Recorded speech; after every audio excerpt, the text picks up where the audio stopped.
immortal rise through 100 reincarnations. Hello again, dear adventurers of the multiverse. Thanks for joining us once more on this epic journey. Remember, this story is pure science fiction from our wild imagination, so don't go trying to summon dragons in your backyard. The rights of this amazing novel belong entirely to its original author. We are only the narrators. Do you want more adventures? Show some love to our YouTube channel with a subscription and a like, and if you want exclusive content, our Patreon is waiting for you with open arms. Chapter 551, Nascent Soul Talisman and Voidstone. Zhao Sheng stood there, a smile on his face, not seizing the opportunity to attack. Seeing this, Li Chu's face darkened. He suddenly bit his tongue, a mouthful of crimson blood colliding with a golden sword in his hand. Instantly, the dragon-headed sword, shrouded in blood-red light, leaped into the air. Simultaneously, the sword's body shrank dramatically, transforming into a golden flying sword over an inch long, radiating an intense bloody glow. As the sword absorbed the tongue's blood, its radiance surged. The dragon head on the hilt suddenly opened its eyes, two balls of blood-red flames igniting within them. Then, a fierce sword intent surged from the spirit sword's body. As the sword intent merged with a bloody light, a blood-red dragon-like figure with fluttering claws suddenly emerged from the sword, instantly intensifying its spiritual power and revealing a hint of the power unique to a magical weapon. This strange sight immediately shocked the Chen family, young and old. Many gasped, and some even cried out, "Bloodline spirit weapon, magic weapon prototype." Li Chu had already unleashed his ultimate weapon. Naturally, he hesitated no longer. He pointed a single hand at Zhao Sheng and whispered, "Go." With a whoosh, the blood-tinged dragon-headed flying sword soared through the air, hurtling straight toward Zhao Sheng. Wherever it passed, the air was repelled by the sword's force, creating a vacuum. The blood-red sword light swept across the arena below, effortlessly plowing a long, 3-foot-deep scar. On the other side of the arena, Zhao Sheng narrowed his eyes slightly, as if the piercing sword light had burned his eyes. At that moment, he had a premonition that he had been locked onto the dragon-headed sword. No matter where he fled, he could not escape its thundering blow. It seemed that Li Chu had long since achieved a telepathic connection with the dragon-headed sword, controlling it as if it were his own arm. Wherever his gaze pointed, the sword would follow. The several giant and true immortals observing the battle from the white jade platform couldn't help but frown when they saw Li Chu, despite the severe loss of his vitality, unleash his ultimate move. Chen Deqian and the others felt that he had gone too far. It was merely an ordinary sparring match, yet Li Chu had actually employed such a forbidden sword technique that could decide life and death, clearly determined to achieve victory at any cost. Just as everyone's hearts hung in the balance, with Li Chu confident of victory, Zhao Sheng's lips curled slightly. With a flick of his right hand, he grasped the hilt of the Millennium Thunderwood sword. This time, Zhao Sheng didn't dodge. Instead, he held the sword across his chest and thrust it forward with a seemingly slow, yet swift, strike at the instantly slashing dragon-head sword. Instantly, wind and thunder erupted, lightning pierced the darkness. The lightning-shrouded Thunderwood sword easily cut through the bloody light, ripping the blood dragon apart, its tip striking the center of the dragon-head sword with miraculous skill. At the same instant, a flash of lightning imbued with the energy of tribulation thunder struck the dragon-head sword, instantly destroying the spiritual consciousness imbued within it. The dragon-head sword suddenly emitted a shrill cry before being slashed and sent flying. It plummeted to the ground, leaping and struggling like a dying fish, trying to fly. But as the blood-tinged shadows surrounding the sword quickly dissipated, the dragon-head sword quickly became motionless, unable to respond to its master's calls. Puff! Li Chu felt a sharp pain in his soul, followed by a sudden spurt of blood, his nascent spiritual consciousness severely damaged. Zhao Sheng turned the hilt of his sword upside down, stood with his back to it, and gazed calmly at his opponent nearby. The outcome seemed decided. However, at this moment, few noticed, a subtle cracking sound emanated from the Millennium Thunderwood sword, followed by a long crack that slowly extended from the tip to the hilt. The Millennium Thunderwood sword's brilliance instantly faded, practically degenerating into an ordinary object. To inflict a heavy blow on the dragon-head sword, Zhao Sheng's magic forced out the remaining tribulation energy within the Thunderwood sword. With the energy depleted, the Millennium Thunderwood sword was nearly completely destroyed. Crack! The giant golden eagle, observing its master's severe injuries, let out an anxious cry. Its massive wings flapped, and hundreds of golden eagle feathers shot out, like razor-sharp flying swords, blanketing most of the arena. The next second, the giant eagle folded its wings and soared swiftly above its master's head, its golden eagle eyes fixed intently on the opponent, ever vigilant against any incoming attack. Zhao Sheng waved his sleeve, unleashing 7 or 8 bolts of sword light, blasting away the incoming eagle feathers one by one. Seeing the giant eagle protecting its master, he nodded inwardly. "Brother Chu, we've fought for several rounds, but we're still tied. How about we end this fight in a draw?" Zhao Sheng said suddenly, smiling faintly. Li Chu wiped the blood from his mouth, his face full of dissatisfaction, and was about to muster up his remaining strength to fight the despicable brat for another 300 rounds. At this moment, Li Wu, atop the podium, suddenly spoke. "Killer, stop. Don't ruin the harmony between our two families just for the sake of a little victory." With that, a vast ray of light descended, enveloping Li Chu's body and instantly flying back to his side. "Uncle, Li Chu," still unwilling to admit defeat, tried to argue, but before he could utter 2 words, a magical force sealed all his orifices. "Brother Jin, congratulations on the Chen family's emergence of another prodigy. This child's future achievements are likely to rival those of Lord Fihong." Sita Wu watched Zhao Sheng step off the stage, a glint in his eyes. He turned and smiled at Chen Deqian. "Brother Wu, you're too kind. How can this child be compared to our ancestor? It would be a blessing from heaven for him to successfully break through to the golden core stage. As for the nascent soul stage, even we haven't a shred of confidence, let alone this child." Chen Deqian chuckled in response. Zhao Sheng's clash with Li Qiu was not only courteous but also effortless, earning the Chen family great respect and successfully thwarting the Li family's plot.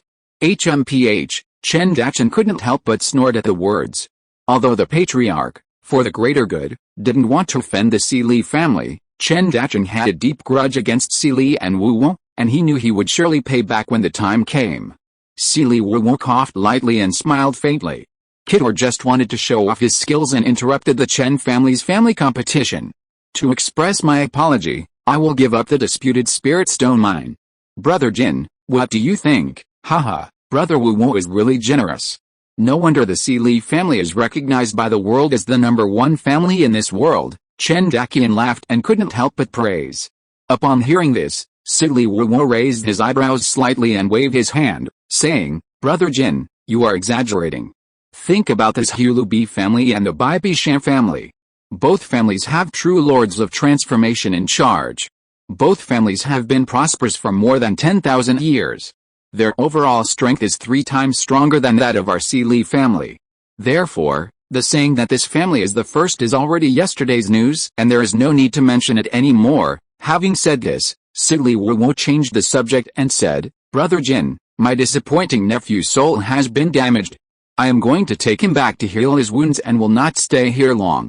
Farewell." After saying this, Li Wu casually bowed, then grabbed Li Chu's shoulder and flew into the air.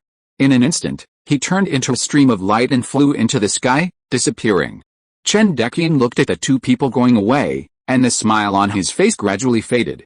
At this moment, Chen Deqian approached and whispered solemnly, "Master, if we fail to suppress the Sita family this time, there will surely be trouble in the future.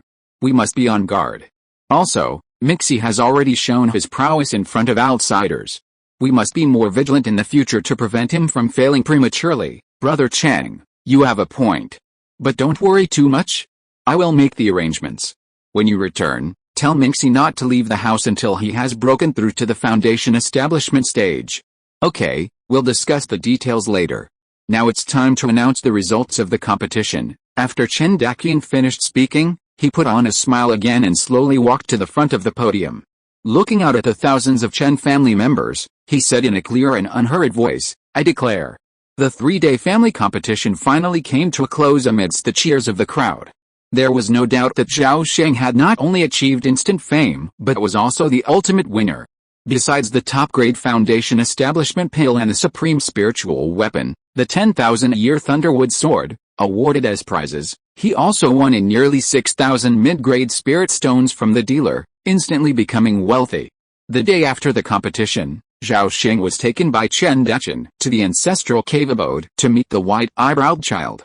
After instructing him on his cultivation, the white-eyebrowed child bestowed upon him a nascent soul realm talisman. This talisman, also known as the Earth-Resting Vajra Talisman, possesses both evasion and attack capabilities. If facing a powerful nascent soul realm foe, a single thought can trigger the Earth-Resting Divine Escape, allowing them to travel hundreds of miles in a single breath. To annihilate the enemy, the talisman can gather earth into a mountain, summoning a 100-foot-tall diamond puppet. This diamond puppet is so indestructible and powerful that even those below the nascent soul realm will find it nearly impossible to escape. Remarkably, this talisman was newly forged and could be activated 3 times. However, the minimum requirement for activating this talisman is that the owner must be at the Foundation Establishment realm. This clearly reveals the white-eyebrowed child's intentions. Zhao Sheng naturally understood immediately, so he used this as an excuse to immediately declare a retreat upon returning to Qianlong Pavilion. He simply turned away numerous Chen family members who came to visit him. Of course, his official explanation was that he had gained a lot of insights from the family competition and urgently needed to retreat for a while to digest his gains, so he could not see any guests. Zhao Sheng's unsympathetic approach immediately drew criticism. Many self-proclaimed key refiners felt slighted, and among their peers, they sourly remarked that Chen Mingxi, after his lucky first-place victory, had become arrogant and complacent, and would surely not go far in his future. After his retreat, Zhao Sheng ignored the outside world's commotion and focused solely on refining his newly acquired 10,000-year Thunderwood sword. The sword was of such high rank and possessed an excellent potential for a magical weapon. It only needed 100 years of cultivation to become a magical weapon, and could later be used as a natal magical weapon. As a result, Zhao Sheng practiced for nearly half a month before finally imprinting his spiritual consciousness into the spiritual weapon. However, commanding it to kill enemies effortlessly proved difficult.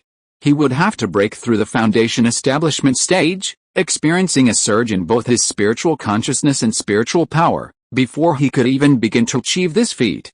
Nearly a month after the competition concluded, Zhao Sheng appeared silently in the medicine garden late one night. After waiting for about half a quarter of an hour, a masked figure with clumsy gait quietly flew over the courtyard wall and landed 3 meters away from Zhao Sheng. Upon seeing the figure emerge, Zhao Sheng bluntly demanded, "Did you find what I was looking for?" As he finished speaking, Zhao Sheng abruptly turned his head to look outside the courtyard, suddenly saying coldly, "Since you're already here, why hide? Friend, please come out, don't blame me, my identity is a bit sensitive, which is why I'm acting this way." As he spoke, a masked figure, also dressed in black, emerged from the shadows and stood 5 meters away. The man had a powerful build, his palms a scorched yellow as if on fire, and on his chest was an iron plate shaped like a tree crown, the symbol of a senior Black Alliance member. Zhao Sheng's tone remained unchanged as he asked coldly, "I don't care who you are. As long as you can provide what I need, the transaction will continue." "Excellent. Fellow Taoist, you are indeed straightforward," the newcomer praised, then turned to look at the previous man and ordered, "You have no business here. Get out of here." "Yes, I'll leave immediately." The lame-masked man felt as if he had been pardoned. He hurried out of the medicine garden and quickly ran away. Seeing this, the masked man named Ren stared at Zhao Sheng, reached out and pulled something from his bosom, saying, "Ren has collected 30 grains of phantom sand and 1 void stone, more than half an inch in diameter. Fellow Taoist, where's the second half of your golden elixir technique?" Zhao Sheng glanced at the gray stone in the other's hand, and suddenly, without a word, he pulled half a book from his Qianlong bag and asked, "How do we proceed with the transaction, fellow Taoist? Why don't you explain it clearly?" "Haha, our Black Alliance has always been fair in all business. I'll just say it straight. 30 grains of phantom sand in exchange for the second half of your skills. As for the priceless void stone, you have to exchange it for other treasures, okay?" After Zhao Sheng finished speaking, he threw the book to the other side, without any intention of bargaining. Ren Ling hurriedly grabbed the book, eagerly flipped through a dozen pages, and confirmed the authenticity of the skills. Even as cautious as he was shocked by Zhao Sheng's generosity. Seeing this, Zhao Sheng had already guessed about this person's character and background, and immediately said, "Fellow Taoist, you must be specializing in the way of earth, and you are about to break through to the late stage of foundation building. I happen to have a secret technique to assist in forming the elixir, which will be of great use to you in the future. If you want it, exchange it for the void stone." Ren Ling's heart pounded at this, and he suppressed his excitement, saying, How can I know if what you say is true? Unless I verify it first. Zhao Sheng shook his head and smiled. It seems that fellow Taoist doesn't want to trade anymore. Well, I'll spend a little time and find other members of the Black Alliance to trade with. Wait? I believe it. Go on. Renling's heart raced upon hearing this, and he immediately called out to Zhao Sheng. Then, with a gritted teeth, he threw the void stone towards him.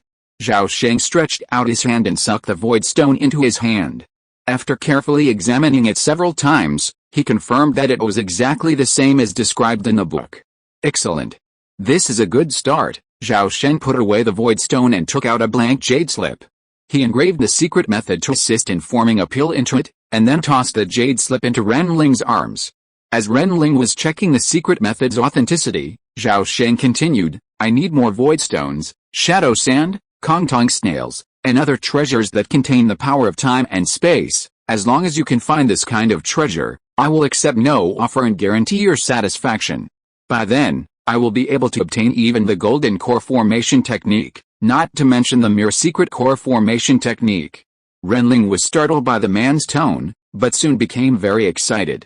If this man's words were true, this was probably an opportunity he couldn't miss in his lifetime.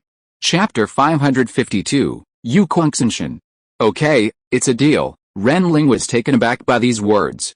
He hadn't realized when the situation had been unknowingly controlled by the man before him, even his thoughts were disturbed. He immediately calmed himself and said solemnly, Fellow Taoist Ren, I'd like to trade you for a gold condensing pill. How would you like to exchange it? Zhao Sheng said calmly, a low-grade gold condensing pill costs 5 void stones of this size. A mid-grade one costs double that. If you want a high-grade gold condensing pill, you can't do it unless you can obtain a time-space treasure I can't refuse. Renling nodded, feeling incredibly excited. High-grade gold condensing pills were an absolute monopoly of the most prominent families, traditionally reserved for their most distinguished disciples and virtually impossible to release on the market. Therefore, he had never dreamed of obtaining one before.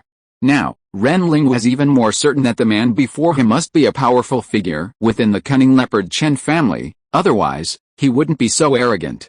Zhao Sheng looked up at the night sky, then said to the masked man, It's almost time. I should leave. By the way, the next transaction will be held here. If you have collected the treasures, please mark this place. I will show up. After saying this, Zhao Sheng's figure flashed and disappeared in front of Renling. After seeing this scene, Renling's pupils suddenly dilated. He felt that the other party was unfathomable and mysterious, and a sense of awe arose in his heart. Zhao Sheng returned to the dormitory quietly. He glanced around and saw that the barriers on the surrounding walls showed no signs of damage. He nodded and felt relieved. With a thought, a slight ripple flashed across his right index finger, and in an instant, a 3-foot square jade plate fell into his palm. The surface of the jade plate was engraved with a simple yet profoundly mysterious pattern. It resembled countless intertwined spirals, forming a vaguely revolving abyss. The center of the abyss was pitch black and deep, as if staring at it for too long would absorb one's very being. Zhao Sheng didn't dare to look any further. He immediately placed the jade plate on the ground and took out 30 grains of shadow sand, 2 pieces of transparent ember, and placed them in the center of the spiral. Then, he slit his wrists, letting the blood drain until the entire jade plate was coated in blood. The room soon rang with the ancient, mystical chanting, Wu Hei Zai. Silu Shu. Time passed slowly, and wisps of pale mist gradually rose from the spiral abyss. As the mist rose to mid-air, it slowly gathered into a single cloud. As Zhao Sheng, sweating profusely, recited the final incantation, the pale mist began to sag inward and swirl rapidly, eventually forming an endless spiraling vortex. The center of the vortex was dark and deep, like a passage leading to a mysterious realm.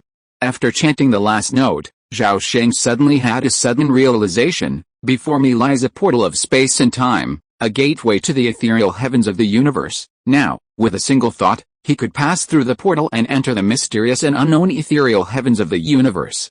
After a brief moment of deliberation, Zhao Sheng decided to go in and explore. However, before entering, some preparations needed to be made. Zhao Sheng quickly transferred all the treasures from his Kyankan bag into the Zumi ring. He then took out a blank jade slip and used his spiritual sense to record a pre-written story into it, describing how he had met a renowned teacher 6 months ago, and now was traveling the world with his teacher, asking his family not to worry. Then, He hid the slip under his pillow. After this, Zhao Sheng walked a few steps to the pale vortex, took a deep breath, and then stepped forward with determination. The next moment, Zhao Sheng transformed into a magnificent stream of light and was sucked into the vortex of space and time, disappearing in an instant. Time seemed to pass for an eternity, yet it also seemed like a fleeting moment. After a moment of dizziness, Zhao Sheng regained consciousness. He opened his eyes, and the sight around him startled him. Hundreds of miles ahead, a towering, steep gray mountain rose from the ground to the clouds. From its midsection, it was shrouded in a pale mist, concealing its true form year-round. Large fragments of broken buildings stretched from the mountainside all the way to Zhao Sheng's position. 3 dilapidated white palaces stood out among the rubble. But the most astonishing thing was the enormous skeleton of a behemoth crouched within the ruins. Its body was flawless white, like jade, its upper body reaching into the clouds. Its front claws dug deep into the gray mountain, its hind claws sunk deep into the ground. Its spine, as massive as a real dragon, arched high, as if in life, it was gathering strength to leap forth and strike down a formidable foe. The white palaces within the ruins seemed dwarfed and insignificant compared to the behemoth's skeleton. Zhao Sheng looked around. Beneath him lay a jade stone street, 80 or 90 feet wide, lined with rows of buildings and shops. But all the buildings were old and dilapidated, a dead silence shrouded them. Gazing at the ruins of the market town stretching for 100 miles, Zhao Sheng muttered to himself in astonishment, "What's going on? Could this be the so-called celestial heaven?" But just as he finished speaking, he discovered something even more horrifying. "No, my spiritual power and consciousness have." Zhao Sheng's face drastically changed.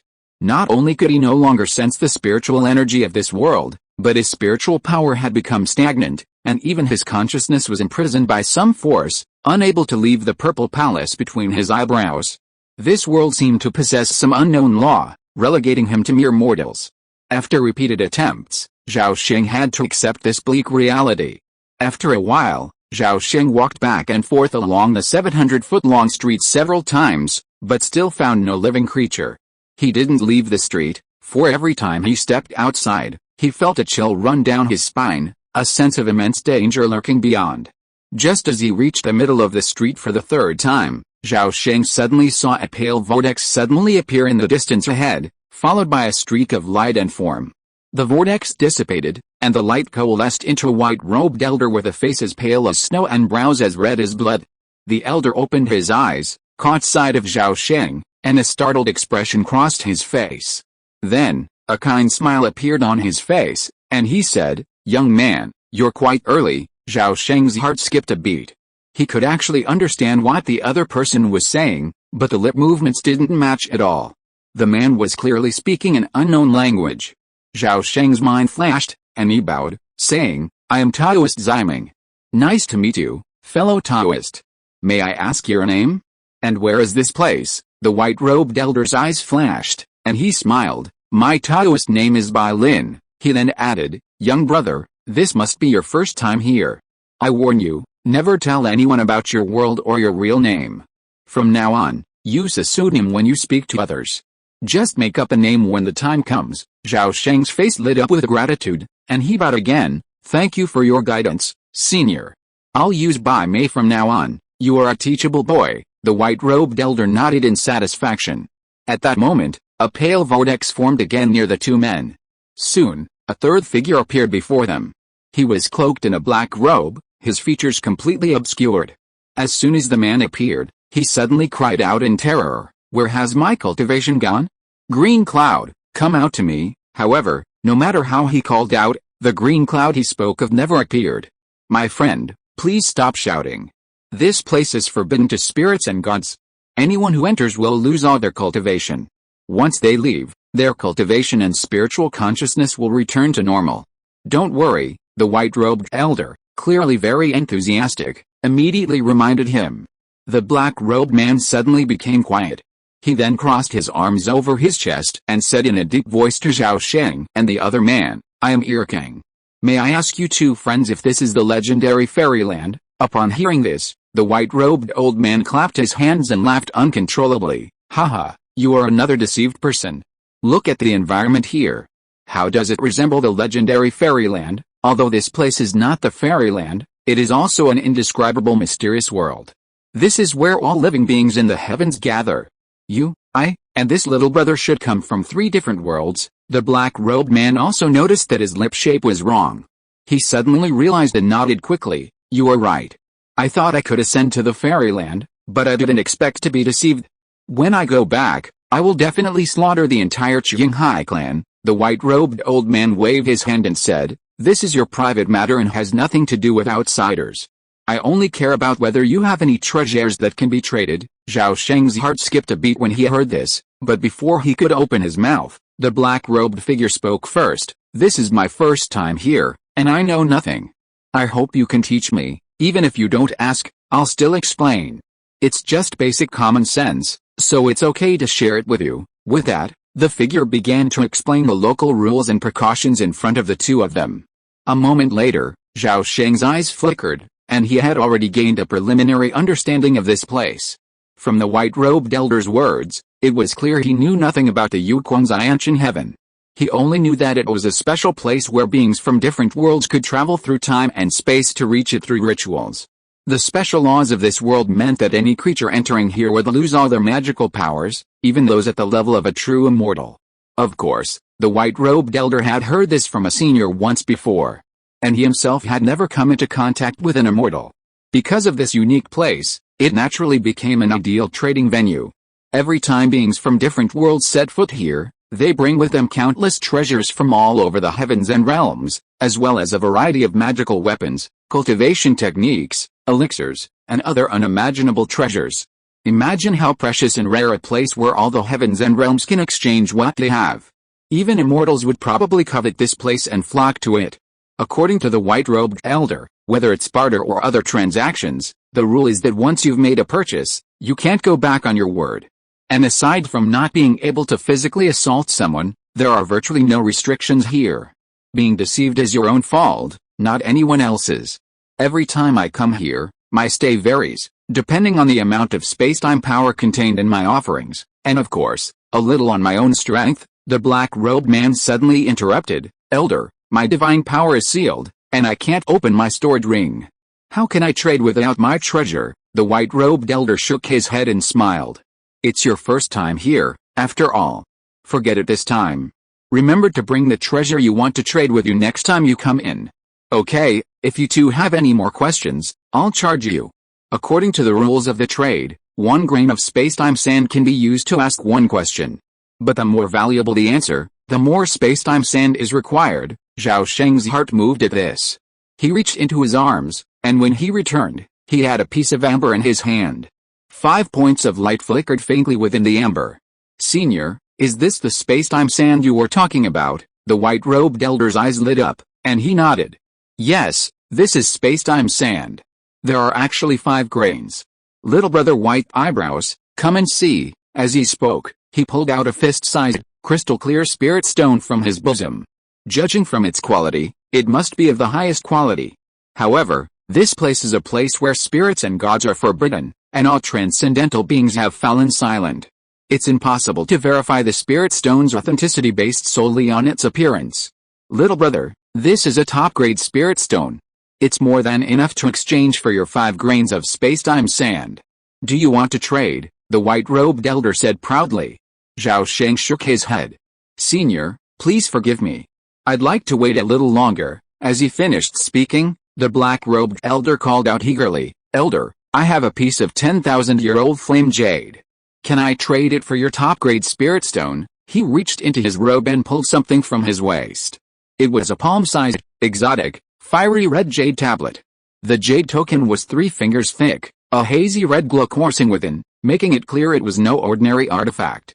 Exchange, the white-robed elder replied crisply, handing over the spirit stone and then taking the fiery red jade token, a look of surprise on his face. Zhao Sheng was slightly surprised, as it was clear the white-robed elder had gotten a better deal. But the other party seemed equally pleased, not feeling disadvantaged.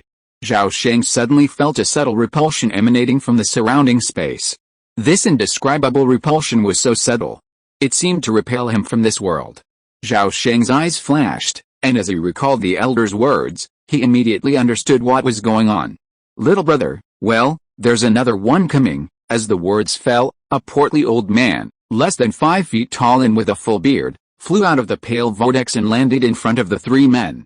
When the old man in white robes saw this man, he was immediately overjoyed and hurriedly stepped forward to kowtow and salute. Bailin greets Senior, the short old man. Zhao Sheng also bowed and saluted. My name is Bai Mei, and I'm honored to meet Senior, the short old man. Elder, I'm Erkang. The fat old man asked the 3 of them to excuse themselves, then frowned and said with disgust, why are there so few people this time?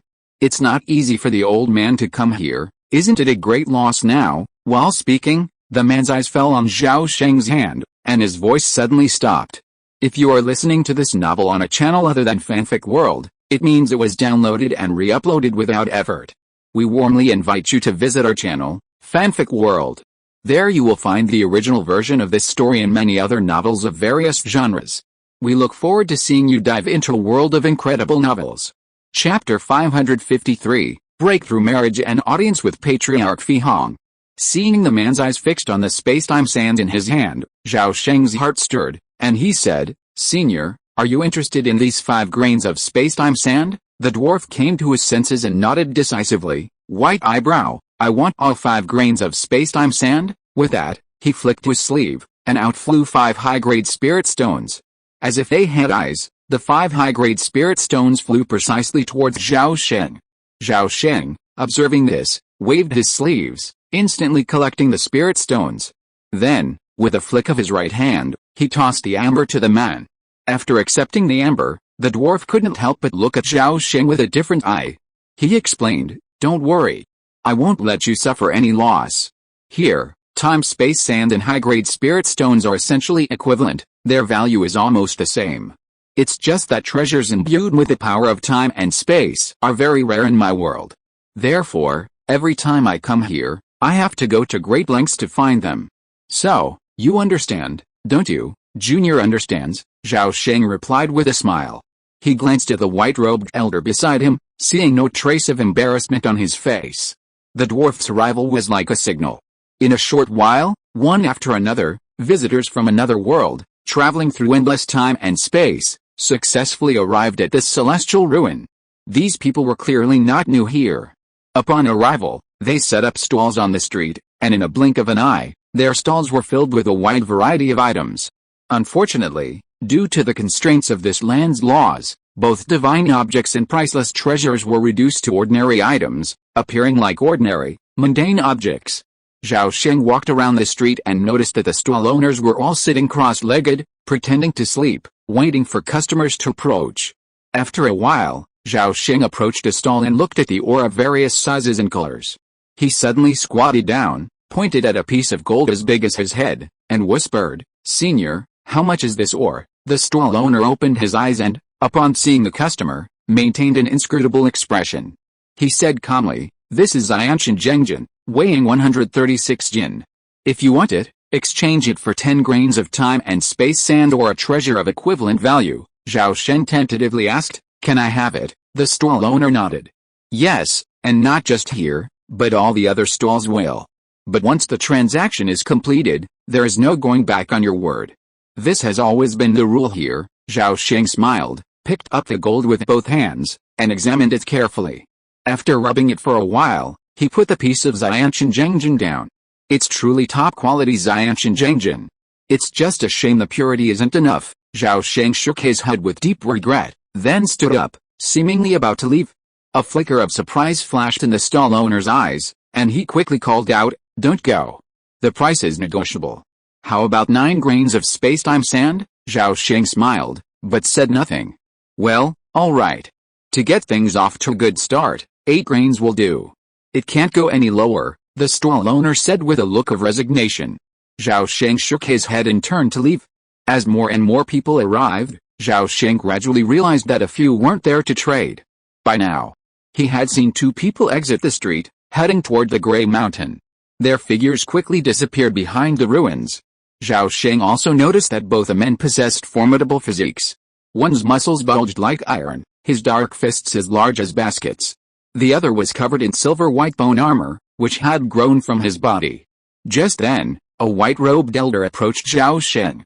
Seeing him transfixed, he kindly warned him, Stop looking. This isn't something we, the humblest of us, can hope for. The ruins outside are treacherous and dangerous, a dangerous place with a higher risk of death. Only those above the divine transformation stage, and those well-versed in physical cultivation, would dare to venture out of this street. Zhao Sheng's eyes flickered, and he immediately pressed, if the ruins are so dangerous, then why? Could there be treasures out there that even the mightiest could covet? The white-robed elder grinned, pointing to the shops along the roadside. He whispered mysteriously, there are treasures everywhere here, provided you can take them. Oh? Zhao Sheng raised his eyebrows, his gaze fixed on the dilapidated shops lining the street. At some point, the white-robed elder had left. Feeling a growing sense of repulsion, Zhao Sheng strolled past a shop with a missing door. As he stepped inside, his expression froze. The shop was completely empty, the ground pitted with holes. Nothing remained, save for the bare fronts and the beams above. Seeing this, Zhao Sheng turned and left the shop, then walked into the next one. Just like the previous one, everything that could be moved had been removed, leaving the interior as clean as if it had been licked by a dog. He visited 7 or 8 more shops, each seeing a similar scene. That's right. This place had existed for countless years, and countless space-time travelers had come and gone, long since emptied it of any usable items. This indirectly confirmed Zhao Sheng's belief that every brick, piece of wood, and even stone here was a treasure to the space-time travelers who passed through. To test his theory, Zhao Sheng entered a random shop, squatted down, and began working hard at a hole. As he began, he realized the ground was incredibly hard. Zhao Sheng was forced to retrieve the dragon-head sword from his Sumeru dimension and, using it as a shovel, painstakingly excavated the earth and rocks. Clang! The tip of the dragon-headed sword struck the ground with a resounding sound, as if striking iron, barely missing sparks. Zhao Sheng was astonished, and he increased his strength. He exerted 90% of his strength before finally dislodging a few scattered stones. Clang clang clang. The sound of chiseling echoed from the shop, drawing the attention of the nearby vendors, but no one rose to investigate. They were all experienced, so they naturally understood what was happening. Zhao Sheng continued to chisel for a while, until a large number of large and small stones gradually accumulated on the ground, amounting to about 2 handfuls. By then, the repulsive force between heaven and earth had become incredibly strong, threatening to expel him at any moment. Seeing this, Zhao Sheng sheathed the dragon-headed sword and began to pick up the stones one by one, placing them into the Sumeru space of his index finger. Despite their small size, these stones weighed 10 times more than the same volume of metal essence. Once all the stones were collected, Zhao Sheng suddenly felt the repulsive force surge countless times. The next moment, he had vanished from the shop. A moment of dizziness followed, and when Zhao Sheng regained consciousness, his consciousness and spiritual power instantly returned to normal. His entire body felt as if he had been in a sauna, relaxed and euphoric. A crackling sound suddenly reached his ears. Zhao Sheng opened his eyes and looked down, just in time to see the jade plate shatter, instantly disintegrating into a pile of jade powder. Wrong. Almost instantly, Zhao Sheng's face lit up with astonishment as he felt a surge of pure, heavenly spiritual energy suddenly surge from his limbs and bones, rapidly pouring into his danshan. The sheer volume nearly burst his danshan. Zhao Sheng didn't care to be surprised. He immediately sat cross-legged on the spot and swiftly activated his profound skills, concentrating all his energy on refining this seemingly unseen spiritual energy. In a matter of moments, the spiritual energy vortex expanded by nearly half its size, completely filling his danshan with a rich, sticky spiritual energy. At this moment, Zhao Sheng's cultivation had reached the great perfection of ki refining. Yet, spiritual energy continued to emerge from every part of his body. Seeing this, he decided to go all out and immediately began to break through his foundation establishment stage. Half an hour passed in a flash. As the last wisp of spiritual energy was refined, a layer of clear, light blue spiritual energy, as pure as water, appeared deep within Zhao Sheng's danshan. The next second, a faint divine light flickered between his brows, and his spiritual awareness quietly expanded in all directions. 20 feet, 30 feet, until it reached a distance of 125 feet, reaching its limit. This range was nearly 10 times greater than that of an average first-level foundation establishment cultivator. Whoosh! Zhao Sheng slowly concluded his practice, then exhaled a 3-foot-long column of energy. The air in the room was filled with a fishy stench, and Zhao Sheng's entire body was coated in a thick layer of black and red, sticky filth. Seeing this, he immediately stood up, stripped off his robes, and enveloped his entire body with a divine consciousness, shaking off all the filth on his body. Then, he performed the cleansing dust technique 3 times in a row, completely removing any remaining impurities from his body. By the time he had put on his new robes, Chen Fu's surprised voice rang out from outside the door. "Young master, may I come in?" Zhao Sheng wasn't surprised at all. After all, his breakthrough to the foundation establishment stage had made quite a commotion, even shattering the surrounding barrier. "Wait a moment." As he spoke, Zhao Sheng stepped forward, sweeping the ground with a wave of his sleeve, collecting all the jade powder on the ground into the sumer ring. "Chen Fu, you may come in." As soon as he finished speaking, Chen Fu pushed the door open and entered. Upon witnessing the powerful aura emanating from Zhao Sheng, he was overjoyed. "Congratulations, young master." The news of Zhao Sheng's unintentional breakthrough to the foundation establishment stage spread only within the small circle of the Chen family. Besides the 5 nascent soul ancestors, only a dozen or so people knew about it. The family had Chen Daqian, his adoptive father Chen Dacheng, his 2 servants Chen Fu and Chen Shou, and Shen Ying's 7 daughters. Because his breakthrough was so sudden, Chen Dacheng and the others feared he had practiced some nefarious methods in his eagerness for quick success. However, after repeated inspections, they found no hidden dangers and instead discovered Zhao Sheng's astonishingly powerful spiritual awareness. Zhao Sheng, using the excuse of sudden enlightenment, managed to deceive the family. Whether the Chen family believed him or not was up to them, he believed it anyway. However, this incident caught Chen Dacheng and the others off guard. After consultation among the nascent soul ancestors, they decided to move the wedding forward, ensuring that the young man married the 7 daughters as soon as possible. When Chen Dacheng personally informed him of this, Zhao Sheng, though somewhat surprised, readily agreed. The 8th day of the following month was an auspicious date, ideal for weddings. Zhao Sheng's wedding was scheduled for that date.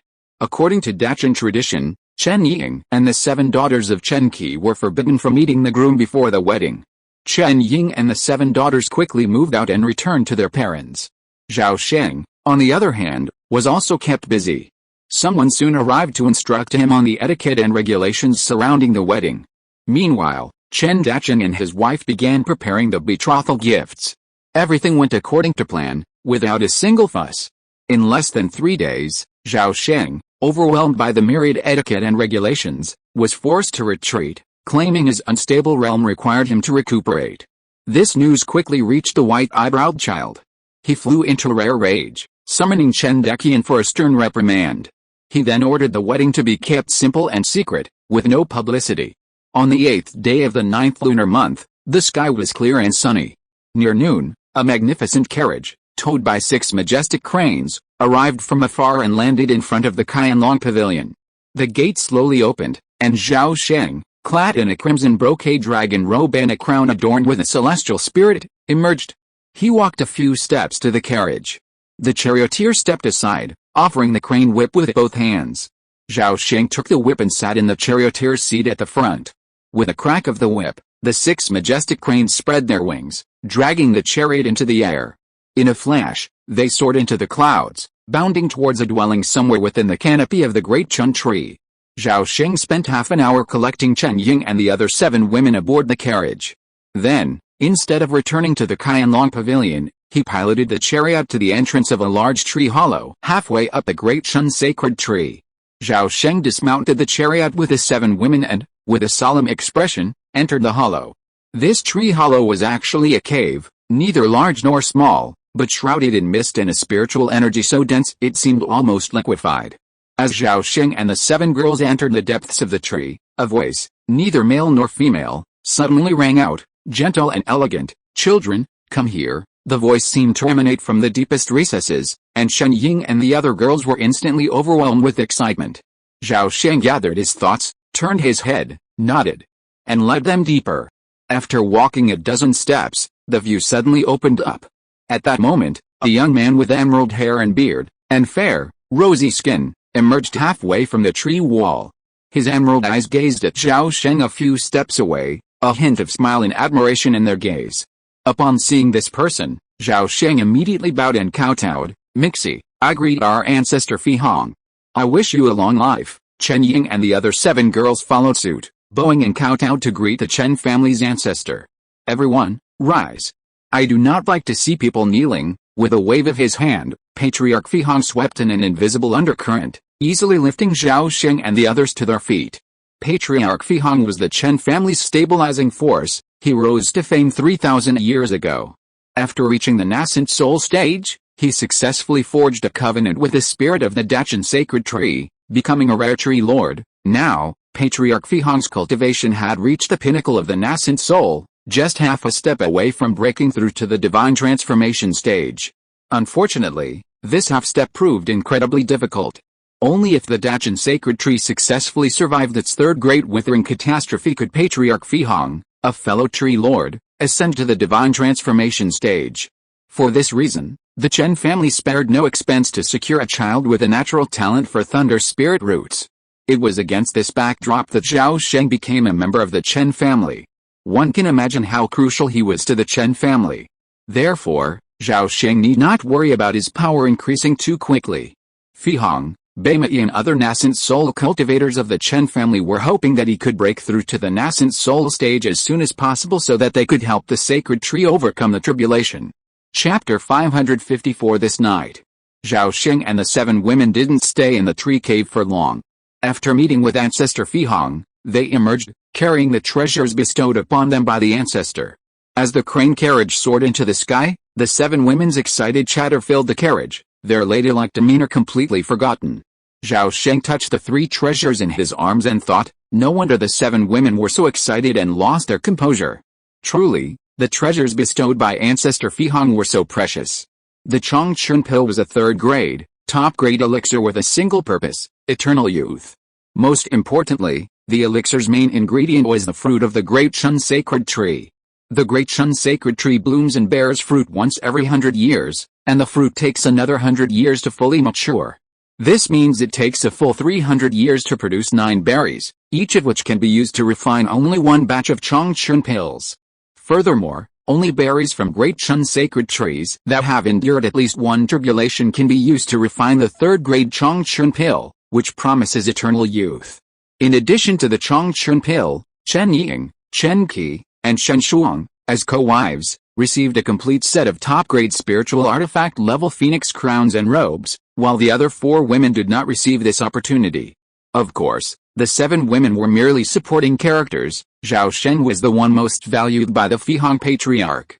In addition to the Chongchun pill, Zhao Sheng was also gifted with a tree spiritual liquid and a magical weapon, the thunder-inducing bottle. The tree spiritual liquid, derived from the heart marrow of the Great Chun tree, is equivalent to the level of heaven and earth true water.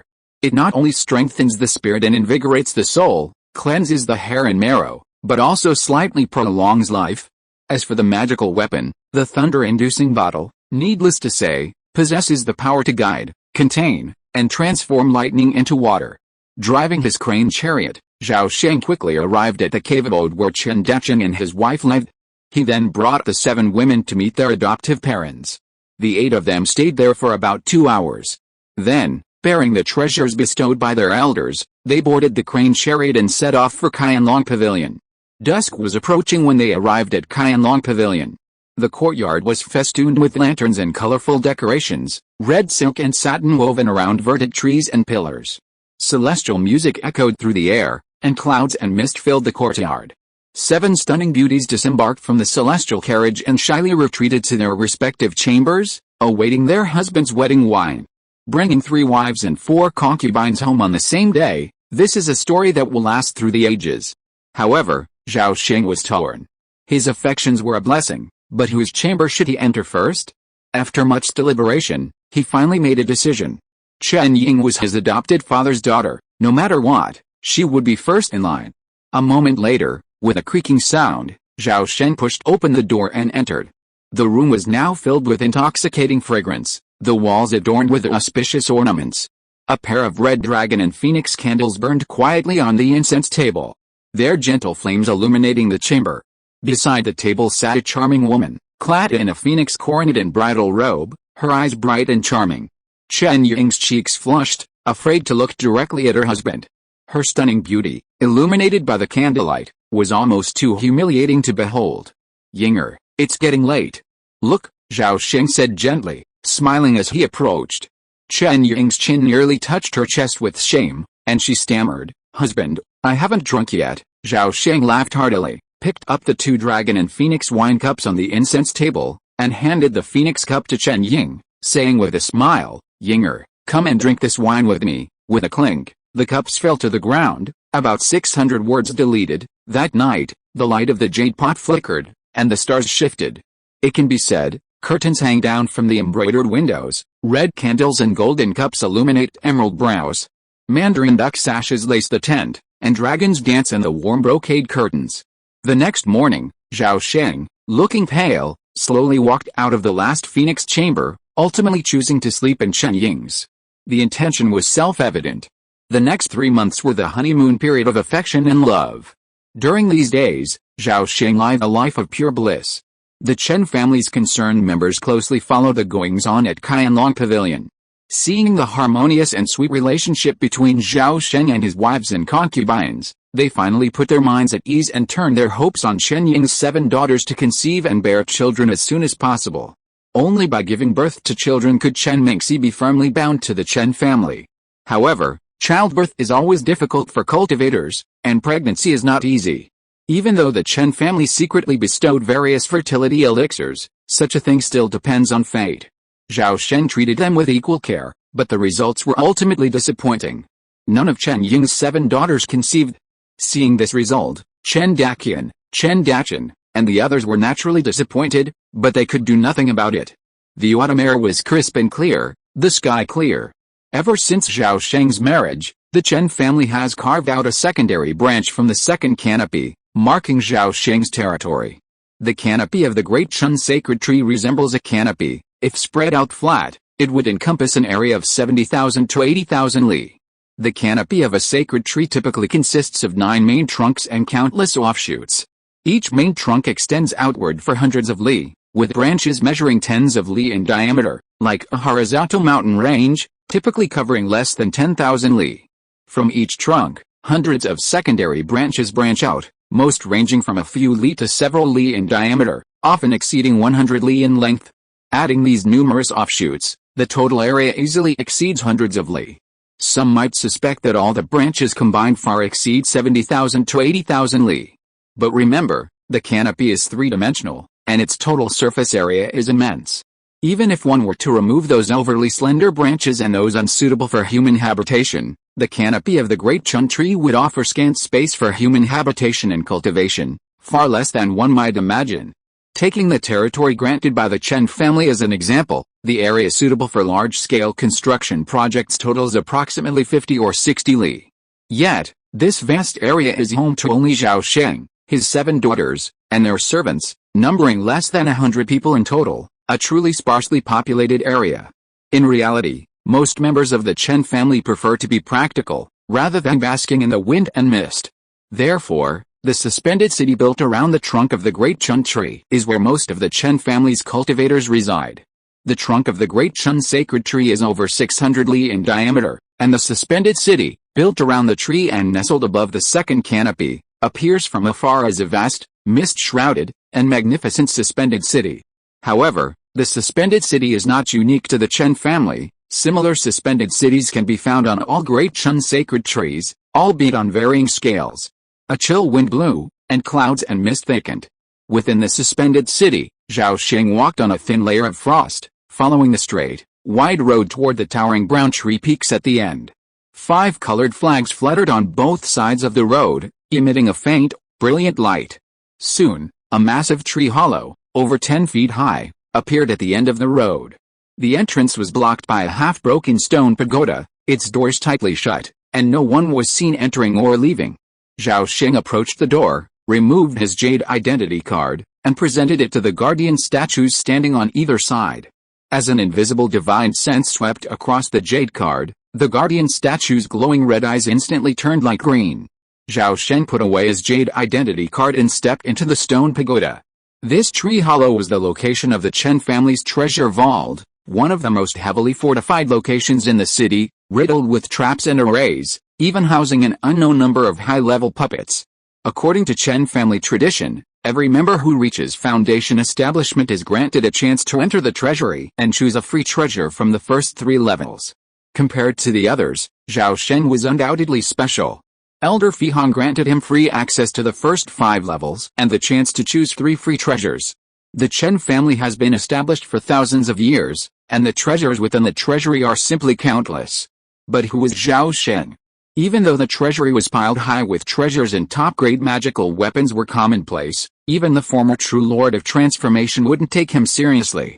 To avoid being noticed, Zhao Sheng chose a 10,000-year-old thunderwood sword from the 6th level, and only then chose the void stone and the Kongtong's nail, 2 space-time treasures.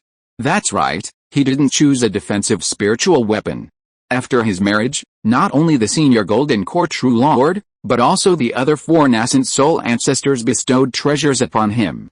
From high-grade spiritual instruments and robes to spiritual birds for transportation, and other treasures of all kinds, Zhao Sheng had them all. While other families would practically bankrupt themselves by marrying, Zhao Sheng, on the other hand, became a fortune overnight. In terms of wealth, he was wealthier than even some lesser official giants Henrun. After leaving the confines of the Treasure House Avenue, Zhao Sheng slapped his spirit beast bag, and instantly a majestic golden-winged white rock flew out. Zhao Sheng leaped onto the rock's back and sent a command with his spiritual sense.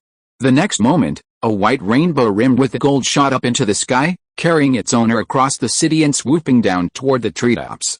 In just over 10 breaths, the golden-winged white rock soared dozens of miles, descending from the sky into a vast mansion. Zhao Sheng dismounted and, with a flick of his wings, released the spirit pet into free movement. Just then, Chen Ying, dressed in a red gauze and white dress, hurried out of the room and greeted him with a look of surprise.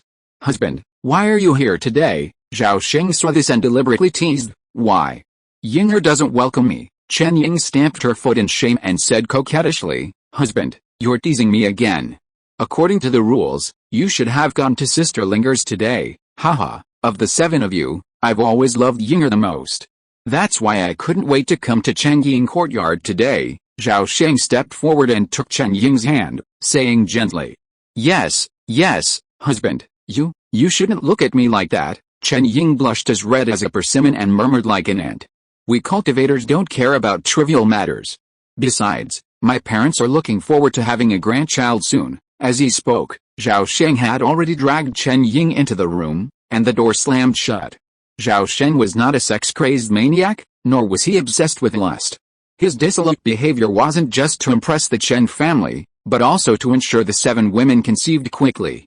After all, if they weren't pregnant, they would be under constant surveillance, denying Zhao Sheng the freedom to move freely. Logically and ethically, Chen Ying would be the ideal candidate to bear a child first. Just as the golden-winged great white pang landed in Changying Courtyard, a sudden bang echoed from the nearby Bailing Courtyard, the sound of a vase crashing to the ground. "Hateful. You should have come to my place today, but you went to Changying Courtyard instead. Husband, how could you be so partial?" Chen Linger stood gloomily in the hall, staring westward with a murderous glare. This woman possessed a beautiful face, but a narrow-minded and extreme personality. She disguised herself well, revealing her true nature only when alone. Chen Linger desperately longed to conceive her first child, as only then could she be on equal footing with Chen Ying and the other 3 women. After all, since ancient times, a wife's status has always been determined by her children, and the world of immortal cultivation is no exception. Meanwhile, servants in the other 5 courtyards, including Zealand Garden, Huxin Pavilion, and Yumei Pavilion, reported that their husbands were staying at Changying Courtyard. Unlike the resentful Chen Linger, Chen Qi, Chen Shuang, and the other women were noticeably calmer, though they also harbored a subtle envy of Chen Ying. The next day, in a training room within Qianlong Pavilion, Zhao Sheng produced an 8-inch tall emerald wooden bottle. Turning the bottle upside down, a drop of jade-like tree spirit fluid slowly fell into his mouth. Boom!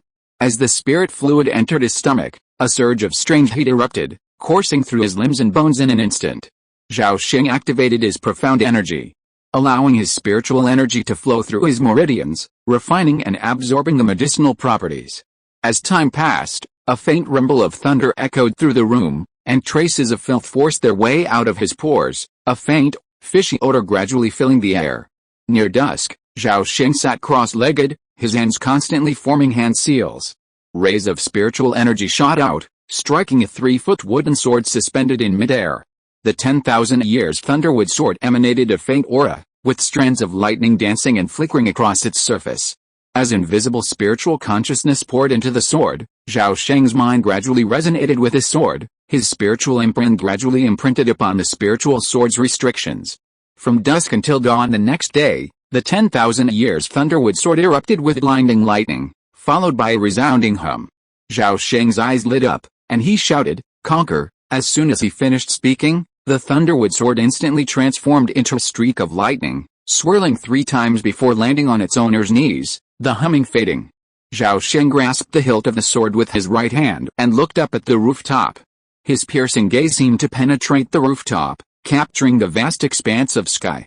The next second, he vanished into thin air. When Zhao Sheng reappeared, he was suddenly thousands of miles high in the sky. 10,000 miles above the ground, the atmosphere was incredibly thin, the chill piercing the bones, and the piercing wind could easily tear through metal. Above his head, an invisible barrier separated the inner and outer realms, and the vast, dark void seemed so close, almost palpable. However, this place was a near vacuum, the environment extremely hostile, and ultimately not a place for a mere foundation establishment cultivator. Upon exposure to this extreme environment, Zhao Sheng's clothes and skin were instantly ripped apart by the strong wind, his flesh and blood shredding, and his bones wailed. Go! With this thought, Zhao Sheng's figure flashed and instantly vanished. In the Qianlong Pavilion training room, a bloody figure materialized. Upon returning safely, he was astonished to see Zhao Sheng's wounds rapidly healing and closing. In just 3 breaths, they were gone, and his skin had returned to a fair, smooth complexion.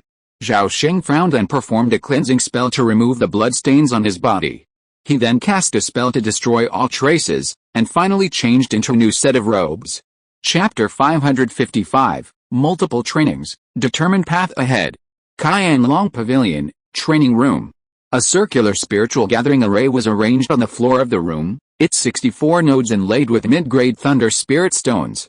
At this moment, a large-bellied golden vase, dark golden color and covered in gilded thunder patterns, sat in the center of the array, its mouth occasionally emitting wisps of lightning.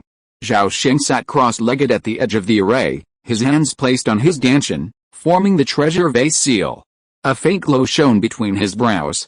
As the array continued to operate, a large amount of thunder spirit energy emanated from the spirit stones, gathering into a cloud of spiritual mist that enveloped the vase's mouth. A moment later, thunder began to rumble within Zhao Sheng, and a flash of lightning shone from the center of the treasure vase seal. At that moment, he suddenly opened his eyes and roared, "Zha! Thunder, come!" The sound resonated like thunder, and a blinding flash of lightning emanated from the bottle's mouth. Instantly, a pale blue bolt of lightning, as thick as an arm, leaped out, as if it had eyes, striking the center of the Aquarius seal. After weakening its power, it instantly sank into the key sea within his dantian. Instantly, countless streaks of lightning emanated from Zhao Sheng's body, his entire body enveloped in lightning. His skin charred black, then rapidly shed its scabs, as if reborn.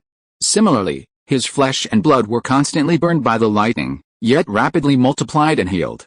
Deep within his dantian, a vortex of spiritual energy frantically devoured the whirling lightning, refining the alien lightning energy with all its might. As each bolt of lightning was refined, a gentle rain of spiritual energy began to fall from his dantian, drops of pure lightning energy continuously falling into the spiritual energy pond below. The pond expanded, and Zhao Sheng's cultivation rapidly advanced. Meanwhile, this body, repeatedly battered by thunder, was constantly broken and rebuilt, its physique rapidly strengthening in this cycle. It's no secret that after several lifetimes of cultivation, the remarkable skill of the Star God Thousand Heart Sutra had greatly aided Zhao Sheng's path. This lifetime was no exception, and he had already secretly cultivated this remarkable skill to the minor success stage. Multitasking, he not only rapidly advanced his primary cultivation technique, but also steadily improved his secondary cultivation of the 3 advanced thunder techniques, the 7-turn thunder body, the heavenly Yang 5 thunder method, and the thunder god escape, sunrise and sunset. 3 days passed in the blink of an eye. 3 days and 3 nights of relentless practice had depleted 90% of the spiritual energy within the mid-grade thunder spirit stone. By this time, The natural thunder stored in the thunder-inducing bottle had also decreased by nearly 1/10. Nevertheless, the results of this training were remarkable. Zhao Sheng had perfected his first-level Thunderbolt battle body, his physique more than doubled compared to 3 days ago. He had also successfully broken through to the second stage of foundation establishment, and his spiritual awareness had expanded another 36 feet. The next day, the door to the training room swung open, and Zhao Sheng stepped out. Upon emerging, Chen Shou ran toward him, smiling flatteringly. "Congratulations, Master, on your great progress. I've prepared a bath for you. Please cleanse yourself." Zhao Sheng nodded and casually asked, "Has anything happened in the mansion lately? Are the ladies getting along well?" "Master, the ladies are like sisters, and we're getting along very well. Nothing major has happened here, except that a large number of invitations have arrived. They're already in your study, awaiting your review," Chen Shou said quickly as he led Zhao Sheng toward the bathing room. "I won't read the invitation. Tell Chen Fu later and let him handle it as appropriate. Just say I'm in seclusion cultivating and can't see guests." "Master, I understand. It's just that the ladies told me to come when I see you emerge from seclusion." "Got it. You know what to say and what not to say, kid. Go ahead. By the way, do you know who to notify first?" "Master, don't worry. I'll report to Madame Ying right away." With that, Chen Shou turned quickly and scurried off to Changying Courtyard. 5 days passed in a flash, Zhao Sheng diligently working hard despite the rain and dew. One day, the weather was bad, overcast. With a creak, the door to the main room of Yumi's He was pushed open. Zhao Sheng stepped out, gazing at the gloomy sky with a hint of a smile on his face. "My dear, the weather's bad today. Why don't you stay here for a while longer? Why are you in such a hurry to leave?" As soon as he finished speaking, Chen Shuang, clad in thin clothes, rushed out of the house and grabbed Zhao Sheng's arm, her charming face filled with reluctance. Zhao Sheng gently persuaded, "Shuanger, be good. I'll definitely stay a little longer next time. But today is a thunderstorm, which is a perfect day for training. I'm just about to go to the lightning tower, okay? My husband's training is more important." Chen Shuang slowly released his hand, a look of reluctance on her face. "Be good, it's cold. Go back to your room." Zhao Sheng patted her shoulder, turned around, and walked a few steps to the center of the courtyard. With a flick of his hand, the 10,000 years thunderwood sword flew out from his sleeve, hovering a foot above the ground. Zhao Sheng stepped onto the wooden sword, his spiritual consciousness instantly connecting with the spirit sword. The next second, the thunderwood sword, carrying its master, soared into the sky, soaring towards the first layer of treetops. As the spirit sword soared, clouds parted wherever it passed, and the mist rolled back to the sides, forming a visible path 3 feet wide and stretching for 100 miles. In a blink of an eye, Zhao Sheng had soared through 100 miles of wood and reached the top of the first canopy. Compared to the second layer, the first canopy's area was significantly smaller, only about 100 miles in diameter, and its cross-sectional area was less than 8,000 miles. However, the first canopy, over 200 miles above the ground, was a completely high-altitude environment, with most of the clouds below. The environment was extremely harsh, with perpetual cold, freezing water, and the air extremely thin. Therefore, this canopy layer was completely unsuitable for human habitation. Only the Chen family's Jinden and a very few who had cultivated special cultivation techniques chose to establish cave dwellings there. The wind howled, and ice and snow danced like knives, slicing the air. Dark clouds gathered and dispersed, filling the sky for 1,000 miles. Especially enveloping the massive Dachan sacred tree.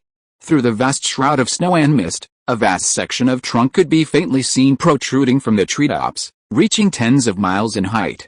At the very top of the sacred tree, a new canopy had already begun to take shape, encompassing approximately 20 miles. In the center of this canopy, a pitch-black octagonal iron tower loomed. Each of the tower's 8 eaves held a thin-necked, large-bellied lightning-inducing bottle. Boom! Rumblings echoed from the depths of the dark clouds. Countless electric snakes and thunder pythons tumbled and swam through the clouds. From time to time, thick bolts of lightning descended from the clouds, striking the lightning tower without missing a single one. Dense flashes of lightning flickered across the tower's body, but guided by the power of the magic circle, most of the lightning flowed into the tower, filling the blank spirit stones with thunder energy. The remaining lightning energy was quickly divided into 8 parts, obediently entering the lightning-inducing bottles. The Dachan sacred tree is a naturally gigantic tree. Its immense height makes it a natural magnet for lightning, making it prone to being struck by it. Especially the sacred tree before him, over 20,000 years old, perpetually struck by lightning. Furthermore, the approaching catastrophe of withering and flourishing drew all the stray lightning energy from the heavens and earth within a 10,000-mile radius, exacerbating the situation. Zhao Sheng wielded his wooden sword, descending to the treetops. Sheathing the thunderwood sword, he followed a 3-meter-thick branch toward the lightning tower ahead.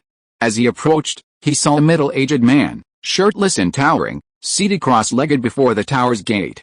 He was bathed in a myriad of lightning flashes, seemingly harnessing the power of the thunderbolt to fortify his body. As if sensing his presence, the man remained silent, his eyes closed, his body still. But a powerful, deep voice echoed through the air, "Little one, this is not your place. Get down." The words instantly drowned out the roar of thunder. Seeing this, Zhao Sheng bowed and said, "I'm Chen Guangxi, a descendant of the Chen family. Nice to meet Uncle Xiang." Chen Xiang's eyes narrowed slightly upon hearing this, and he said with a hint of surprise, "You, the little fellow with the thunder spiritual root. It's been just a few years, and you've already advanced to the foundation establishment stage. No wonder you've come to this god-forsaken place." Zhao Sheng smiled and said, "This is a perfect place to practice thunder magic. A junior like me can't miss it." "That makes sense. Come and sit next to me. I'll protect you while you practice." "Thank you, uncle, for your concern." "Guangxi is deeply grateful," Zhao Sheng said, walking a few steps to Chen Shuang's side and sitting down cross-legged. He then took out the 10,000 years thunderwood sword and placed it across his knees. Then, he pulled a thunder-inducing bottle from his kayankin bag and placed it on the ground in front of him. A moment later, thunder began to rumble within Zhao Sheng's body. The 1,000-year-old thunderwood sword, resting across his knees, began to hum. A faint electric light gradually shone on the blade, and thunder energy continuously gathered and poured into the sword's body. Simultaneously, bolts of lightning fell from the sky, one after another, piercing the lightning-inducing bottle. As Zhao Sheng's cultivation progressed, the surrounding lightning energy swarmed in, until his entire body was enveloped by a vast cloud of lightning.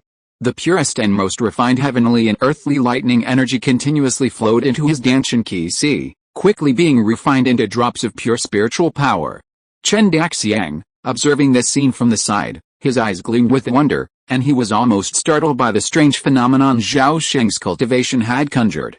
However, Chen Daxiang had no idea that Zhao Sheng still wasn't exerting his full strength, and was even distracted by random thoughts.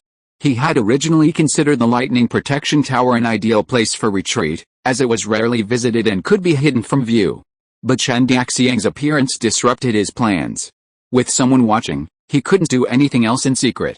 If Chen Daxiang refused to leave, Zhao Sheng would have no choice but to seek another place. Boom! A series of dull roars echoed from the depths of the dark clouds. Suddenly, the number of thunderbolts increased several-fold. A dense swarm of electric snakes and thunder pythons swooped down, pounding the pitch-black lightning tower. For a moment, the tower was engulfed in thunder, its blinding brilliance piercing the surrounding darkness. Countless lightning bolts shot in all directions, instantly enveloping the treetops for dozens of miles. Caught off guard, Zhao Sheng's entire body was charred black by the lightning. Terrified, Chen Daxian quickly stretched out his arms, raising a 3-foot-thick, ochre-colored shield to protect him. Sensing an abnormality outside, Zhao Sheng ceased his training. With a slight shudder, large shards of charred skin peeled off his body, leaving the original wounds as white and smooth as eggs from their shells. Chen Daxiang was shocked, but he didn't question them. The torrential rain subsided, and the clouds dispersed, revealing a clear sky. A figure, flying on a sword, broke through the layers of rain and mist, descending from the sky and landing in Qianlong Pavilion. Shortly after returning, Chen Fu hurried over, bowing and saying, "Young master, the master invites you." Zhao Sheng was puzzled, but he still got up and left, boarding a flying crane carriage to reach his adoptive father's residence 100 miles away. He disembarked and entered the mansion, soon encountering the majestic Chen Dacheng in the living room. Zhao Sheng sat down and immediately asked, "Father has summoned me here. I wonder why." "Well, there are some matters I need to discuss with you, Zir. According to family tradition, Every member of the Foundation Establishment clan receives an inheritance to support their cultivation. Your share has been retrieved by your father. Please take a look at the list of inheritances. If you are not satisfied, you can change it. With that, Chen Dacheng pulled a jade slip from his sleeve and presented it to Zhao Sheng. Zhao Sheng took the jade slip, probed it with his spiritual sense, then quickly put it down and nodded, saying, "No need to change. I'm very satisfied. But, haha. I know you're devoted to cultivation and impatient with mundane affairs. So, your properties can be handed over to Chen Fu to manage. They'll yield approximately 50,000 to 60,000 spirit stones annually, barely enough for your Foundation Establishment cultivation." Zhao Sheng owned 100 acres of mid-grade medicinal fields, 8 acres of high-grade spirit fields, and 2 mines, producing black iron and white maple stone respectively. Besides these, he also possessed a secular fiefdom encompassing 1,000 miles in radius. The terrain was primarily plain, with a population of over 700,000, a county-level city, and hundreds of villages and towns. From now on, any child with spiritual roots who appeared within the fiefdom would be registered in the family tree and classified as belonging to Zhao Sheng's branch. If Zhao Sheng could one day occupy a large sacred tree, he would be able to branch out and establish a new branch, just like the other branches of the family. One had to admit that the Chen family was simply unimpressive towards him. This property alone was a level above others, and more importantly, with its large population and vast territory, it possessed immense potential. Chen Dacheng smiled graciously and said, "Zir, I'm glad you're satisfied. By the way, one more thing.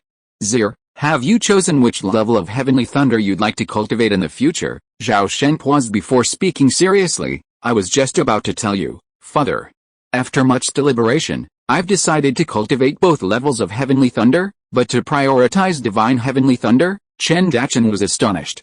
Divinely heavenly thunder is the thunder of divine consciousness, far more dangerous than other heavenly thunders.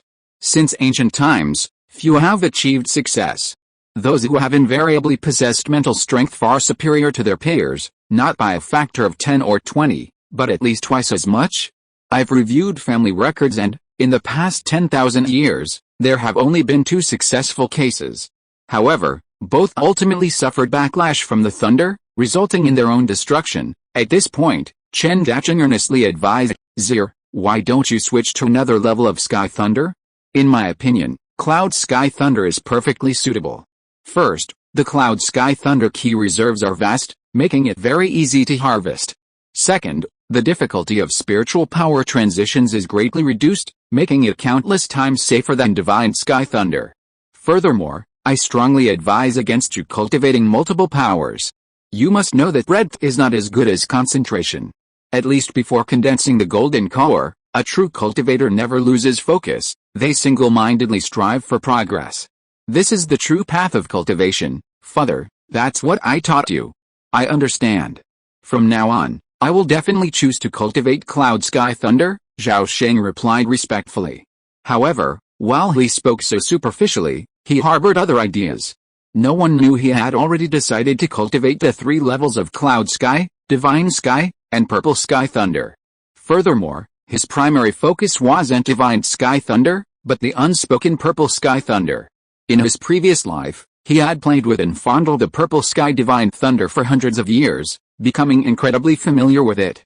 The sight of it devastating the heavens and earth was still vivid in his mind. How could Zhao Sheng voluntarily abandon such an immensely powerful thunderbolt? Chapter 556, Lei Xiu's body refining and Chen Ying's pregnancy. Half an hour later, the flying crane carriage took off from Zicheng Mansion and quickly flew towards Qianlong Pavilion. In the carriage, Zhao Sheng played with a white porcelain pill bottle, recalling Chen Dacheng's earnest preaching just now. "Zir, after you take this bottle of pills back, take it with Yinger. Well, it will be of great benefit to both you and Yinger. Remember this sentence, go." Thinking of Chen Dacheng's approach, Zhao Sheng felt quite helpless. The stuff is good, but he is so energetic that he can't use it all night. Besides, if he really wanted to, he could easily refine a furnace of strange elixirs such as Spring Breeze Jade Dew Pill, Golden Gun Pill, Dragon Embryo Yishan Pill, etc., without having to bother outsiders at all. Thinking about this, the flying crane carriage quickly returned to Qianlong Pavilion. When Zhao Sheng stepped out of the flying car, Chen Fu was already waiting by the door. "Master, "You're back," Zhao Sheng hummed in agreement and casually handed Chen Fu the jade slip containing the list of his assets. He instructed, "The clan has already allocated my share of the assets. In a few days, you will take a group of people and go to take over these assets. You will then clear out what needs to be cleared out and subdue those who need to be subdued. If you encounter any difficulties, please notify me immediately. I will handle them personally." "Yes, Master," Chen Fu replied immediately. After all, he was a cultivator in the late foundation establishment stage, so handling this matter was a piece of cake. Compared to accepting the assets, he found another matter even more difficult. "Master, Madam just came to ask if you'll be staying at Huxin Courtyard today." Zhao Sheng's footsteps slowed, and he said nonchalantly, "No, I'm going to retreat in my quiet room for a few days.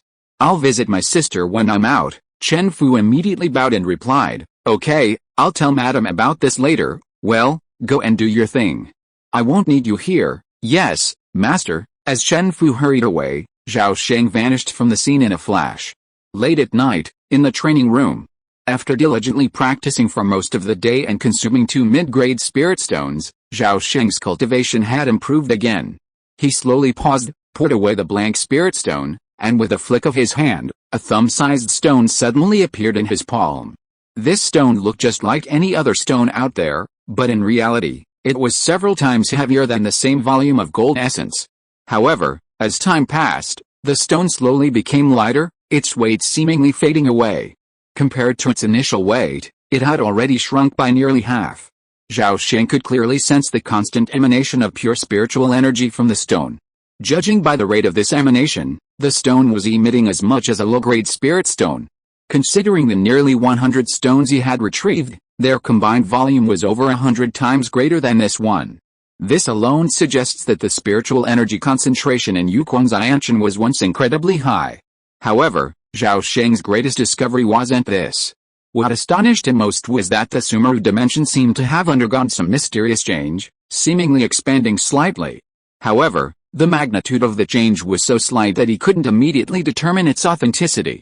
After observing quietly for a moment, Zhao Sheng retracted the stone into the Sumeru dimension and suddenly vanished from the stone chamber, over 1,000 miles northwest, the spiritual ginseng herb garden.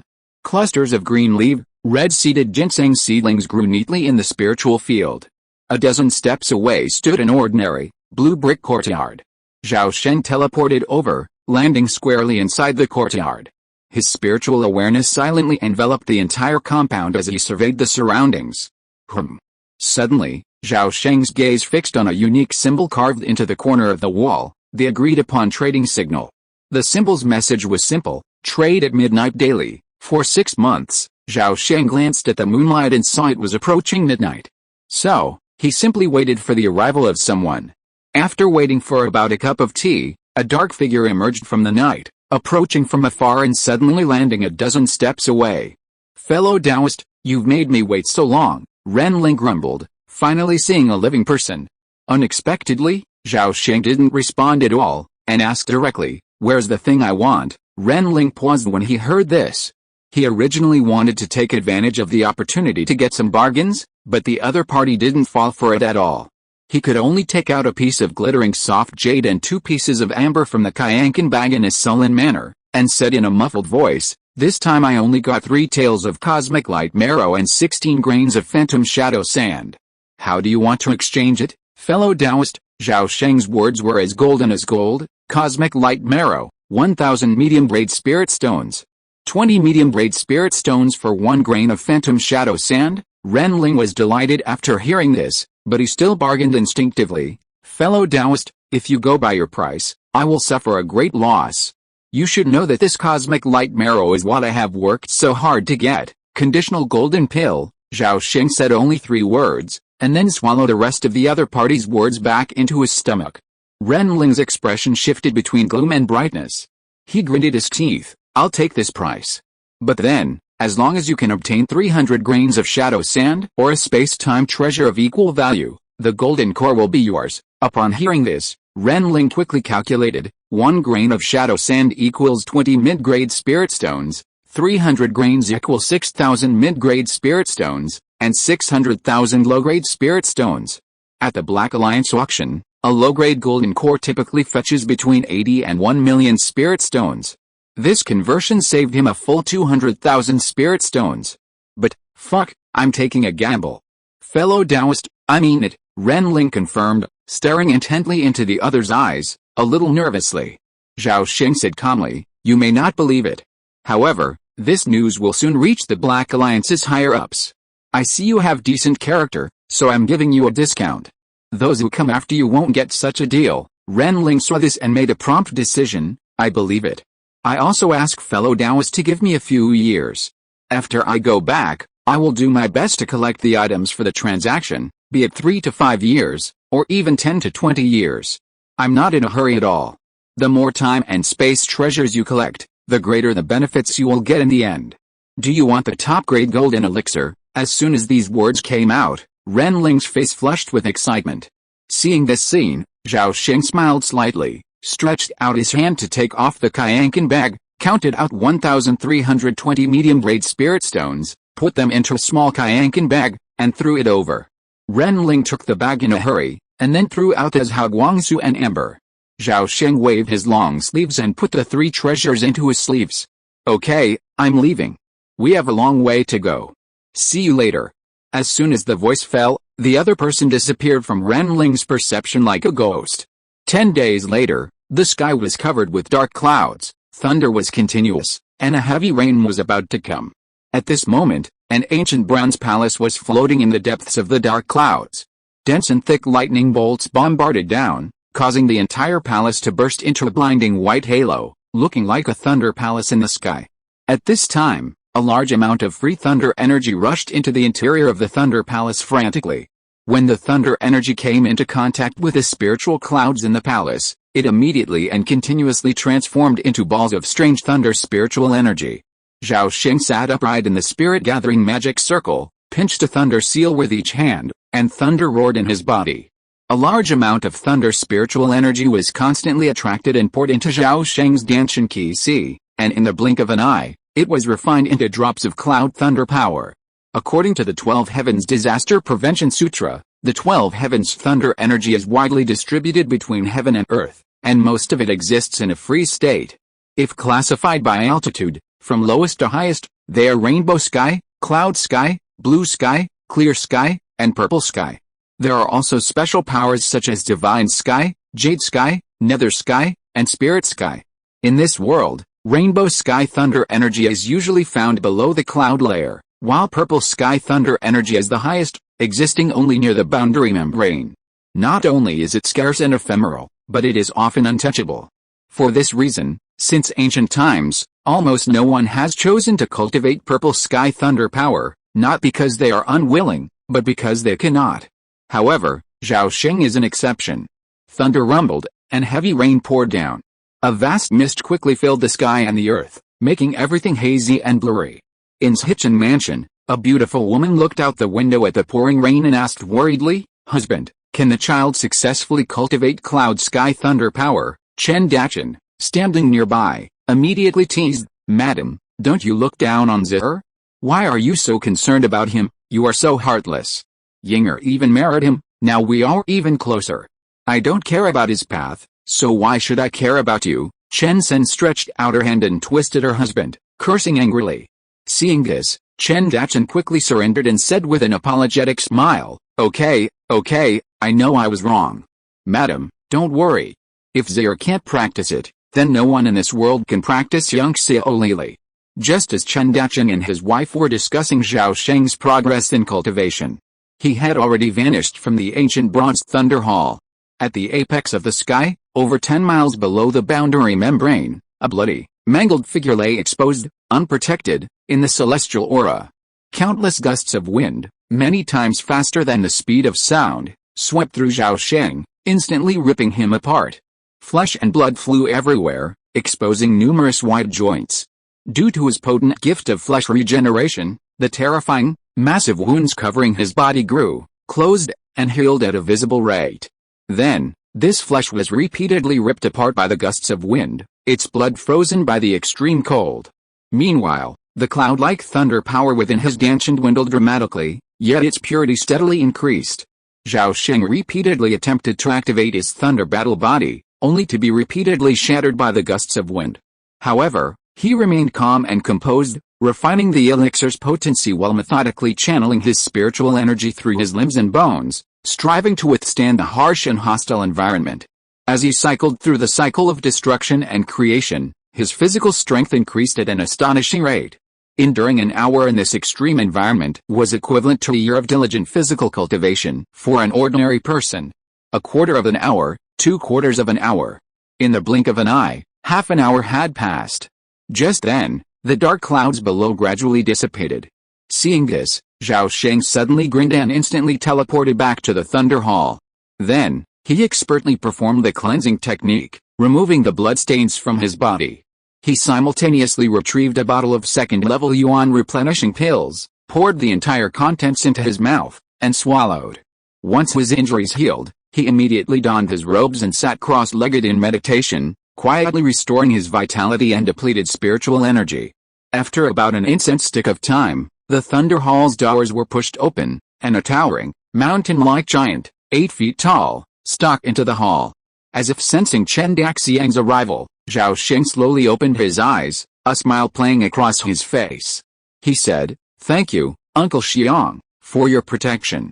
My nephew has fulfilled your mission and successfully cultivated the power of the Cloud Thunder." As he spoke, Zhao Sheng stretched out his right hand and slowly opened his 5 fingers. Suddenly, wisps of cloud-white lightning jumped back and forth between his 5 fingers, emitting a faint breath of destruction. When Chen Daxiang saw this scene, he immediately clapped his hands and laughed. "Guangxi, you are worthy of being the horse of our family. You are truly a genius. I am ashamed of myself, Uncle Xiang, you are too kind. My nephew just succeeded by luck." Zhao Sheng stood up, appearing extremely humble. A moment later, the Thunder Palace descended from the sky, quickly landing near Qianlong Pavilion. From then on, the Thunder Palace was handed over to Zhao Sheng, to be used as a training ground for cultivating Cloud Thunder Force. The news of his cultivation of Cloud Thunder Force reached the Chen family patriarch and several giant and true immortals that same day, but the vast majority of the Chen family remained in the dark. After this incident, Chen Guangxi's importance increased significantly, and naturally, he also gained more freedom. For the next 10 days, Zhao Sheng took turns sleeping in the courtyards of his wives and concubines, one for each day, striving for impartiality. 7 or 8 days passed before a thunderstorm arrived unexpectedly. The ancient bronze Thunder Palace quickly ascended into the air, hovering between the dark clouds and thunderbolts, continuously absorbing the free thunder energy between heaven and earth. Zhao Sheng, as usual, first refined the Cloud Thunder Force for a while, then secretly moved closer to the boundary membrane, using the extreme environment to continuously temper his physical body and his spiritual power. It was too early to cultivate the power of purple heavenly thunder now. The best time would be when he could survive for a long time in this supreme airspace solely with his physical body. Autumn gave way to winter, the weather froze cold, snow fell continuously, and the sacred dachshund tree was blanketed in a lush green. In the past 2 weeks, Chen Ying had successfully become pregnant, undoubtedly a cause of great joy. This event not only delighted Chen Dachen and his wife, but also relieved the last bit of worry from the Chen family elders who had been secretly watching over Qianlong Pavilion. Zhao Sheng, overjoyed, soon noticed that the prying eyes he had been watching had gradually disappeared. After more than 2 weeks, the prying eyes also disappeared for another 2 weeks. Finally, he put aside his last remaining concerns. One day later, in a training room at Qianlong Pavilion, Zhao Sheng activated all his defensive formations and added multiple shielding barriers. After this, he took out a new jade plate and placed it on the ground. Inscribed on the jade plate were countless spirals of time and space, with a dark abyss at the center. Zhao Sheng's face was solemn. He pulled a fist-sized piece of Kongming stone from his sleeve and placed it in the center of the jade plate. He then smeared the jade plate with his blood and chanted the incantation, Wu. A pale mist rose, and the vortex gate slowly condensed. Zhao Sheng took a step forward, and his figure instantly flew into the vortex, disappearing. Chapter 557, Immortal Burial Ruins, Equality for All. After a moment of dizziness, Zhao Sheng opened his eyes and was greeted by a dilapidated, ramshackle street, only about 300 feet long. It looked strikingly familiar. It was the very spot he had entered last time. Looking around, He saw a vast gray mountain rising into the clouds hundreds of miles away, its summit shrouded in perpetual mist. Ruins stretched for 100 miles, with 3 white, dilapidated palaces towering in the middle. But the most unforgettable sight was the enormous skeleton of a behemoth crouching amidst the ruins. Zhao Sheng withdrew his gaze and scanned the surroundings. At that moment, there were fewer than 20 people on the street, with only 7 or 8 stalls selling treasures scattered along the main road. The street seemed completely deserted and lifeless. However, one stall stood out. Almost everyone was lingering around it, reluctant to leave. This had completely shut down the other stalls. Intrigued, Zhao Sheng approached. As he approached, he took one look at the treasures on the stall, and his eyelids fluttered, his eyes filled with shock. The stall owner sat cross-legged, eyes closed, meditating. His features were regal, his demeanor ethereal and aloof, like a sage who had attained immortality. Spread out on the ground before him was a strange animal hide, over a foot long and 6 feet wide, densely packed with objects. To the left of the hide lay a chaotic pile of objects, small knives and swords over an inch long, palm-sized stone seals, small pagodas a foot tall, and 3-inch thick stone tablets with spiritual inscriptions. Though these objects looked like toys, each one was exquisitely crafted, each shimmering with precious light, clearly a first-class magical weapon. Amidst the hides lay a collection of bottles and jars. Through the crystal-clear walls, one could see within them dazzling, iridescent flames, liquid water, soil, sand, lightning, wood species, and other forms of celestial and magical objects. Golden crow true fire, heavenly one true water, wind soil, yang yuan divine thunder. Zhao Sheng silently counted them one by one, his heart filled with astonishment. Wow! A cursory count revealed nearly 30 celestial artifacts of the true fire and true water level alone, while there weren't a single one of the spirit flame level. In fact, he had never even seen half of these celestial artifacts. He did, however, seem to have seen references to several in ancient texts, likely legendary entities like the immortal flame and divine water. Turning his gaze to the right side of the stall, the items displayed were even more diverse: jade slips, scriptures, scrolls, broken spearheads, bizarre fossils, bones, withered vines, and other miscellaneous finds. Zhao Sheng's heart skipped a beat, his gaze instantly fixed on a fruit. The fruit was crystal red, as big as a head, and faintly emanated the essence of the Dao. But upon closer inspection, that essence had vanished, leaving it seemingly an ordinary fruit. The Yuanshan fruit. Zhao Sheng was certain he wasn't mistaken. The crystal red fruit before him was an enormous soul fruit. And judging by its size, the unfortunate individual's cultivation must have far surpassed the spirit transformation realm. In his lifetime, he must have been at least a return to void semi-immortal, perhaps even a fusion realm great power. The appearance of the soul fruit overwhelmed Zhao Sheng. He pointed at it and asked, "Senior, may I ask how much this fruit would cost?" 10 cave heaven jades, or a space-time treasure of equal value, the stall owner said calmly. Surprised, Zhao Sheng pressed, "Excuse me, senior, what is this cave heaven jade? You don't even know cave heaven jade. Little kid, it seems you're not destined for this. After all, you can't afford any of the treasures here." Zhao Sheng was about to ask more when someone elbowed his way in. A surge of immense force surged upon him, causing Zhao Sheng to stumble and nearly fall. At the same moment, a gruff, arrogant voice reached his ears, "Get out of the way. If you don't want to buy, don't block my way." Zhao Sheng stopped, turned his head, and was immediately stunned. The man had rugged features and a full beard, his body bulging with muscles and veins, as if imbued with boundless strength. His only flaw was his height, less than 5 feet. Indeed, at his highest point, he barely reached the height of an average person's waist. The burly dwarf easily pushed Zhao Sheng aside, bowed to the stall owner, and said respectfully, "Master Fing Fengzi, I'm here again." "Oh, it's you. Have you collected the 12 cave heaven jades?" "Yes, enough. Please review them, Master." Deng Ai smirked, rubbing his hands together. Then, he carefully pulled a black cloth bag from his pocket. He opened the bag and poured the contents onto the animal hide. Zhao Sheng's eyes flashed, and he saw 11 strange crystals the length of a finger, 3 translucent crystals of varying sizes, and a small pile of space-time sand. The total volume of the space-time sand was about a handful, numbering around 500 grains. So this is what the cave heaven jade looks like, Zhao Sheng thought to himself as his gaze rested on the strange crystal.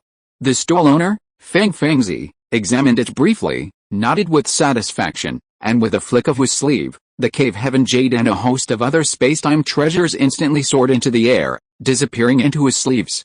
Now, the Yang Yuan Divine Thunder is yours. As soon as he finished speaking, Feng Fengzi unleashed a gust of wind, and a jade bottle filled with dark yellow lightning shot out from the stall and landed in the arms of a sturdy dwarf. Deng Ai quickly put the jade bottle away, bowed deeply to Feng Fengzi again, and then his body instantly vanished. Having secured the treasure, he dared not linger even a moment longer, immediately returning to his own world. Seeing this, Zhao Sheng stepped forward again and took out the three treasures, the cosmic light marrow, the void stone, and the Kongtong snail without hesitation.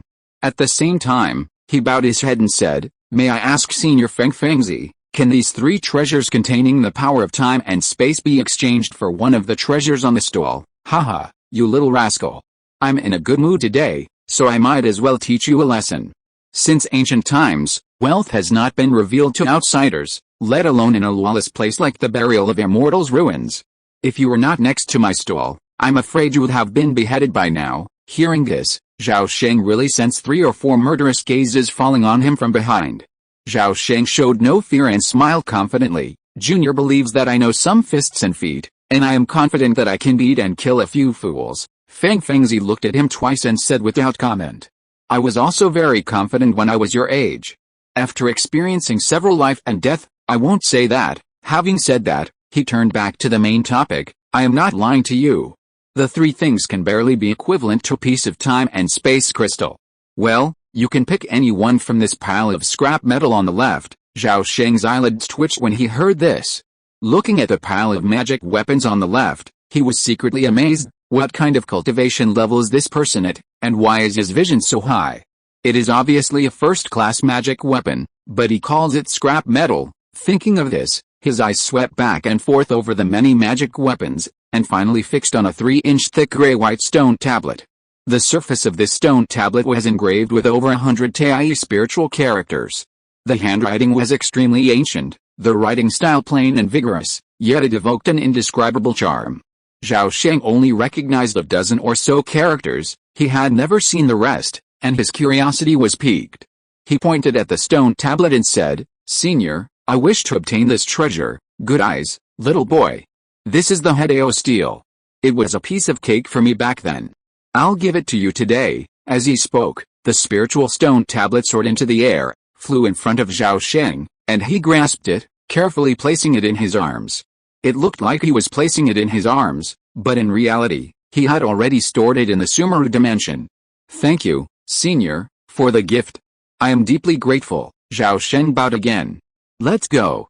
If you don't leave now, you'll be covered in blood." Zhao Sheng was confused by this, but without further questioning, he turned and began to leave. At that moment, a thunderous roar suddenly echoed throughout the street. "You bastard! How dare you seize my stall?"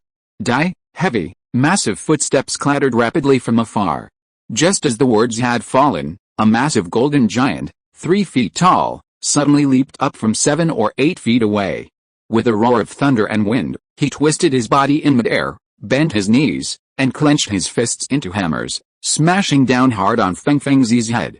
Judging by his size, the golden giant must have been incredibly heavy. Concentrating all his strength into his fists, the force must have surpassed 10,000 kilograms. Seeing his fist about to impact, the golden giant's face lit up with joy, and he instantly increased his strength. Behind the stall, Feng Fengzi sat motionless, not even glancing at his attacker. He simply extended his right hand, pointed upward, and flicked his finger. Boom! A sudden roar erupted, and a gust of wind like a knife blew up. A violent hurricane erupted from nowhere. Zhao Sheng vaguely sensed tens of thousands of invisible wind blades rising with the wind, instantly enveloping the golden giant. Alice!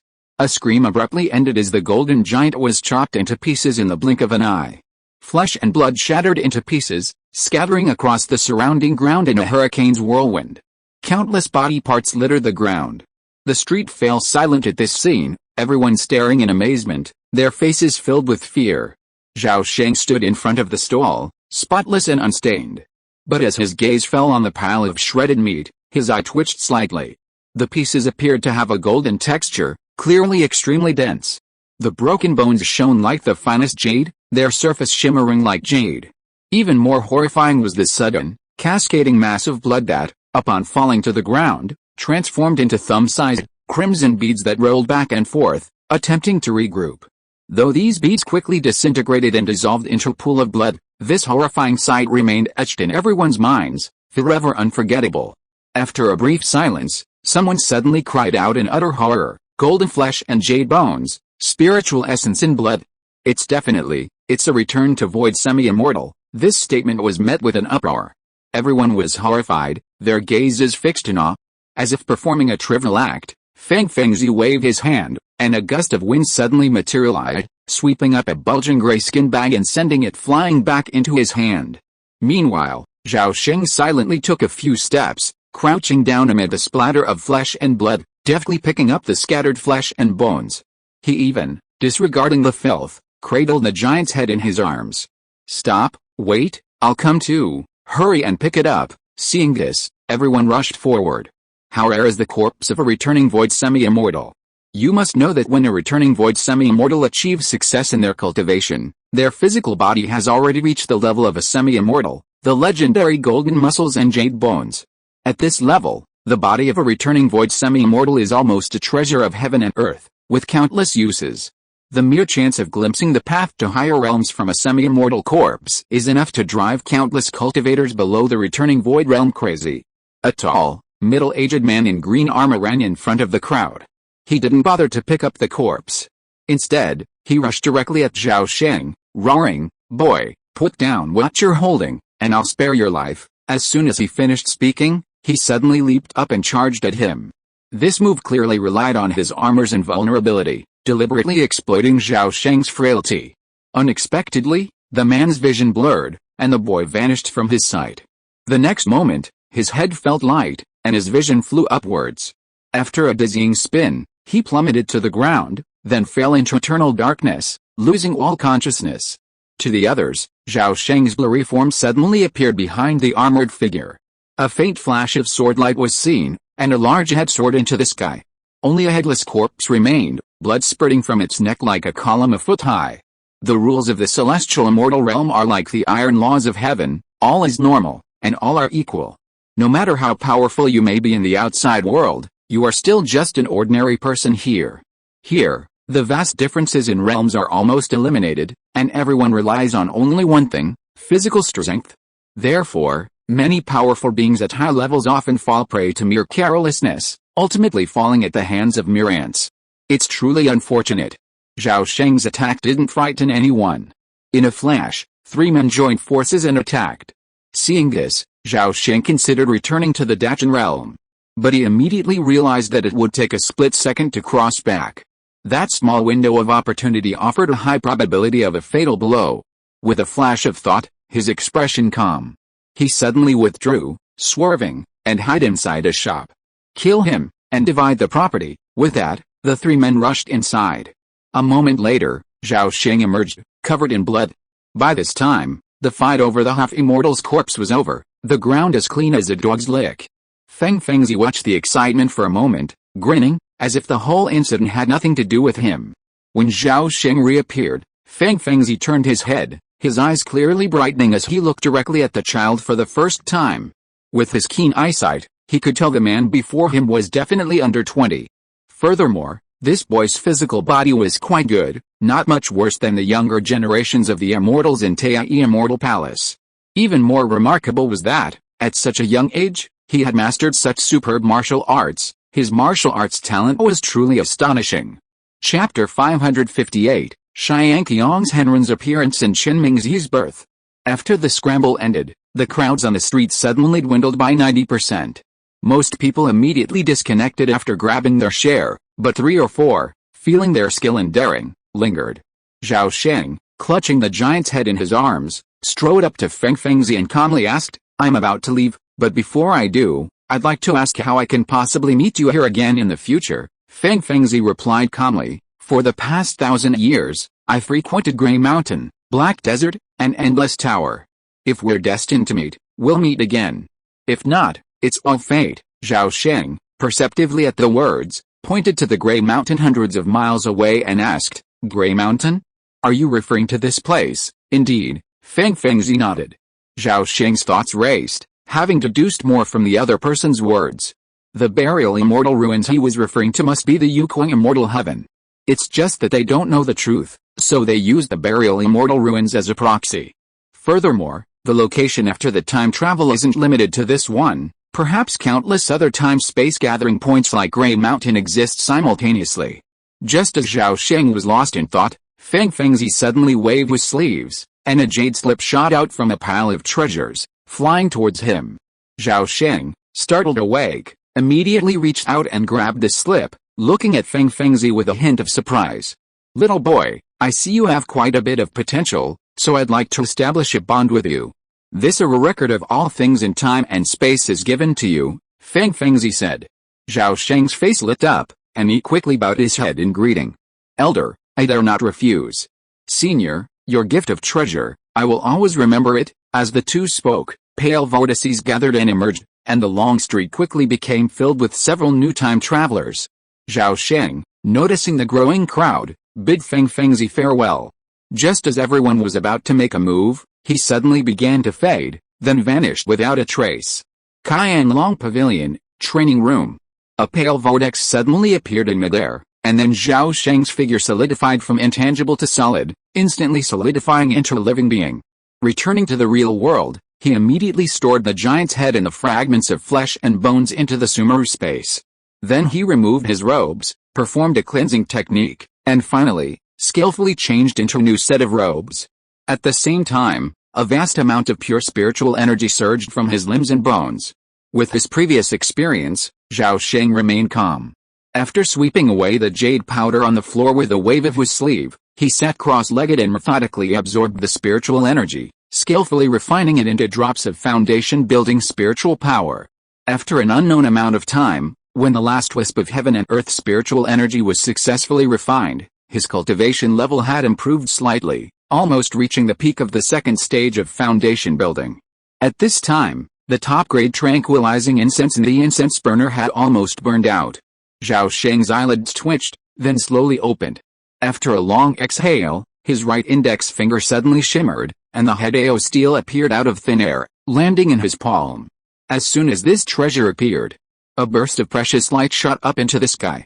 Countless Dao essences flowed across the surface of the steel, and each Taiyi spiritual text seemed to come alive, emitting an unfathomable aura of laws. Zhao Sheng, realizing the situation was not good, unhesitatingly retracted the Hideo steel into the Zumi dimension. He was wrong. He had underestimated Feng Fengzi. Who could have imagined that this man's so-called game could possess such terrifying power? This treasure was clearly a pinnacle of magical instruments, and it held immense mysteries. If one could comprehend its mysteries, it would surely have a profound impact on their future path. For any other cultivator, this would likely have soared to the heavens, ultimately reaching the nascent soul stage or even the divine transformation stage. At the moment the Hideo steel appeared, Elder Fihong, meditating deep within the heart of the great Shun sacred tree, suddenly awoke. This is a fluctuation of laws. No, where's it coming from? Patriarch Fihong's expression changed several times, and then, with a thought, a mighty divine consciousness expanded, instantly enveloping an area of 1,000 miles. As a fellow tree master, Patriarch Fihong, drawing upon the power of the sacred tree, amplified his own divine consciousness to power comparable to that of a true lord of transformation. However, even so, Patriarch Fihong could not grasp the source of this fleeting fluctuation of laws. Unwilling to accept defeat, his divine consciousness weaved into a web, searching repeatedly for a long time, eventually alerting even the Chen family's giant and true masters, but to no avail. Patriarch Chen Daqian, believing a powerful enemy was approaching, hurried to meet with the ancestor in his cave, but was dismissed by Patriarch Fihong with a few words. For a moment, the Chen family's giant and true masters were bewildered, unsure of the ancestor's reason for such a commotion. A few days later, Zhao Sheng accidentally learned of this incident from Chen Daqian, realizing the unexpected incident. From then on, he never took out the Hideo steel within the sacred tree's domain, fearing to alert the Fihong Patriarch again. Winter ended and spring arrived, bringing life back to life. The Daqian sacred tree stood like a towering peak, towering between heaven and earth. Its lush, verdant canopy stretched across 1,000 miles, blanketing the earth beneath with a blanket of green. Countless medicinal herbs and plants flourished year after year under the tree's protection, gradually reaching maturity. Boom! Near noon, a muffled rumble echoed from an abandoned house. In the open space in front of the house, Zhao Sheng, with a calm expression, struck out with a fist. A flash of lightning instantly struck the stone wall several feet away. With a resounding boom, rocks flew everywhere, and the stone wall was ripped through, revealing a hole over 10 feet wide, its edges charred black, as if burned by fire. Through the hole, one could see a nearly 2-foot-deep pit on the ground behind the wall, with fist marks clearly visible at the bottom. Zhao Sheng nodded in satisfaction. After only a year of practicing the 7th shift Thunder Battle Body, his progress was divine, and his Thunder Battle Body had reached the 2nd level. A casual punch from outside his body could easily penetrate a stone wall over a foot thick, and the remaining force could still create a pit in the ground. At this moment, his eyebrows raised, as if sensing something, and suddenly he waved his sleeves. Lightning flashed in front of him, and 6 cloud-white lightning balls as big as elms appeared around him. As fast as meteors, they bombarded the outside of the courtyard. There was a loud rumble, a large flash of lightning burst out, and a scream was heard from outside the courtyard. A moment later, someone outside the courtyard shouted frantically, "Master, please show some mercy. I'm here, come in." As Zhao Sheng finished speaking, a middle-aged man in brocade clothes poked his head in. Seeing that the main target hadn't made a move, he breathed a sigh of relief and hurried in. "Master Xiangqiang, I wasn't trying to pry in. I just heard so much noise inside that I thought a fight was going on. So, did you bring the items?" But Zhao Sheng interrupted him before he could finish. I brought them. Hearing this, the middle-aged man in brocade clothes quickly removed his Kyankan bag and poured out 4 treasures. Among them were ambers containing the sands of time and space, over 30 in number. There was also a fist-sized piece of Kongming stone and a mass of purple mud. The last item was a 3-inch tall white jade bottle. Zhao Sheng counted them and said, "Space-time sand, void stone, unborn soil, and more." Seeing this, the middle-aged man in brocade robes cautiously reminded him, "Master, the bottle contains 200 drops of ghostly serum." This man's name was Gui Zhongzheng, a member of the Chen family's neighbor, the Sitting Tiger Gui family, a member of the Foundation Establishment realm. He was also one of the traders Zhao Sheng had recruited over the past 6 months. Today was their 3rd trade. The previous 2 transactions had yielded considerable profits for Gui Zhongzheng, prompting him to eagerly pursue the 3rd. Zhao Sheng nodded, reached out, took the void stone, and began to examine its quality. Soon, he had inspected all 4 treasures, and their quality was comparable to Gui Zhongzheng's predictions. As agreed, Zhao Sheng removed the bottle containing the top-grade Foundation Establishment pill and flicked it into the man's arms. Gui Zhongzheng hurriedly unsealed the bottle, poured out the pill, and examined it carefully. Soon, his face lit up with ecstasy, and he nodded repeatedly like a chicken pounding rice, saying, "Master, you truly keep your word. I deeply admire you," a pitiful expression of parental love. Gui Zhongzheng's eldest son had just reached the great perfection of key refining and urgently needed a Foundation Establishment pill to break through. But even Gui Zhongzheng, who was in the middle stage of Foundation Establishment, couldn't procure a top-grade Foundation Establishment pill. It wasn't that he couldn't afford it, it was simply unavailable. Furthermore, the Gui family only allocated a limited number of top-grade Foundation Establishment pills to the most accomplished of their generation, never wasting them on an ordinary key refiner. After saying this, Gui Zhongzheng hesitated, as if he had something else to say. Seeing this, Zhao Sheng asked, "What else do you want?" Upon hearing this, Gui Zhongzheng pulled out an antique invitation from his pocket and said, "There will be a high-level auction in Gilei City in 3 months. Most of the attendees are Jinden's Henren. The auction will be personally presided over by my ancestor, and there will be many treasures on display. Perhaps there will be something that Zhenren would be interested in. If Zhenren is interested, please accept this invitation." "Oh," Zhao Sheng's eyes flickered as he reached out to take a look at the invitation. He then nodded, "If I'm free, I will attend the event." For the past year, whenever Zhao Sheng interacted with outsiders, he would use a little magic to disguise himself as a casual Jinden cultivator, known as Xiangqiang. You'll have to admit, aside from his fake cultivation, Zhao Sheng acted more authentic than a real Jinden's Henren in every other way. After all, He had been a giant for several generations, and he knew this job better than anyone else. Very well, I will be waiting for your visit. Gui Zhongzhang was overjoyed and bowed quickly. However, when he looked up again, he was shocked to find that Xiangqiang's Henren had vanished. Dark clouds rolled in, thunder roared. Countless lightning bolts streaked across the sky, and heavy rain poured down.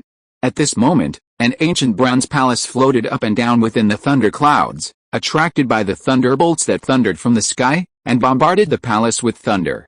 Inside the palace, lightning flashed, thunder clouds drifted and rolled along the ground, a scene otherworldly. Boom! Boom!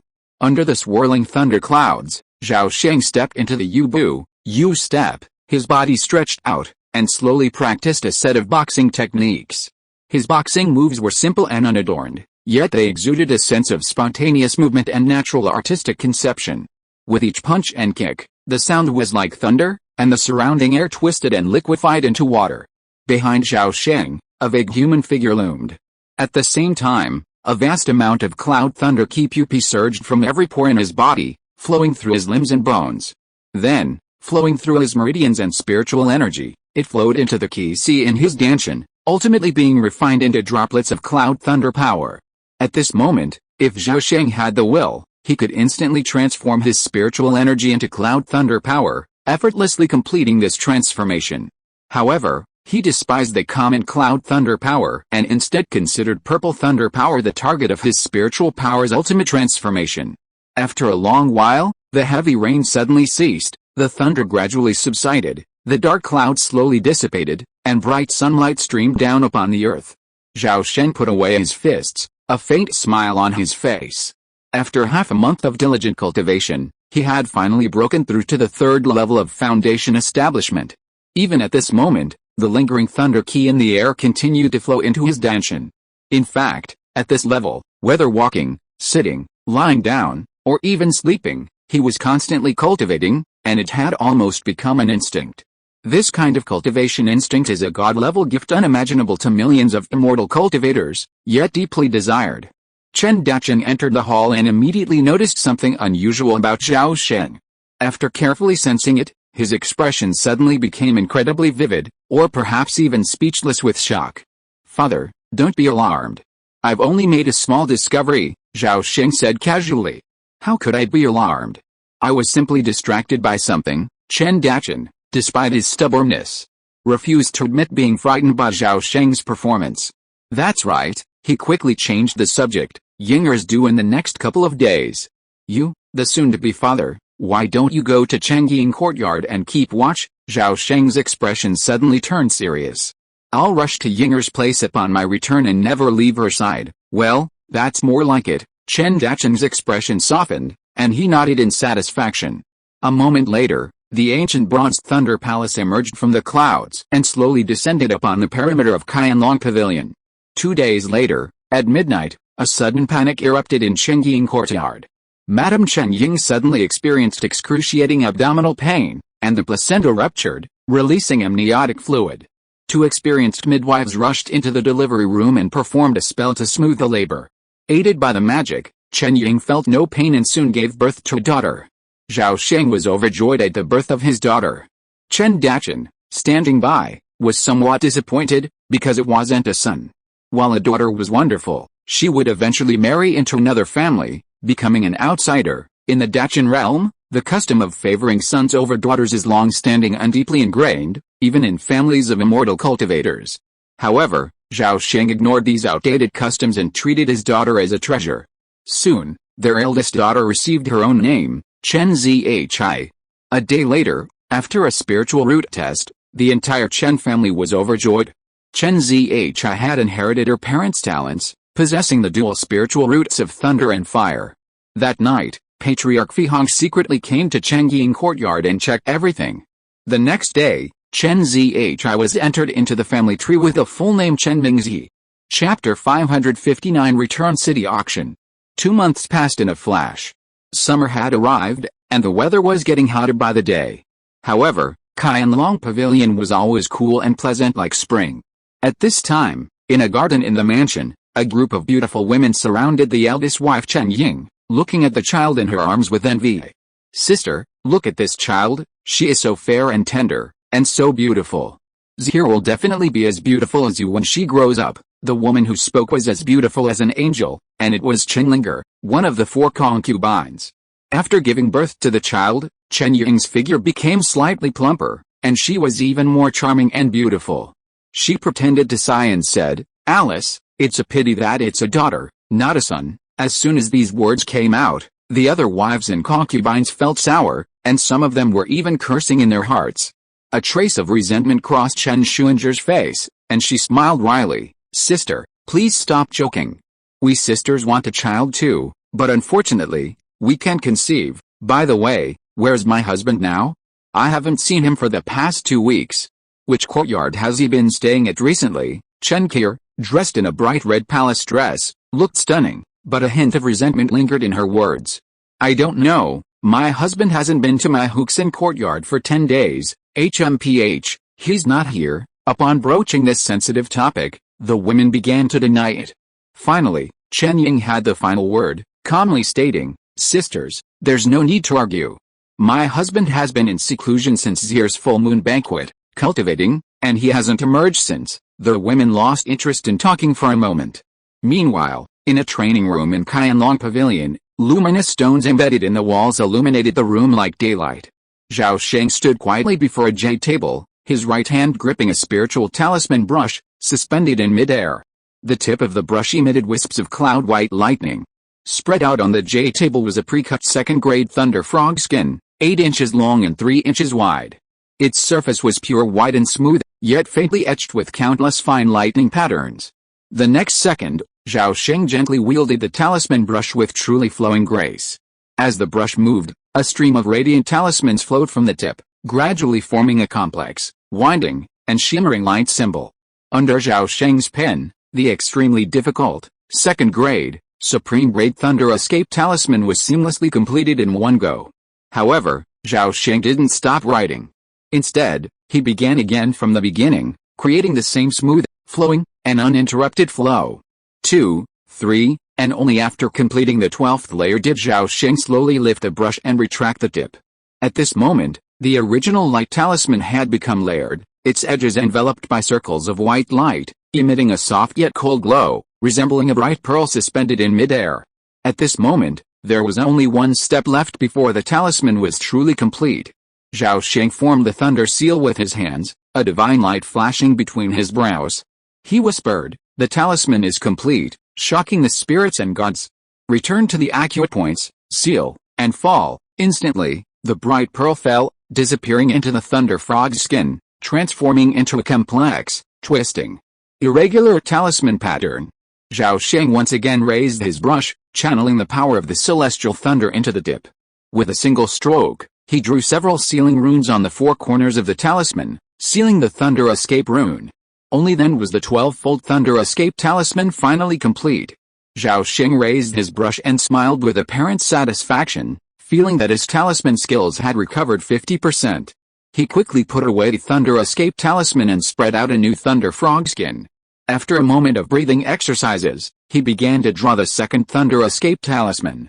The sun rose and set, and time slowly slipped by. 7 days later, Zhao Sheng sat cross-legged on a cushion, a roaring sound emanating from his body, and a thick layer of blood-colored light enveloped his form. The blood-colored light was as thick as water, yet without a trace of evil, instead emanating a faint, holy aura. After a long time, the blood-colored light gradually receded into Zhao Sheng's body, and the roaring sound gradually faded. Over 3 days, he successfully mastered a forbidden spell known as the Burning Blood and Marrow Method. This technique, derived from the Blood Soul Sutra, was extremely costly to perform, but it was incredibly easy to master and possessed incredible power, comparable to the white bone-slaying god sword. He cultivated this forbidden technique because of his gift of regenerating flesh and blood. While ordinary people would exhaust their blood and marrow after a few attempts, Zhao Sheng could practice it as if it were a normal technique. It was a divinely gifted spell, perfectly suited to him. An hour later, Zhao Sheng used his internal energy to restore his depleted spiritual energy and then took inventory of the treasures in the Zumi space. He then changed into his Taoist robes and used his internal energy to alter his appearance and figure. After doing this, he stood up and suddenly vanished from the spot. 8,000 miles southwest of the Chen family's territory lies a hilly region stretching for thousands of miles. In the center of this hilly region, a nearly 20,000-year-old sacred tree grows. Gilei City, also a massive suspended city, was built on the waste of this sacred tree. Compared to the Chen families, this city's architectural style is more imposing, yet less refined. 12 buildings stand in the city, and shops of all kinds can be found everywhere. Markets are clearly divided, each with its own function. However, the large area surrounding the tree trunk is known as the inner city. Beautiful spiritual palaces and vast gardens have been specially constructed here. Hundreds of caves imbued with spiritual energy are scattered deep within the wooded gardens, some privately owned, others available for rent. Gilei City is the core and most prosperous city of the sitting Tiger Gijia, with a population consistently exceeding 1 million. Compared to its more closed-off neighbors, Gilei City is undoubtedly open and inclusive, welcoming all cultivators to settle here or come for shopping and leisure. Therefore, Gilei City is arguably one of the most prosperous cultivation cities in the southwest of Shenzhou. That day, one impressive cultivator after another, either riding beasts or simply gliding through space, arrived before a large palace building in the northeastern part of the inner city. They quickly and confidently entered. However, the few distinguished guests who arrived bearing invitations were greeted by dedicated personnel and respectfully ushered in. As early as yesterday, Zhao Sheng had arrived at this renowned southwest city, Gilei Immortal City. On the day of the auction, he disguised himself as a pale, beardless old man and slowly made his way toward the venue along a bustling street in the inner city. The street was wide enough for 5 crane-shaped flying chariots to park side by side. It was lined with shops owned by major immortal cultivation families, and the flow of people was immense. He had never been to Gilei City before, but now, taking a closer look, he finally witnessed the prosperity of this famous southwestern city. This city was truly a renowned commercial hub. The prosperity of this street alone surpassed that of Chen family's hanging city by several streets. Compared to his own cold home, Gilei City was truly bustling with people. After walking for about an instant of time, a large palace slowly came into view. The palace covered over 100 acres, boasting a grand and wide entrance, and was divided into 5 stories. Its exterior featured high eaves and carved jade railings, giving it an appearance of extreme luxury. A massive plaque hung in front of the palace gate, Ruga Tower. These 3 large characters were inlaid with exquisitely crafted spirit stones, their calligraphy resembling coiled dragons and dancing phoenixes, majestic and imposing.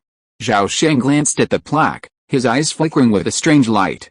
He paused at the doorway, retrieved a sound transmission talisman, typed a few words into it, and then quietly waited. A moment later, a middle-aged man in brocade clothing hurried out of the building.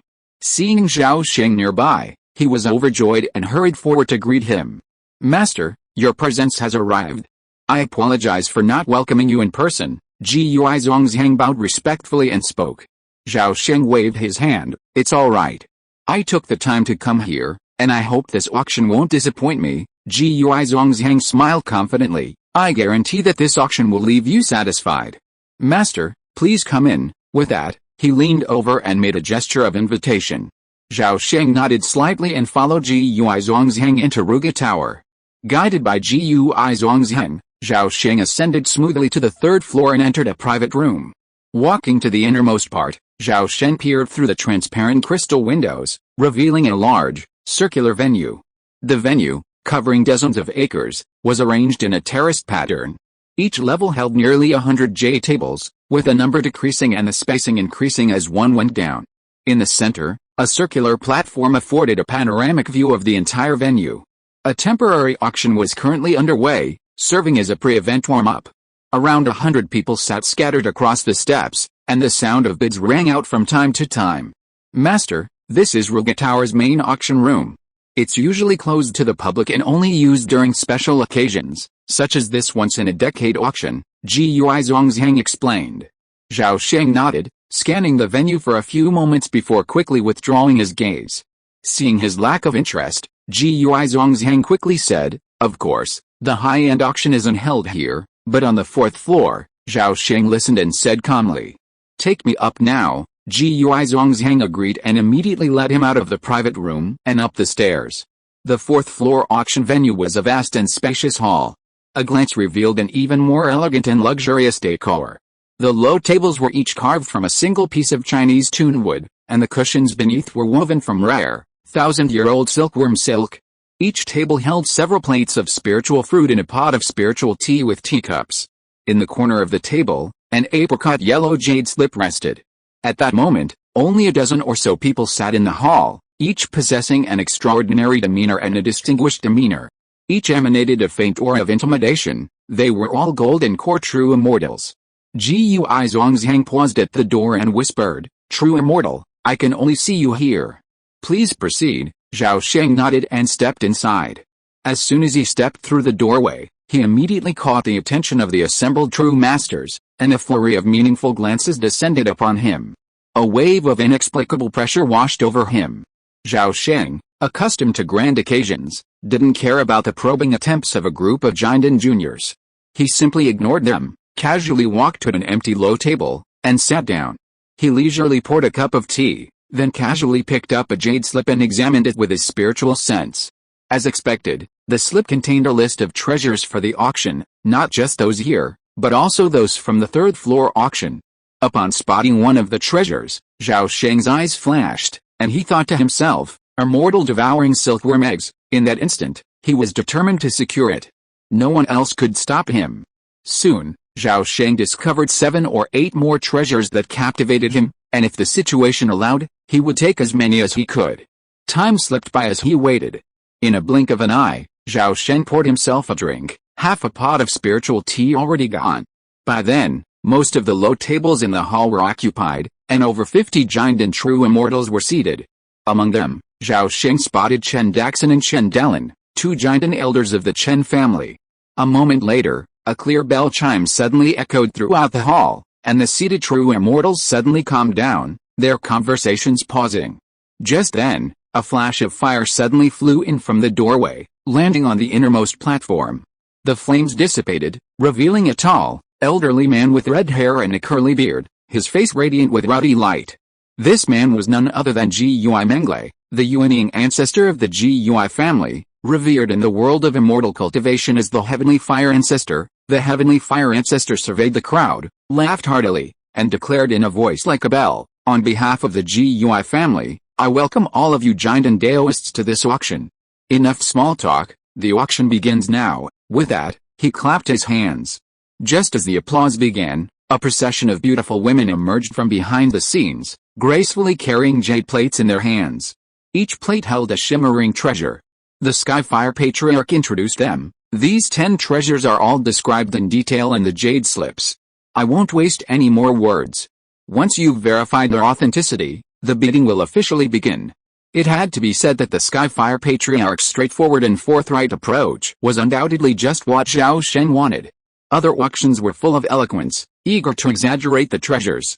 In contrast, the Skyfire Patriarch didn't even bother to introduce them. After a moment's wait, the Skyfire Patriarch continued, "The first item is the low-grade magical weapon, the Ziggy Pill. The starting price is 10 high-grade spirit stones.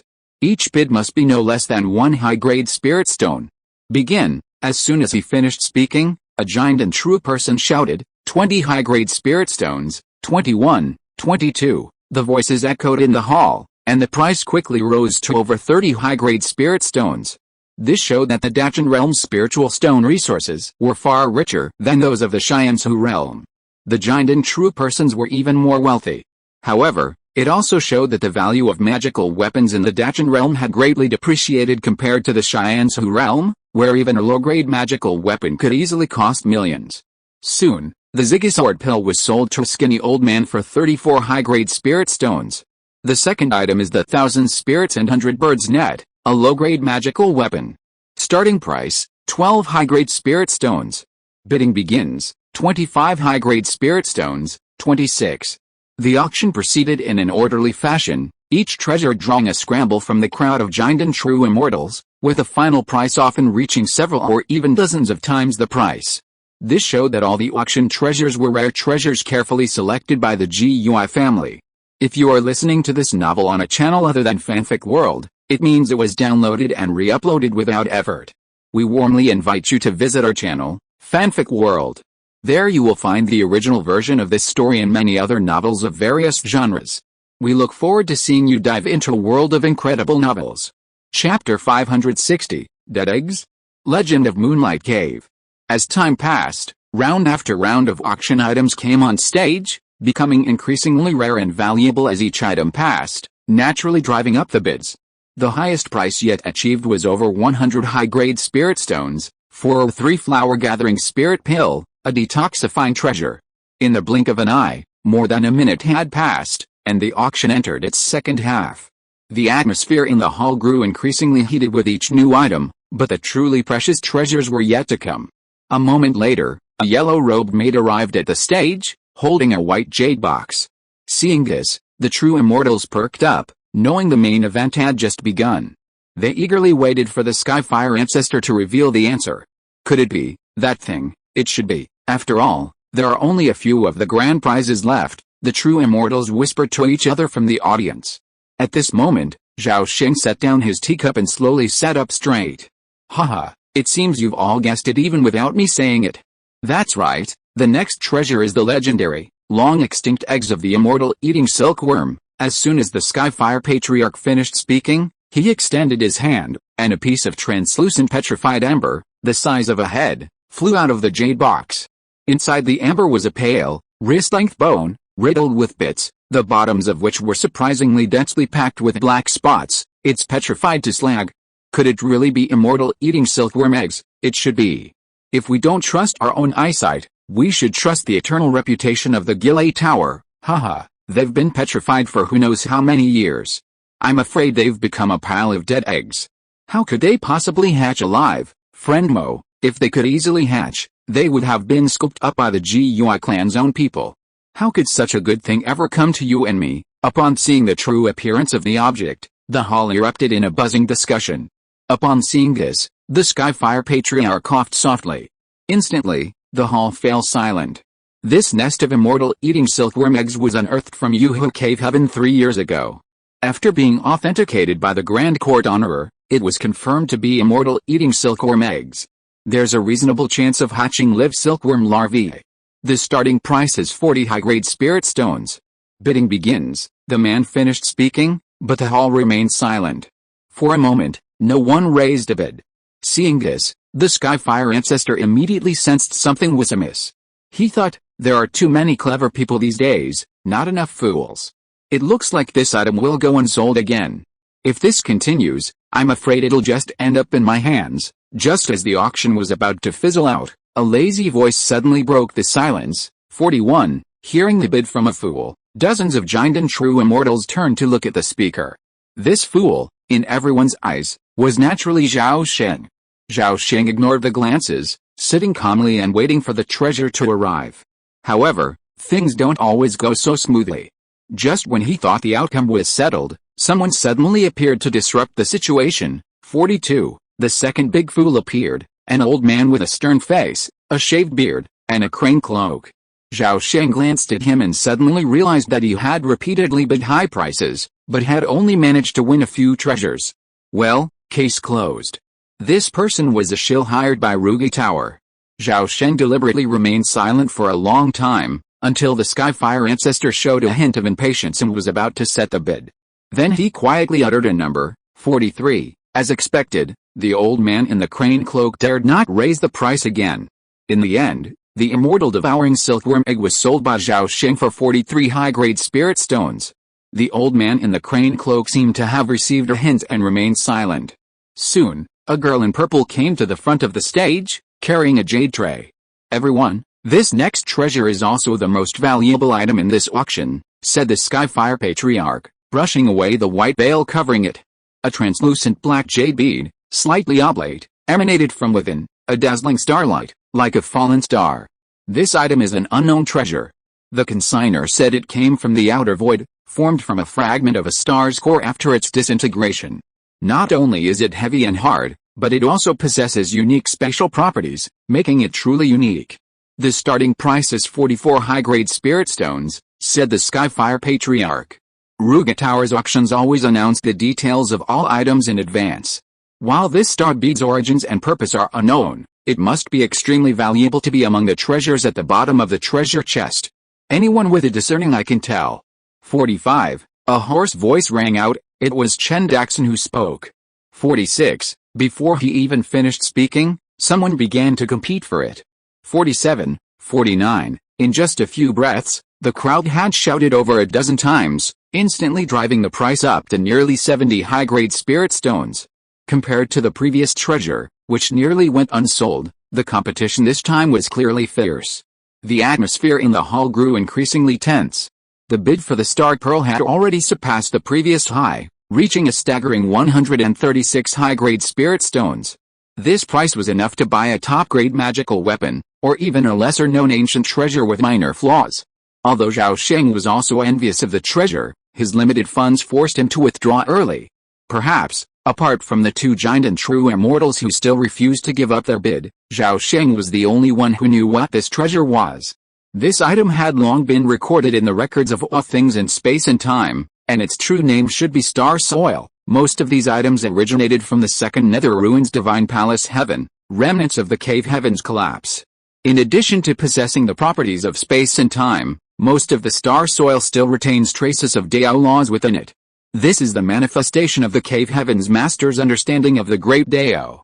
If refined correctly, even a true God transformation master could draw upon the enlightenment experience of their predecessors, ultimately benefiting greatly on their path. After a half-hour competition, the final winner of the auction was a seemingly unknown giant and cultivator, a truly astonishing event. After securing the treasure, he immediately hurriedly departed. But soon after, 3 giant and true gods rose and left the scene simultaneously. The implications were self-evident. The Skyfire ancestor was unconcerned with such matters. As long as they didn't engage in a fight in Gilei City, he simply didn't care to engage in such filthy acts of murder and treasure stealing. Seeing more people eager to leave, the Skyfire ancestor immediately announced, "Wait a minute, everyone. The auction isn't over yet." Next up is the grand finale. Upon hearing this, many giant and true gods regained their seats and cast their gazes towards the podium, curiously awaiting their arrival. At this moment, the Skyfire ancestor personally removed an item from his Kyankan bag. In an instant, a glazed jade pagoda appeared before everyone. Crystal clear, its sides engraved with hundreds of ancient symbols, it emanated circles of glazed light, bathing the entire hall in its extraordinary beauty. The entire hall's gaze was riveted by the pagoda. From time to time, some exclaimed in amazement, while others remained silent, their eyes blazing with passion. Zhao Sheng's eyes narrowed slightly, as if burned by the overwhelming glaze. "You have only seen a brief description of this treasure in the jade slips, and I'm afraid you don't know the true value of this soul-fixing and spirit-containing pagoda. I would like to take the trouble to explain this special, top-grade magical weapon. After 3 consecutive appraisals by the Grand Lord, it has been confirmed to be a rare treasure from the upper realms. It possesses the power to stabilize the soul sea and nourish the spirit. Crucially, with this treasure protecting the Purple Mansion, it can resist all mental attacks. Even the power of the nascent soul's divine consciousness can be reduced by 90%. As for its other properties, they remain secret for now," said the Skyfire Patriarch mysteriously.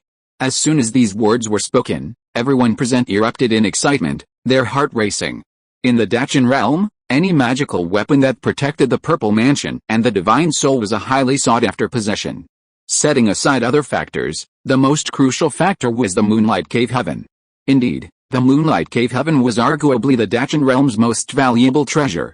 Located on the moon just outside the Dachan realm, it was said to be the palace of the deceased of a powerful being from the upper realm. Rumors circulated that this mysterious being was born in the Dachan realm early in life, and only then did he relocate the palace of the deceased back to our own realm before his death. His motives were unknown. Some said it was to leave a legacy for future generations, others to select a successor to the lineage. Some even claimed the powerful being was not dead, but was simply waiting for a target to emerge. 10,000 years had passed since the Moonlight Cave Heaven's creation, and most of its treasures had long since been plundered by waves of powerful spirit realm figures who had flocked to the cave upon hearing the news. Only a series of immovable, dilapidated mineral and spiritual veins remained, along with a few unique resource points. Even so, the Moonlight Cave Heaven is of immense importance to the Dachan realm. For those undergoing tribulations in this cave heaven, the power of thunder tribulations below the spirit transformation realm is surprisingly weakened by 10 to 30%. And a magical weapon that protects the soul is a must-have for entering the Moonlight Cave Heaven. Zhao Sheng was puzzled. Why would Gijia be willing to put such a valuable magical weapon up for auction? Don't bother with the extras. Now, let's begin the auction of this tower. The starting bid is 100 high-grade spirit stones or 1 top-grade spirit stone. For equal prices, top-grade spirit stones will be preferred. The Skyfire ancestor, seemingly anticipating the crowd's reaction, spoke after a moment of silence. Wow, the starting bid is 1 top-grade spirit stone. Everyone looked at each other in silence. This was a staggering sum, and it immediately forced 90% of the group to retreat. Chen Dalin, clad in a red silk robe, frowned as he gazed at the soul-fixing spirit tower, sensing something was amiss. However, before he could dwell, the atmosphere in the hall suddenly erupted in excitement, as if firecrackers had been lit. 150, everyone was in an uproar. They hadn't expected someone to raise the price by half right off the bat. This was a complete wreck. 1 top-grade spirit stone, plus 50 high-grade spirit stones. Chen Dalin, after a brief spiritual exchange with his clan brother Chen Daxun, immediately made his bid. 160 high-grade spirit stones. The giant and true immortals were speechless at this boastful display. The eyes of some of the giant and true immortals suddenly grew menacing. However, the man who had bid the highest price sat lazily cross-legged on his cushion, seemingly oblivious to the hostile glances around him. Zhao Sheng looked over and saw a man in his 20s, handsome and elegant, like a graceful young man. But his spiritual perception revealed him to be like a deep pool, its depth impossible to fathom. After a moment's hesitation, Chen Dalin gritted his teeth and called out a higher price: 1 top-grade spirit stone, 63 high-grade spirit stones, 2 top-grade spirit stones. With this price, the deal was sealed. A dead silence fell in the hall, and Chen Dalin's face, a sullen expression, remained silent. The Skyfire Patriarch seemed to know this man, so he didn't stall for time and quickly made a decision, ultimately closing the deal at 2 top-grade spirit stones. The auction concluded. Dozens of giant and true immortals gradually left the venue. A few approached the lavish guest, attempting to curry favor, but were ignored. Zhao Sheng stood up, glanced at the man, shook his head, and turned to leave the hall. As he left, a maid immediately approached and led Zhao Sheng backstage to exchange the items. A moment later, Zhao Sheng entered a simply decorated room, and the maid quietly withdrew. Soon, a returning family giant's Henrin entered the room, took out a fossilized immortal silkworm, and waited for Zhao Sheng to pay him the equivalent amount of high-grade spirit stones. Zhao Sheng initially admitted he didn't have enough spirit stones, then took out a stack of top-grade Thunder Escape talismans and offered to trade them for treasures.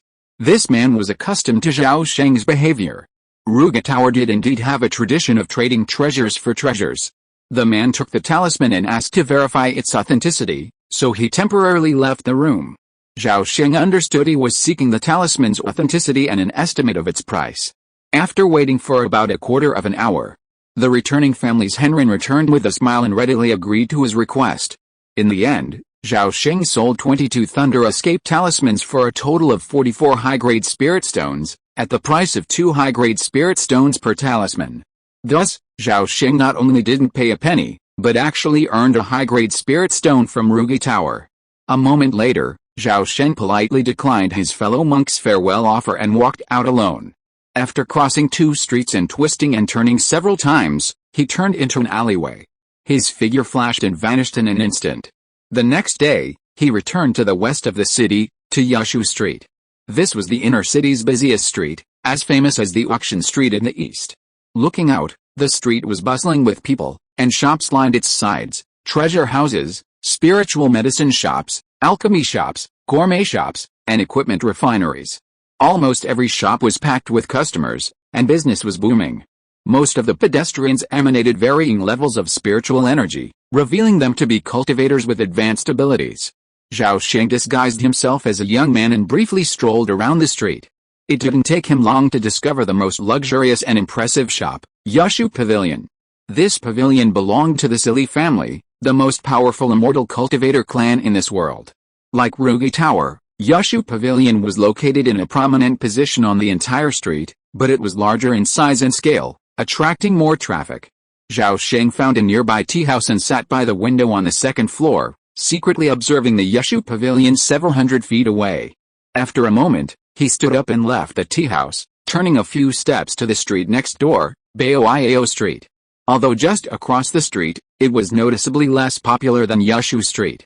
Zhao Sheng casually walked along the street and soon stopped in front of a spiritual medicine shop called Baoiao. Zhao Sheng walked in and was immediately greeted by a young waiter with extraordinary enthusiasm. Despite his young age, he was very polite and considerate. Chapter 561, Chasing the Dawn and Hatching Insect Eggs. I'm sorry for not welcoming you in person. My apologies. May I ask if you wish to buy or sell? Baoiao is a 300-year-old shop, stocked with countless elixirs and medicinal herbs. We're sure you won't be disappointed, the young medicine boy spoke eloquently, evidently having repeated this phrase countless times, it becoming second nature. Zhao Sheng approached and said calmly, I'd like to buy a few special herbs. You might not know them, so I'll ask your shopkeeper to come out. With that, Zhao Sheng briefly released his aura, then quickly withdrew. The young medicine boy's face paled, and he quickly bowed. Senior, my shopkeeper is in the backyard medicine store. Please follow me to the backyard. Zhao Sheng nodded, and followed a boy through the front shop, across a courtyard, and into an elegant reception room. This is the area of our shop reserved for distinguished guests. Please wait a moment, senior. I'll call the shopkeeper over right away. The young medicine boy bowed again and hurried out of the living room. Soon, a handsome, pale-faced elder strode in. Junior Liu Baiwei, greetings to Senior Foundation Establishment. Liu Baiwei's eyes flickered when he saw a young man sitting there, but he bowed without hesitation. Zhao Sheng's brows flashed with divine light, an invisible spiritual consciousness emanated. In an instant, it transformed into an invisible hand, straightening the man's body. He then said calmly, no need for formalities. Manager Liu, please take a seat. Liu Baiwei, no longer doubting the man's ability, respectfully sat down beside him. Zhao Sheng offered no further greetings. Instead, he took out a jade slip and pushed it towards Manager Liu, saying, Manager Liu, please take a look at this slip. The elixir I require is written down on it. Liu Baiwei took the slip and placed it between his brows. After a moment, the man removed the slip, but his expression showed hesitation. Although the jade slip detailed the forms and properties of 7 elixirs with graphic illustrations, perhaps due to his limited knowledge, he didn't recognize as many as 5. Zhao Sheng, sensing his distress, offered solace. Manager Liu, feel free to speak your mind. Even if you don't recognize any, I won't blame you. He said this, and meant it. After all, he had searched the family's medicine collection and found no trace of these 7 elixirs, suggesting they might be medicinal plants native to the Xianzhu realm. In reality, if he spent decades researching a new formula for the resurrection elixir, he might be able to find substitutes for these 7 elixirs. However, such an endeavor seemed uneconomical. Only if he couldn't find these elixirs in Gilei City would he consider alternatives. The so-called resurrection elixir was actually a special liquid he accidentally concocted while experimenting with cultivating the blood plague insect in his previous life. Originally intended to increase the survival rate of plague insect larvae, the resulting elixir proved to have an effect beyond imagination, possessing a miraculous effect akin to resurrection from the dead. Of course, this elixir only has miraculous effects on egg-laying insects like flies, mosquitoes, ants, and mites. It's not only ineffective against larger creatures like humans and ferocious beasts, but is also highly toxic. Seeing his customer so approachable, shopkeeper Liu felt relieved and bowed, saying, Please forgive me, senior. I'm not very knowledgeable and only know 2 elixirs, Heart Desolate Grass and Wan Jihuang, but I can't do anything else. Zhao Sheng's face flickered thoughtfully upon hearing this, and his fingers subconsciously tapped lightly on the table. Shopkeeper Liu's heart skipped a beat, and he quickly leaned forward and said, If you're in urgent need of these 7 elixirs, I have a suggestion. Oh, shopkeeper, please tell me. Zhao Sheng's eyes fixed on him, his interest piqued. Shopkeeper Liu said, Our shop has been open for over 300 years, and we have quite a few connections within the alchemy trade of Gilei City. If you're not afraid of leaking secrets, I could take this jade slip and ask for advice from several of our leading medicinal herbs experts. If they don't know about these medicinal herbs, I'm sure few in this world will. Zhao Sheng was immediately intrigued by this and said with a smile, In that case, I'll trouble you, shopkeeper Liu, you're so polite, senior. Please be patient. I'll go and ask for advice from the leading medicinal herbs immediately. With that, shopkeeper Liu picked up the jade slit and hurried out of the elegant hall. A short while later, a young herbalist entered, carrying a wooden tray. On the tray lay a set of teacups and 2 plates of preserved fruit snacks. After placing the teacups and preserved fruit snacks, he tactfully withdrew but waited outside the door. After waiting for nearly 2 hours, the sun set and dusk approached. Just then, shopkeeper Liu excitedly entered the living room and announced, "I've fulfilled my mission. Senior, I found the 7 herbs you requested. I've brought back 6, but the Millennium Dragon Scale Ganoderma is out of stock in the city, so I'll have to wait a few days." Zhao Sheng raised an eyebrow at this, amazed at the profound heritage of the Gilei City pharmacy. As he spoke, shopkeeper Liu pulled 6 medicine boxes of varying sizes from his Kyankan bag and opened them one by one in front of him. Zhao Sheng carefully examined the 6 medicinal herbs within, noting that their age and preservation exceeded his expectations, and nodded in satisfaction. "Shopkeeper Liu, I'm buying all these spiritual herbs. How many spirit stones will it cost? Could you also tell me the price of the 1,000-year-old dragon scale Ganoderma, Senior? These 6 spiritual herbs are rare and precious. They cost a total of 232 medium-grade spirit stones. I'll round off the difference and give you 200. As for the 1,000-year-old dragon scale Ganoderma, considering its age, its price should be between 70 and 300 medium-grade spirit stones." Shopkeeper Liu, cautious by nature, didn't dare to ask for an exorbitant price, so he simply stated a reasonable price. Zhao Sheng didn't bargain, simply counting out 300 medium-grade spirit stones and handing them over. "That's unacceptable, that's unacceptable," shopkeeper Liu panicked, hastily refusing. "Please accept it, shopkeeper. The extra 70 is my token of gratitude. No need to refuse." Hearing his distinguished guest's words, shopkeeper Liu reluctantly accepted the offer. Zhao Sheng collected the elixir, agreed to return in 5 days, and left Beikaozhai with 30 mid-grade spirit stones as a deposit. That evening, Zhao Sheng quietly left the training room and was the first to enter Yumei. An hour later, after Chen Shuang had drifted off to sleep contentedly, Zhao Sheng quietly crept into Huxin courtyard and spent the night singing with Chen Kais. For the next 2 days, Zhao Sheng pampered his wife and daughters during the day at Chengying courtyard, then went on a killing spree at night, leaving several women fleeing in despair, begging for mercy. Time flowed quickly, and 5 days flew by. 5 days later, in the afternoon, Zhao Sheng entered the training room as usual to cultivate his profound skills. But after the gates closed and the barrier formation was activated, he was no longer in the room. At the same moment, Zhao Sheng appeared in a temporary cave 200 miles from Gilei City. Soon, a sword rainbow soared into the sky, hurtling towards Gilei City. After entering Gilei City, Zhao Sheng successfully obtained the Millennium Dragon Scale fungus from shopkeeper Liu, spending nearly 200 mid-grade spirit stones. However, not satisfied, he quickly made an agreement with shopkeeper Liu. He would continue collecting 7 spiritual herbs for him, and he would return periodically to pick them up. After leaving 2 high-grade spirit stones as a partial deposit, Zhao Sheng was escorted out of the shop by shopkeeper Liu. A moment later, Zhao Sheng, renovating his appearance, entered the Jade-Su Pavilion. About an incense stick later, Zhao Sheng hurried out, disappearing into the crowd in a flash. A few days later, the Jade-Su Pavilion suddenly began selling a series of special fire talismans. While these fire talismans were humble, all mid to low-grade 1st and 2nd grade talismans, each one was incredibly powerful, several times, if not more, than ordinary talismans of the same rank.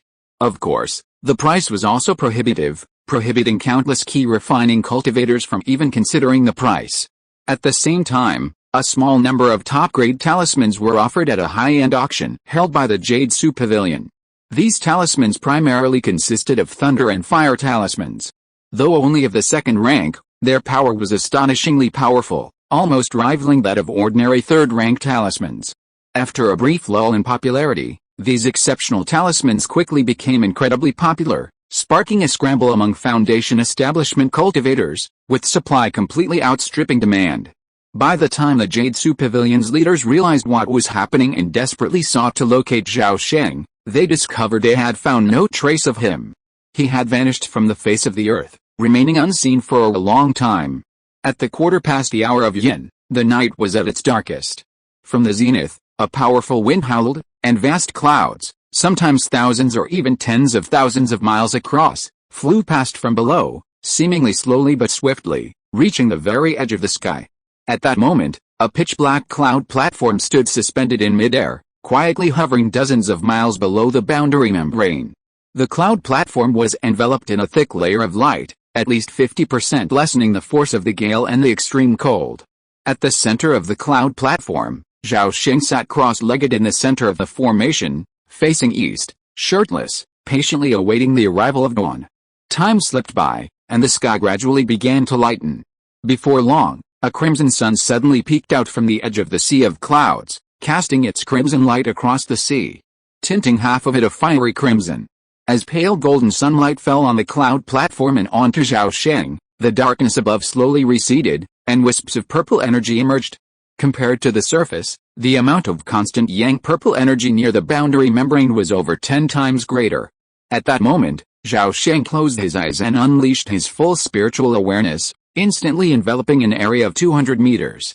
In sync with his profound energy, spiritual power flowed through his limbs and bones, capturing all the constant yang purple energy within a 200-meter radius in his spiritual net and instantly drawing it into the Danshan Qi Sea. At the same moment, a dazzling flash of lightning erupted from the Taizhuang formation diagram. A vast amount of free-form lightning energy emerged from thin air and swarmed into Zhao Sheng's Danshan Qi Sea. As soon as the free-form lightning energy came into contact with the eternal sun purple Qi, it was instantly transformed into wisps of brilliant purple lightning light through a profound thunder seal condensed by divine consciousness. These wisps of purple lightning fell into the vortex of spiritual energy and were quickly refined into drops of brilliant purple lightning spiritual energy. After an unknown amount of time, Zhao Sheng suddenly could no longer sense any trace of the eternal sun purple Qi. This mysterious energy had appeared and vanished with equal abruptness. He opened his eyes and saw that the sun had risen fully from the horizon. Today's dawn had passed. However, his expression was clearly indifferent. Zhao Sheng extended his right hand and pressed it to the ground. His index finger shone faintly, and in an instant, the platform beneath him vanished into thin air. Then, standing suspended in midair, he turned and gazed westward. The darkness of the sky had not yet completely faded, and the intersection of darkness and light was clearly visible. The next moment, Zhao Sheng's figure vanished into thin air. By the time he reappeared, he had teleported 8,000 miles to the west, where the darkness just before dawn arrived. Zhao Sheng released the cloud platform and sat cross-legged in the center of the formation, silently awaiting the sun's rise. Soon, the sun peeked out from the east, its rays breaking through the darkness. Dawn arrived, and half the sea of clouds transformed into a fiery sunset. Instantly, wisps of eternal purple Qi emerged with a rising sun. Zhao Sheng released his spiritual sense, methodically capturing the surrounding eternal purple Qi while activating the formation and continuously refining the incoming thunder and purple Qi. In this way, drop after drop of purple sky thunder power was slowly refined, gradually replacing his original foundation-building spiritual energy. When the eternal purple Qi vanished, Zhao Sheng once again activated the great space-time shift, continuing to chase the dawn. His cultivation method was simply incredible. It could be said that the amount of eternal purple Qi he refined in a single session was equivalent to the painstaking efforts of an ordinary cultivator for 10 days or half a month. That day, Zhao Sheng teleported 3 times in a row, reaching a distance of over 24,000 miles. However, this was his relative limit. After all, the cost of activating the great space-time teleportation was considerable, and one must exercise caution. By the time he returned to Qianlong Pavilion, the sun had already reached noon. Later, Zhao Sheng changed into his robes, pushed open the stone door, and left the training room, entering the courtyard. Chen Shou, with a call, a sturdy young man trotted in from outside. He ran to Zhao Sheng and bowed. "Master, I'm here." "What can I do for you?" Zhao Sheng asked calmly. "Have the insect eggs I asked you to look after shown any signs of movement?" Chen Shou's face darkened, and he whispered, "Master, I've changed the medicine 3 times as instructed, but most of the eggs remain motionless. However, 7 eggs are showing increasing vitality and should be viable." "Oh, take me to see." Zhao Sheng, intrigued, immediately ordered. "Master, please follow me," Chen Shou responded, hurriedly leading Zhao Sheng through the courtyard and corridors, finally entering a special greenhouse with constant temperature and humidity. In the center of the greenhouse stood 8 square tables, each holding a jade urn about a foot in size. Each urn contained a thin layer of iridescent liquid, dotted with tiny sesame-sized black dots. Zhao Sheng walked past each table, sensing the vitality of the insect eggs within with his spiritual sense. As Chen Shou had predicted, only 7 eggs had doubled in size, suggesting a chance of hatching. Zhao Sheng carefully selected these 7 eggs, placed them in new jade urns, and replaced them with a more concentrated layer of resurrection liquid. After doing this, he instructed Chen Shou to continue watching over the remaining eggs. He then took the 7 eggs away. Crossing 2 courtyards, Zhao Sheng reached a garden, where he happened to hear wailing coming from within the garden wall. When Zhao Sheng heard the crying, his face suddenly turned pale, but the next second he looked helpless. Chapter 562, The Immortal Eating Silkworm is born and enters the immortal heaven again. Wow, where can this evil creature escape? Look at me, my unparalleled slash. I'll kill it, young master. Young master. Slow down, or you might fall. Zhao Sheng, with a serious expression, entered the garden, only to find a scene of chaos. The flowers and plants had been ravaged, lying in a chaotic mess. His eldest son, Chen Mingren, clutched a large sword in each hand and excitedly slashed through the flower bed. Everywhere he passed, the plants and branches fell to the ground, as if ravaged by a hurricane. At the edge of the flower bed, a beautiful little girl with long, flowing hair squatted on the ground, clutching a half-stubbed rainbow flower in her arms, sobbing uncontrollably. Needless to say, this little girl was Zhao Sheng's eldest daughter, Chen Mingzi, who had just turned 8. Near the flower bed, 4 men and women in green clothes were panic-stricken, scurrying around in panic, but they didn't dare to interfere in the affairs of the young master and young lady. Seeing this, Zhao Sheng frowned slightly. In a flash, he appeared behind his son, grabbed his son by the collar, and lifted him up. Chen Mingren was his eldest son, already 5 years old, at the age of boundless energy and unpopularity. The moment his feet left the ground, the child screamed in fear and swung the large sword in his hand backwards, but was deflected by his father's finger. Zhao Sheng carried his son and walked a few steps to the eldest daughter, Chen Mingzi.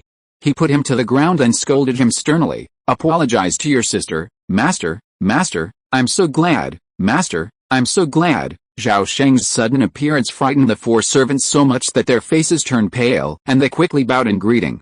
The 2 serving the young master were especially trembling with fear. At this moment, Chen Mingren realized his father had arrived. Upon hearing that he was about to apologize to Chen Mingzi, the child snorted in dissatisfaction, pouted, and tilted his head to the right, refusing to speak. Yikes, Zhao Sheng nearly laughed in anger, thinking, so you're still such a stubborn bastard, want to be the crooked-mouthed dragon king? Have you asked your father? Zhao Sheng didn't want to indulge the child. He casually released a stream of spiritual energy and sent it into his son's body. Instantly, Chen Mingren felt his entire body stiffen, unable to move, like a piece of wood. Only his eyes moved wildly, and soon tears welled up. At this moment, Chen Mingzi, seeing her brother being punished by her father, quickly stood up, tugging at her father's sleeve with her little hand, and pleaded softly, Daddy, please spare my brother this time. Zahir won't feel bad anymore. Upon hearing this, Zhao Sheng's serious face suddenly melted into one of doting. He raised his hand and stroked his daughter's head, saying gently, Good girl, Zahir. Tomorrow, Daddy will give you an even better rainbow flower. At this point, Zhao Sheng's tone turned cold. As for Rainer, he's incredibly naughty. Not only did he destroy your birthday present, he's also refusing to change his ways. Today, as a father, I must teach this rebellious son a lesson. He swept his gaze over the servants and sternly declared, Watch here.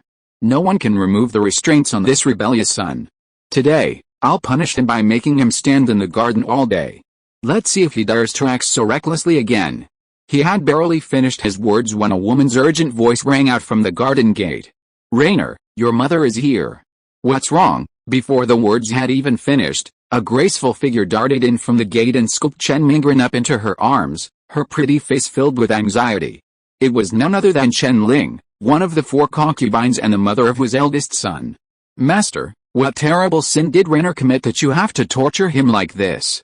He's only 5. How could you be so cruel? Chen Ling demanded nervously, hugging her son tightly. Zhao Sheng's brow furrowed even more upon seeing this. Just then, Chen Ying, Chen Qi, and several other wives filed in from the doorway, quickly approaching Zhao Sheng and his companions. Chen Ying's gaze swept across the messy garden, then to her tear-stained daughter, clutching a rainbow flower. Without a word, she pulled her daughter behind her and gazed calmly at her husband. Chen Qi, always adept at dealing with people, saw the tension building and quickly tried to smooth things over with a smile. My dear, Rainer is still young. Even if he made a mistake, it was unintentional. Why get so angry? A small punishment will suffice. How about having him copy the 1000-character classic 3 times? Master, Sister Qi is right. Please retract your magical powers and forgive Rainer this time. Chen Shuang, clutching her large belly, stepped out from the crowd, pleading softly. Seeing that even the heavily pregnant Chen Shuang had come out to plead, Zhao Sheng could no longer hold his temper. He snorted coldly and waved his hand, dispersing the spiritual energy from his son's body. At the same time, he sternly shouted, "Evil child, since your 2 wives have pleaded for you today, I will forgive you this time. Minor offenses can be forgiven, but I won't forgive you for your actions. Apologize to your sister now, and when you return, copy the 1000-character classic 10 times. I'll personally check your work." Chen Mingren was genuinely frightened by his father this time. He suddenly burst into tears, burying his face in his mother's arms, never daring to look up. At this moment, Chen Ying felt her daughter tug at her skirt. Looking down, she saw her daughter's pleading face. Chen Ying couldn't help but sigh softly, then slowly said, "Master, you frightened the child. It was just a rainbow flower that was destroyed. Why would you be so angry with a child who knows nothing?" Seeing this, Chen Ling immediately chimed in, "Sister, you're right. I will one day create a large flower garden for Zhir. It will be filled with the most exotic flowers and plants in the world. This will be Rainer's apology to you." Zhao Sheng's face was filled with resignation upon hearing this. Now that things had come to that, Zhao Sheng, as a father, couldn't continue his scolding. He ultimately resorted to lenient punishment, a light warning. The minor incident seemed to have passed, but the subtle implications behind it left Zhao Sheng feeling rather helpless. After all, even a powerful deity couldn't handle family matters. Soon, however, Zhao Sheng put his chores behind him and devoted all his energy to cultivation. Every day before dawn, he unwaveringly moved to the vicinity of the boundary membrane, constantly chasing the sun and refining vast quantities of eternal sun purple Qi into purple sky thunder power. The second spiritual power transformation accelerated, rapidly replacing cloud sky thunder power with purple sky thunder power. During the day, Zhao Sheng soared to the treetop thunder tower, absorbing the thunder energy for cultivation while using the pulsing lightning to strengthen his body. His physique grew stronger day by day. At night, in addition to his diligent cultivation, Zhao Sheng also devoted considerable energy to other tasks, such as tending to insect eggs, refining talismans and elixirs, and practicing various martial arts. Every 10 days or half a month, Zhao Sheng would secretly visit Gilei City, regularly setting aside time to trade with a group of traders. Unbeknownst to anyone, his net worth had already surpassed 1 million, and his Zumi dimension was filled with hundreds of rare and precious treasures. As for those treasures imbued with the power of time and space, he would seize any he encountered. In just 8 years, he had secretly amassed a significant number of these treasures. Due to his deliberate suppression of his cultivation, Zhao Sheng had only reached the 6th level of the foundation establishment stage. But to outsiders, he was a once-in-a-millennium prodigy. At just over 20 years old, he was one step away from breaking through to the late foundation establishment stage.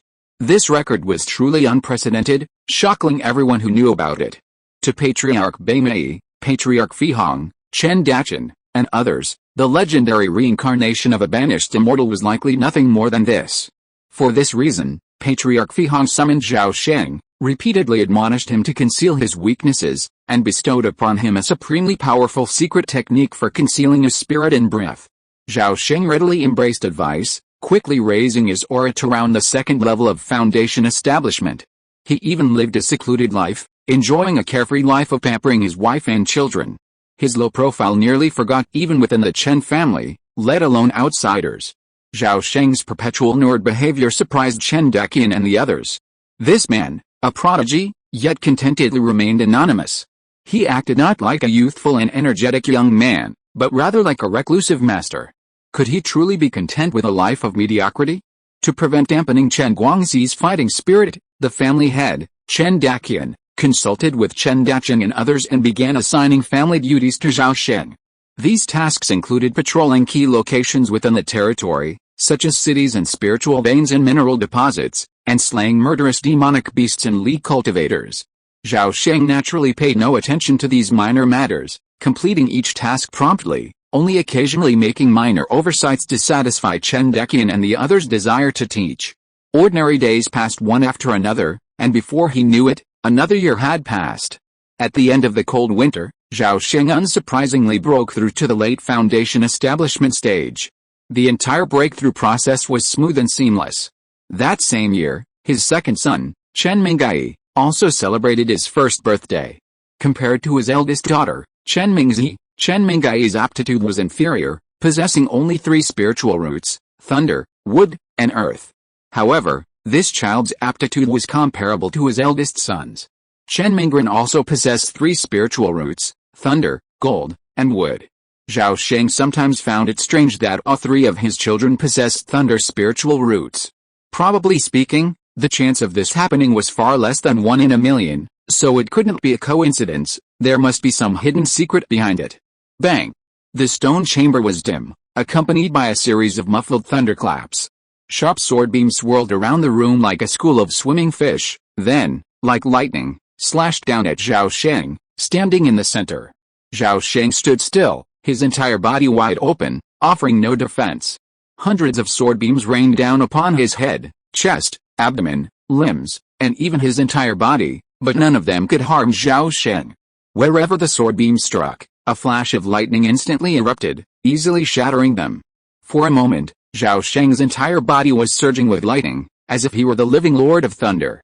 After a moment, realizing the sword beams were insufficient, he used his spiritual consciousness to control the dragon-headed sword, transforming it into a golden sword dragon, piercing straight into his chest.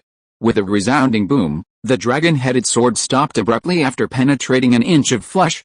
Then, a vast expanse of violet lightning suddenly erupted around the sword, enveloping the supreme spiritual sword. The next second, the dragon-headed sword, engulfed in lightning, suddenly flew backwards, plunging into the wall in a flash, punching a fist-sized hole before disappearing. Zhao Sheng's chest wound healed instantly. Then, with a wave of his hand, the dragon-headed sword shot back from outside, landing in his hand, only to punch another hole in the wall. Zhao Sheng gripped the hilt with 3 fingers of his right hand, placed the tip against his chest, and slashed with force. At that moment, it felt like cutting through thick, old cowhide, offering immense resistance. Where the sword's tip passed, a long, thin crack appeared in the skin, but before blood could seep out, the crack vanished in an instant. Seeing this, Zhao Sheng's expression remained impassive, not a trace of joy. Alice, the third-rank Thunder battle body, is only at the minor success stage after all. Its defense alone is 2 steps behind that of the Immortal Golden Body, also at the minor success stage. With these thoughts in his mind, he suddenly vanished from the spot he was standing on. A few days later, in an incubation room, Zhao Sheng stood before a jade urn, watching intently as the urn churned. As time passed, 7 black bean-sized eggs burst open, one after another, revealing swarthy immortal-eating silkworms. Less than an inch long, their bodies pitch black, they looked unremarkable. Seeing this, Zhao Sheng immediately took out the first-level demon raccoon meat he had prepared and dropped it into the jade urn. Instantly, as if sensing the scent of food, the 7 silkworms arched their bodies and instantly landed on the meat. With a rustling sound, the fist-sized mass of demon raccoon meat dwindled at a visible rate. After a moment, the jade urn was empty, but the 7 silkworms hadn't grown at all, seemingly unable to devour food 100 times their size. Zhao Sheng tried to toss another piece of demon raccoon bone into the urn. Then, the 7 silkworms pounced on the bone and flesh, rapidly devouring it.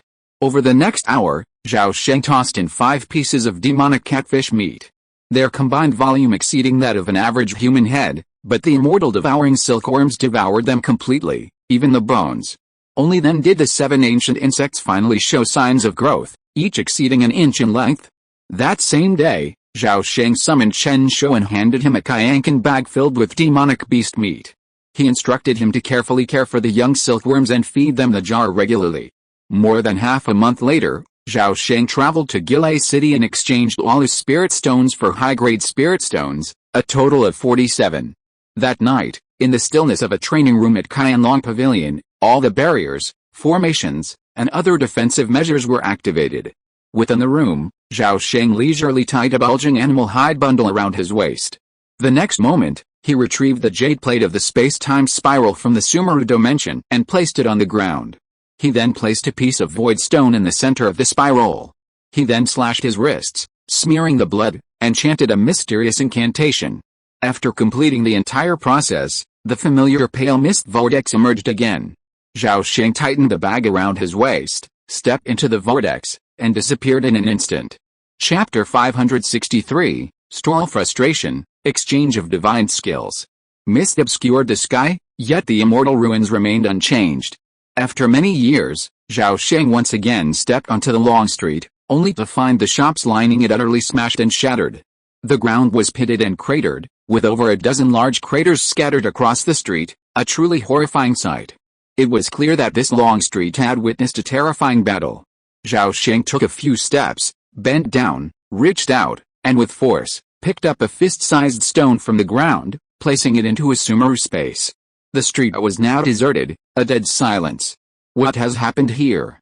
Has this place been abandoned? Zhao Sheng stood up straight, his expression grave as he gazed at the devastated street, muttering to himself.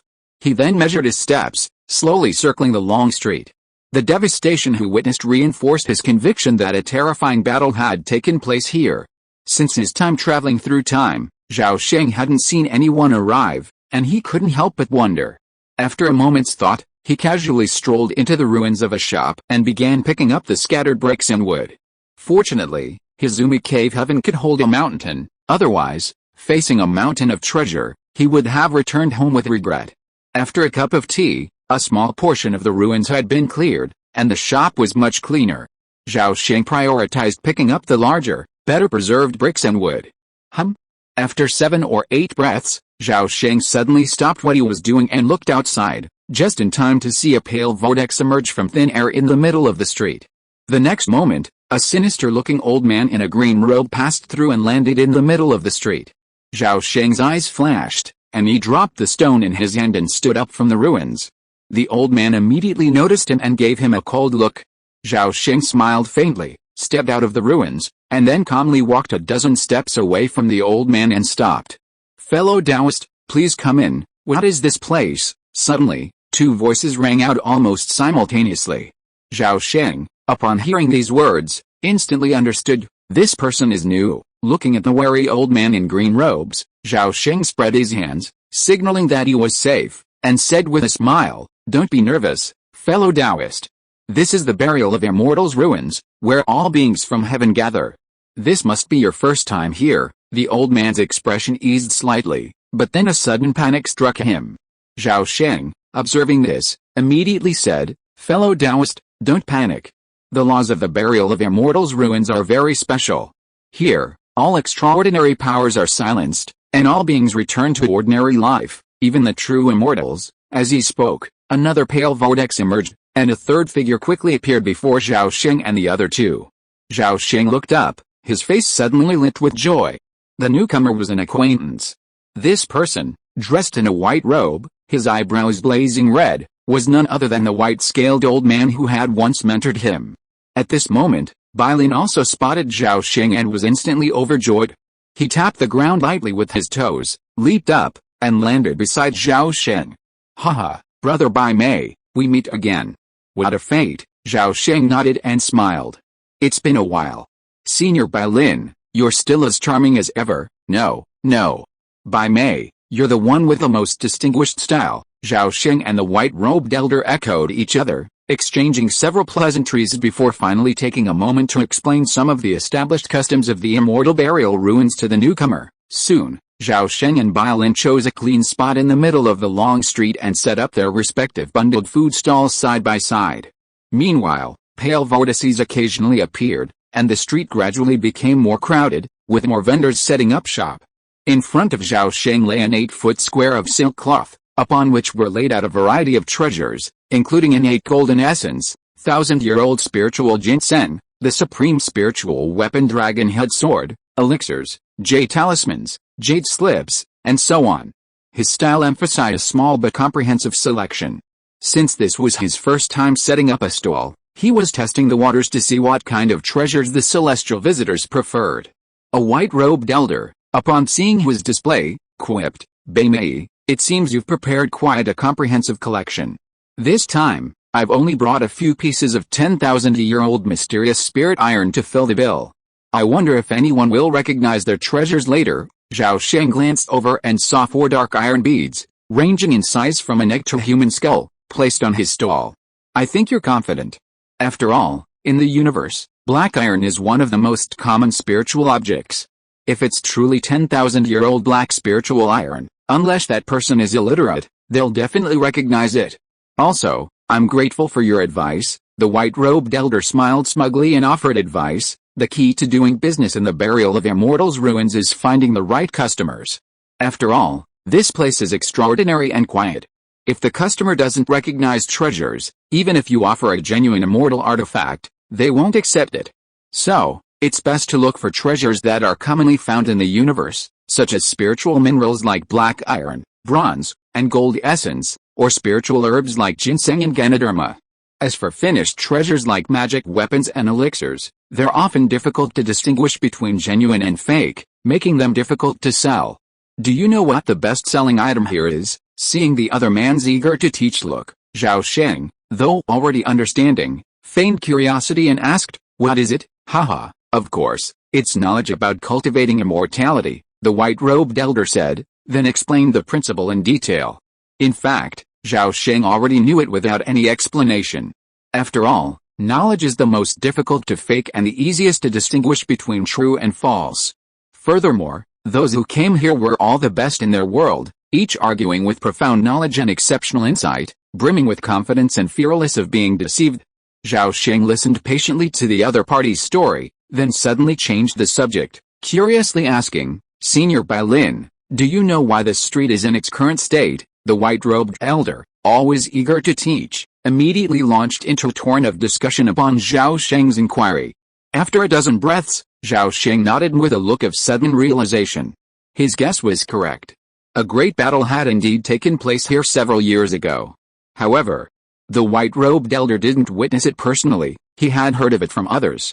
Rumor has it that the battle was caused by a treasure, an expeditionary group, upon returning to the Long Street, immediately engaged in internal strife.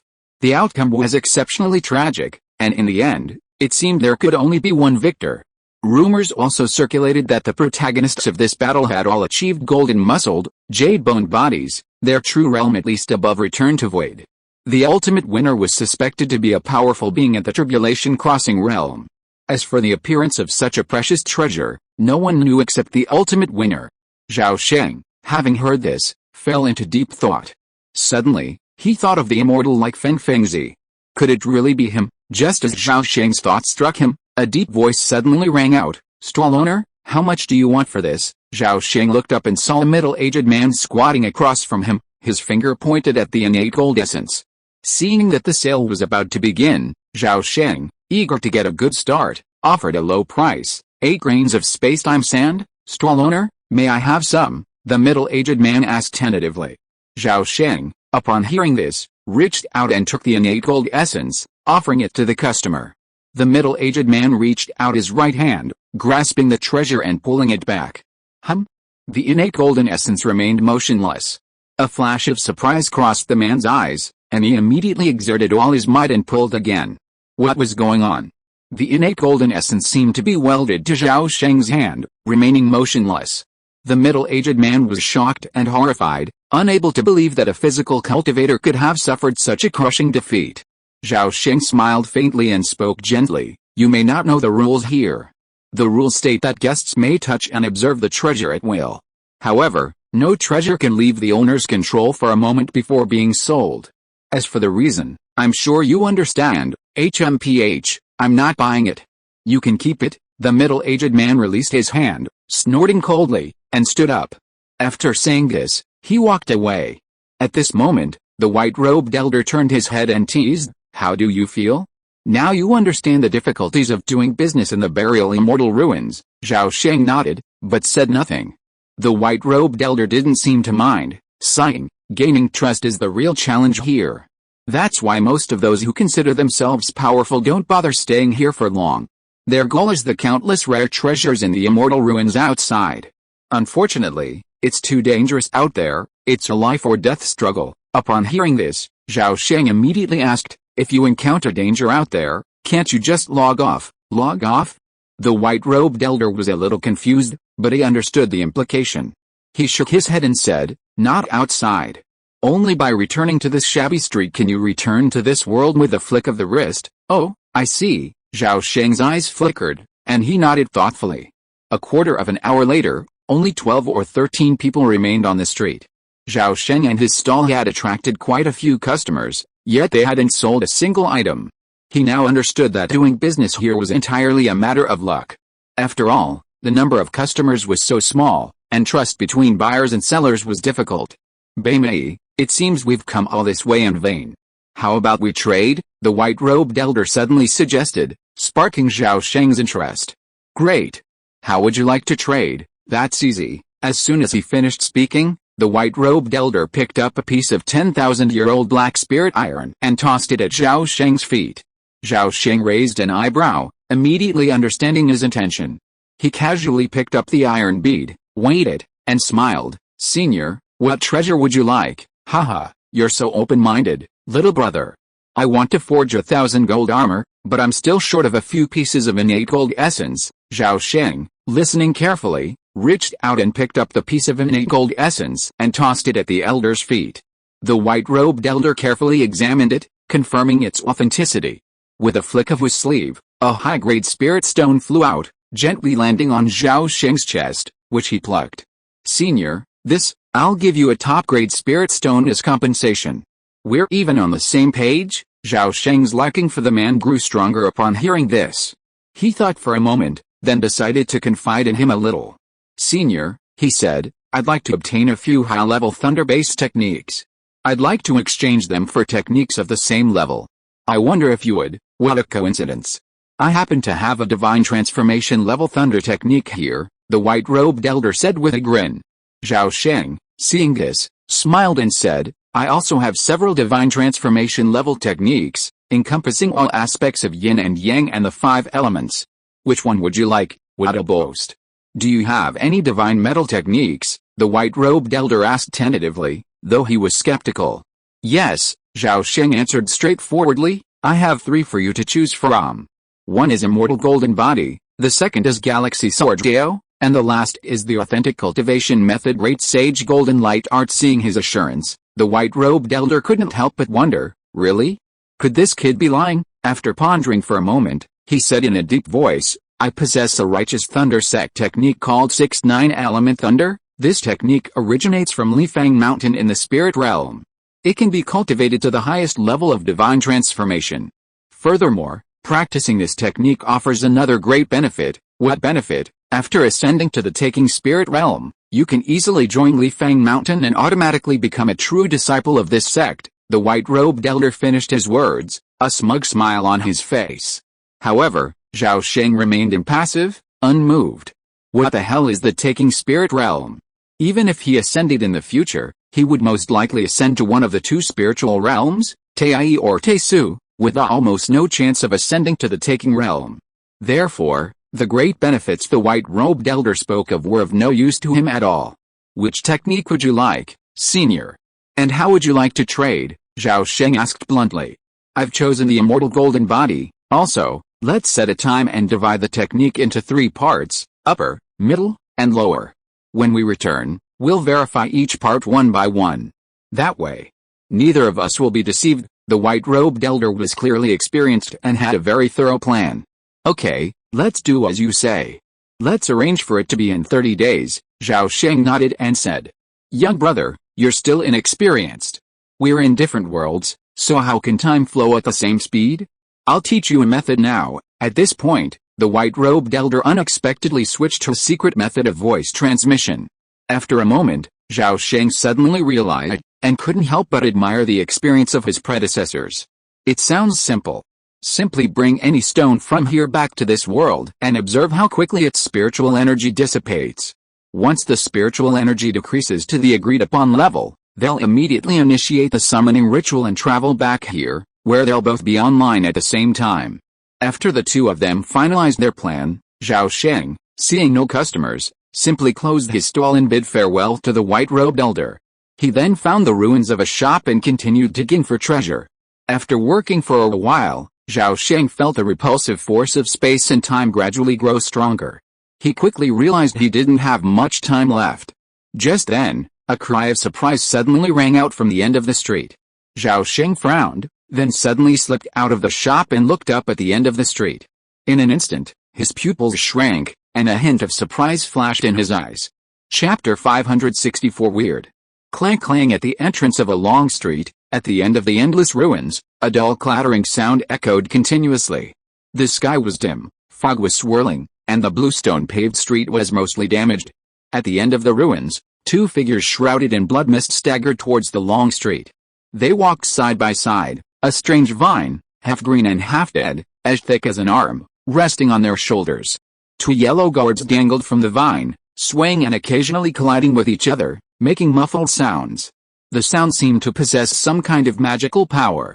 When it reached Zhao Sheng's ears, he felt chest tightness and shortness of breath, and his blood was boiling uncontrollably, almost as if he was about to burst out of his body.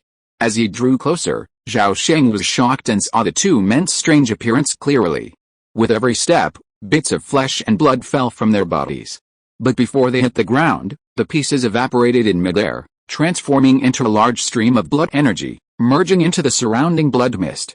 They approached, the road wide but uneven. Amidst the clanging clink of gourds, the flesh and blood of the two men gradually fell away, leaving only two pale, human-like skeletons. Even so, the two skeletons continued to stagger down the long street. The gourd vine remained firmly across their shoulders. God Lord Hongguang. What the hell is this? Run away. A gentleman doesn't stand under a dangerous wall. Oh no. They're coming. Run, thank goodness. Finally, a rare treasure has arrived. No one can take this opportunity from me, it's mine. This bizarre and inexplicable scene immediately caused an uproar. Some people panicked and disconnected, while others, eyes aglow, eagerly waited for an opportunity to seize the rare treasure. Zhao Sheng's gaze never left the skeleton. With a tap of his foot, the ground seemed to shrink to an inch, and in an instant he was beside the white-robed elder. He asked solemnly, "Senior, what do you think? How bizarre. I've been in and out of Hushan for nearly 100 years, and I've never seen anything so strange. Wait. I seem to have heard similar strange rumors from a senior elder." The white-robed elder's face changed drastically when he reached this point, and he spoke in a hurried voice, "Disaster. Disaster is coming. Beimei, listen to this advice, go back quickly and don't get involved in this kind of thing. I'm leaving, and you, take care." As soon as he finished speaking, the white-robed elder's figure vanished without a trace. "Listen to advice, and you'll live 1,000 years. Zhao Sheng had wanted to leave immediately, but at that moment, the two skeletons suddenly collapsed, their bones shattering to the ground. Then, in full view of everyone, they transformed into blood and qi, merging into the blood-colored mist above. Clang. The gourd vine, along with two yellow gourds, fell to the ground, only a dozen steps away from the long street entrance. Seeing this, Zhao Sheng's eyes flashed, and he suddenly stopped. Elsewhere, of the 7 remaining people, the 3 closest to the street entrance suddenly leaped out, swiftly crossing the street entrance and heading straight for the gourd vine. "How dare you? Stop, fellow Taoist, come on." Seeing this, the other 4 simultaneously exerted their strength, each one moving with lightning speed, their figures trailing after images as they leaped. With a whoosh, a cracking sound echoed, and Zhao Sheng, using his shrinking technique, instantly crossed 20 feet in the air and reached the edge of the street entrance. The next moment, his expression changed slightly, and his feet stomped through the stone slabs, sinking an inch into the ground. Simultaneously, his spine twisted in exerted force, and he suddenly stopped dead in his tracks. Ah! At the same instant, a sudden, agonizing howl erupted from over 10 steps in front of him. The 3 men who had rushed into the blood mist had their flesh and blood visibly dissolved, as if doused in concentrated sulfuric acid. The blood then melted into the mist, leaving only 3 pink skeletons. Soon, however, the 3 skeletons themselves vanished into the blood mist. This horrifying sight frightened the others. However, 2 of them, unable to stop, were suddenly slammed into the blood mist. They struggled desperately, trying to free themselves from the mist, but to no avail. In less than 2 breaths, their flesh and bones had been shredded and finally transformed into the blood mist. One of them was completely encased in armor, leaving not a single shred of flesh exposed. Even so, he could not escape the blood mist, The armor seemed to have no effect. Only 3 people remained on the street, Zhao Sheng being one of them. One of the other 2 wore dark leather armor, his skin a pale golden hue. He had a distinguished appearance, but his true cultivation level was unclear. The last figure, with a stern gaze and a thin build, was slowly applying a pair of golden fists to his hands. The middle-aged man in leather armor turned to look at Zhao Sheng, then slowly approached, smiling, "Friend, you," but before he could finish, a bony fist rapidly enlarged before his eyes, the wind from the blow cutting his face and oozing blood. In an instant, the middle-aged man felt as if the incoming fist suddenly became immense, a mighty force filling the heavens and earth. Die! Suddenly, a cold, indifferent shout filled his ears. The sound was as loud as thunder, as if imbued with an inexplicable wail. It instantly shook his heart, blackened his eyes, and stiffened his body. With a loud bang, the middle-aged man's head exploded like a watermelon, blood and brain matter splattering across the ground. The headless body froze in place for a moment before being blown to the ground by the aftermath of the fist. "Fellow Taoist, you deserve to die." Before he could finish his words, there was a clang, sparks flying everywhere. The sword-browed young man's face was filled with horror, his hands trembling violently, and he stumbled back 7 or 8 steps. His spiritual weapons, fists and claws, were already covered in countless deep sword marks, nearly completely destroyed. Zhao Sheng stood 3 feet away, staring at him expressionlessly, toying with a dragon-headed flying sword over an inch long. The sword-browed young man glared at him fiercely, then, without a word, his body vanished, instantly returning to his original realm. With a single flip of his hand, Zhao Sheng sheathed the dragon-headed sword into his sleeve. He turned and took a few steps to the edge of the street, but did not leave. Looking at the treasure more than 10 steps away, he pondered for a moment. A faint light flickered from his right index finger, and a long, snow-white rope appeared in his hand. The next second, he twitched his right hand, and the limp rope shot out like a nimble white snake, plunging into the bloody mist with lightning speed. The end of the rope suddenly entangled a gourd vine, then slowly retracted. Zhao Sheng felt his right hand sink, as if he were dragging a mountain. Fortunately, the gourd vine was pulled toward him inch by inch. The method worked. Zhao Sheng's heart was filled with excitement. He grasped the rope with both hands and pulled with all his strength. At this moment, a series of whispering whispers suddenly filled his ears, as if countless invisible voices were speaking and roaring simultaneously, as if they were expounding on indescribable truths.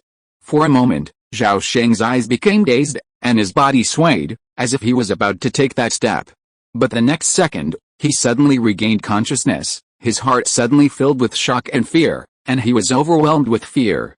Fortunately, he had not left the safe zone, otherwise the consequences would be disastrous. Bang, bang, bang. Just as Zhao Sheng was shaking off the strange mutterings, his chest and abdominal muscles suddenly ruptured, sending a shower of blood and shredded flesh erupting in an instant. Zhao Sheng's heart tightened at the sight, and his muscles tensed, his skin radiating blood. His strength surged exponentially, and he pulled even faster. In a flash, the gourd vine was successfully pulled into the long street. Suddenly, several indescribable, eerie shadows erupted from the gourd, only to be vanished by an unknown force as soon as they appeared. Zhao Sheng raised his eyebrows, bent down, and reached out to grab the gourd vine from the ground. Upon grasping it, he discovered that its weight had shrunk by nearly half. With a thought, Zhao Sheng instantly tucked the vine into the Sumeru space. Then, resisting the repulsive forces of space and time, his figure vanished into nothingness. Qianlong Pavilion, Training Room.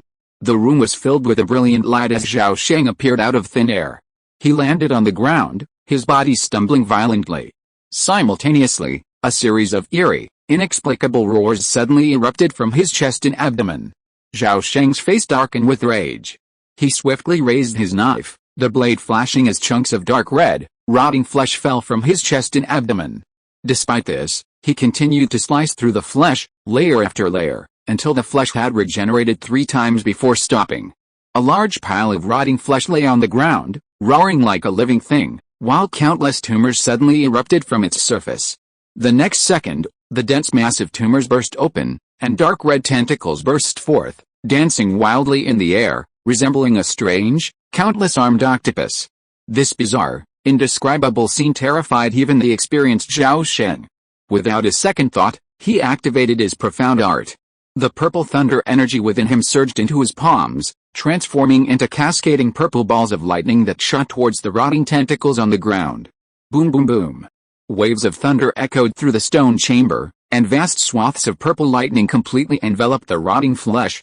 Under the lightning's impact, the rotting flesh let out a miserable howl, and at a visible speed, it blackened and charred until it was reduced to a mass of black ash. Seeing this, Zhao Sheng slowly relaxed. It was no wonder he was so cautious. Anything from the celestial realm should not be underestimated. Let alone such a bizarre thing, otherwise, it could easily bring devastation to the Dachan realm. No. Just as Zhao Sheng relaxed, his heart raced again. Only when his spiritual sense penetrated the zoomy space and saw that the gourd vine was normal did he truly breathe a sigh of relief. Damn it. The immortal burial ruins are too dangerous. I should just stay in the safe zone and avoid going outside if possible. Zhao Sheng wiped the sweat from his forehead, pondering with lingering fear. At this moment, a slight smile crossed his face, noticing that his cultivation had improved significantly, faintly reaching the peak of the 7th stage of foundation establishment. It seems that the longer I stay in the Yuquang immortal heaven, the greater the benefits I gain. But why did such a powerful immortal heaven fall? Is that Yuquang Daozu dead or alive? No. Daozu has long been immortal, how could he die so easily? So what is the current state of Yuquang Daozu? Where are you? For a moment, Zhao Sheng's heart was in turmoil, and his thoughts were in turmoil. Countless bizarre images flashed through his mind. After a moment, he suddenly gathered his thoughts and vanished from the spot. More than half a year later, in the treetops, the lightning tower. Thunderclouds thickened, and dense bolts of lightning shot out from the clouds like strange pythons, striking the towering black tower in unison. Most of the lightning was instantly absorbed. A few lightning bolts spread out, drawn in by a single figure, transforming into layers of lightning nets that enveloped Zhao Sheng's entire body. Through the constant bathing of thunder, the newly formed muscles in his chest and abdomen rapidly grew strong and resilient, rapidly approaching the strength of muscles elsewhere. A buzzing sound. At this moment, a sword rainbow continuously pierced through the thunder clouds, appearing and disappearing. Zhao Sheng sat cross-legged on the ground, a divine light emanating from his brow. Streams of invisible consciousness continuously connected with a dragon-headed sword above him, drawing on the spirit sword's material to continuously channel the lightning and obliterate his consciousness. Through this process of repeated obliteration and rebirth, strands of strange, invisible lightning power slowly condensed and flowed into his purple mansion soul sea along with his consciousness. A day and a night passed. Zhao Sheng's spiritual awareness had significantly increased in strength, and he condensed hundreds of strands of divine thunder force, coalescing into a thumb-sized bead of lightning that hovered above the soul sea. My dear nephew, you're so diligent. Rare indeed, a familiar voice echoed from afar, startling Zhao Sheng awake. He opened his eyes and looked up, only to see the giant figure of Chen Daxiang. Zhao Sheng gathered his breath, rose from the ground, and with a wave of his hand, donned a new set of robes. Uncle Xiang, you're here. I'm about to wrap up my practice and head back. I'll give you this place, Zhao Sheng said with a smile. Chen Daxiang glared at him. You little brat, am I so annoying? You try to hide the moment you see me, Zhao Sheng smiled wryly. Uncle, you misunderstood. I'm indeed returning to Qianlong Pavilion. Today is my third son, Chen Mingqian's full moon. How can a father not show up? It was, in fact, an excuse. His son's full moon was real, and so was his avoidance of Chen Daxiang. This man was a natural-born fighter, always demanding a fight whenever they met. Zhao Sheng wasn't a masochist, and he didn't enjoy being bullied. Besides, he couldn't bring himself to reveal his true strength. Alright, I'll spare you this time. Get out of here. Next time, you must fight me properly. Chen Daxiang swooped down and waved his hand sullenly. Zhao Sheng, as if granted amnesty, immediately soared onto his sword, transforming into a streak of sword light and sprinting away. Half a day later, a wooden building in Qianlong Pavilion was festooned with lights and festive decorations. Today was the third young master's full-month celebration, and not only were Zhao Sheng and Chen Ying's 7 daughters present, but Chen Daqiang and his wife were also present. The reason was simple, this child was Chen Ying's biological child. Zhao Sheng had only 4 children, and Chen Ying had given birth to 2 of them. Because of this, Chen Qi and the other daughters looked at Zhao Sheng with resentment and at Chen Ying with envy. Fortunately, Chen Mingqian's aptitude was slightly inferior, with only 4 spiritual roots: thunder, gold, fire, and earth. This also comforted Chen Qi and the other women a little, otherwise Zhao Sheng would have been eaten alive by them. Chapter 565, Mingzi sets the path, and the silkworm guards all change. 3 days later, at Qianlong Pavilion. Nearing noon, sunlight streamed into Jingxiu Hall through the windows, a gentle warmth dispelling the slightly heavy atmosphere. Just now, Zhao Sheng had been arguing with Chen Dacheng and his wife, Chen Ying, and others. Both sides had a major disagreement over the future path of their eldest daughter, Chen Mingzi. Chen Dacheng's intention was for Zihir to inherit their father's legacy and continue in the path of thunder cultivation.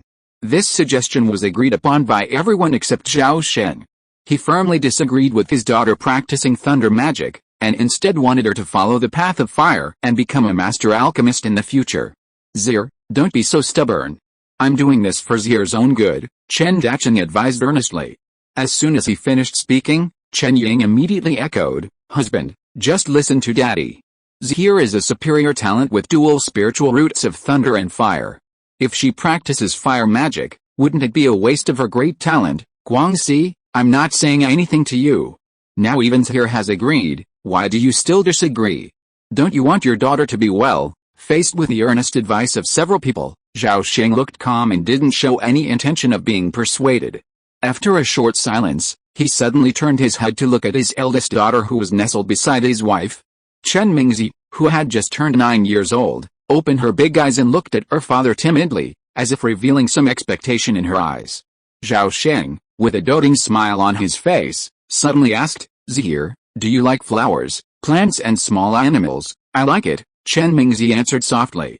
After Zhao Sheng got his daughter's answer, his eyes became firm, and he said in a deep voice, "You don't need to persuade me, I have made up my mind. Zihir can't learn thunder magic. Fighting and killing are men's things, and women should stay away from fighting. As a father, I should protect my daughter's life, and let her live a peaceful and happy life, and succeed in everything." Chen Dacheng's expression was moved, but he said, "Guangxi, all the ancestors in the family are watching in secret. You are so stubborn and disappointing everyone." Zhao Sheng ignored his father-in-law's anger, smiled and waved to his daughter, "Zihir, come to Daddy." Chen Mingzi heard her father's call, hesitated for a moment, broke free from her mother's restraints, trotted and plunged into her father's broad arms. "It's getting late. Let's settle Zihir's matter. If anyone disagrees in the future, let them come to me. The Chen family is a prestigious, second-tier family, after all, yet now they're targeting a little girl. If word gets out, they'll be ridiculed by the world." With these final words, Zhao Sheng scooped up his daughter and strode out of Jingxiu Hall. Watching the father and daughter retreat, Chen Dacheng felt completely humiliated, but unable to do anything about Zhao Sheng. He slammed the table. "Stupid. How could I harm my own granddaughter?" Outside Jingxiu Hall, Zhao Sheng heard the scolding emanating from the hall, and a strange smile suddenly crossed his face.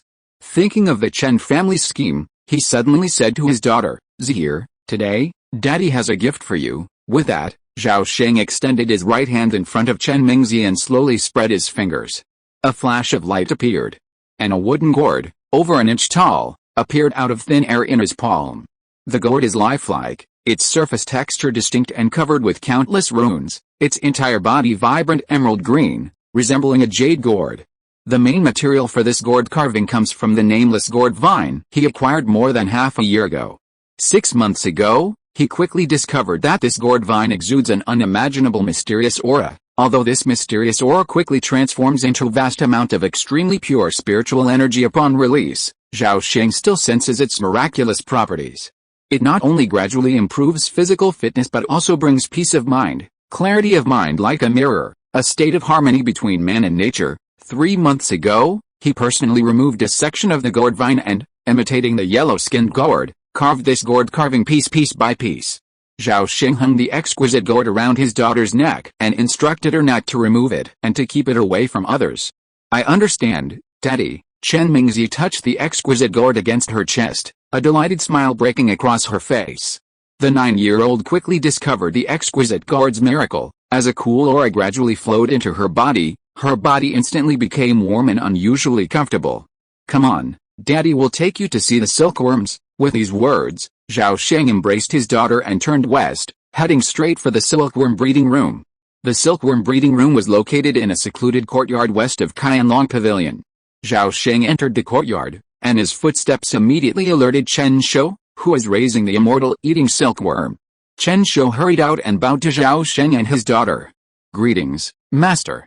"Hello, Miss." Zhao Sheng nodded and continued inside, inquiring about the immortal eating silkworm's condition as he walked.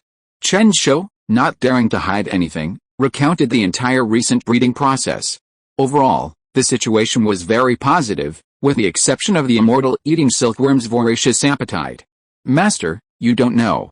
In the past 2 weeks alone, these 7 precious silkworms have devoured nearly 2,000 kilograms of first-grade, premium demon beast meat.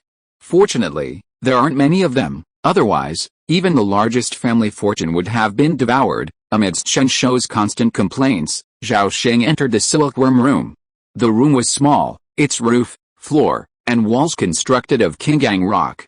Multiple ceiling formations were set throughout to prevent the immortal devouring silkworms from escaping.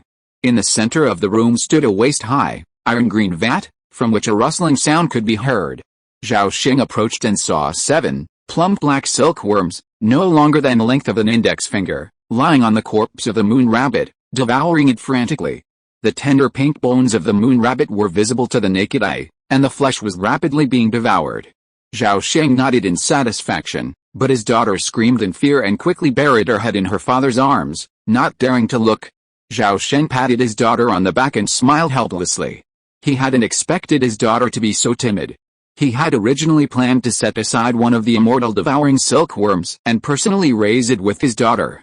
But it seemed that plan had completely failed. Seeing this, Zhao Sheng had no choice but to take one of the young silkworms and then lead his daughter out of the silkworm room. An instant later, in a training room within the hidden dragon pavilion, Zhao Sheng sat cross-legged on a jade cushion and casually placed a golden bowl on the ground in front of him. Then, with a slight wave of his right hand, a ding-dong sound dropped a piece of dark golden flesh into the bowl. The flesh was barely the size of a grain of rice, and despite its previous owner having long since passed away, it remained as fresh as ever and exuded a delicate fragrance. Zhao Sheng removed the silkworm bag, opened it, and released the immortal devouring silkworm. As soon as it emerged, the plump, black silkworm, as if sensing a supreme delicacy, instantly arched its body and shot out at the speed of a flash of black lightning. Even with Zhao Sheng's exceptional vision, he could only make out a fleeting glimmer of black light. After the immortal eating silkworm devoured the golden mussel in one gulp, its body suddenly twisted violently, darting around the golden bowl. At first glance, it looked like streaks of black lightning flickered faintly within the bowl, accompanied by a humming sound. Zhao Sheng, with a solemn gaze, observed the movements within the golden bowl without intervening. After about half an hour, the immortal eating silkworm's speed slowed considerably, becoming listless, as if its excitement had passed. But then, its size suddenly doubled, reaching the length of a palm, its waist reaching the width of 2 fingers. Hiss! Just as Zhao Sheng was about to retrieve the giant silkworm, it suddenly began to spin silk. A stream of black and white silk gushed forth, and the immortal eating silkworm rapidly began to spin a cocoon. In a matter of moments, a fist-sized black and white cocoon appeared before him. Zhao Sheng, his face pensive, reached out to scoop up the cocoon, carefully placing it into his silkworm bag. As a precaution, he also placed 7 or 8 moon rabbit carcasses, one of which was a second-level moon rabbit king. Zhao Sheng hadn't anticipated the powerful effects of the flesh and blood of a semi-immortal in the Return to Void Realm. The immortal eating silkworm had actually spun a cocoon. Could it possibly emerge from its cocoon and transform into a butterfly someday? However, he searched through the ancient records of his clan, as well as all the information he'd gathered in Gilei City, and found no legend of the immortal eating silkworm transforming into a butterfly. The cocooning theory, on the other hand, seemed quite plausible. Indeed, the immortal eating silkworm did spin a cocoon, and it did so multiple times throughout its lifespan. Each emergence marked a successful evolution. Zhao Sheng, reflecting on the legends surrounding the immortal eating silkworm, left the training room thoughtfully. A few days later, the Chen family's leaders, unable to persuade Zhao Sheng, swallowed their frustration and acquiesced to Chen Mingxi's choice. As a father, Zhao Sheng's heart was deeply concerned for his daughter. To further his daughter's spiritual path, He personally prepared a generous gift and approached the family's alchemy master, Chendali, hoping he would accept his daughter as his apprentice. Chendali readily agreed. After all, the offer was so generous. Just a copy of a brief discussion on the way of alchemy alone was enough to make the alchemist salivate with excitement. Zhao Sheng had been a great alchemy master in his previous life, and you can imagine how precious this book, written by him personally, must be to an alchemist.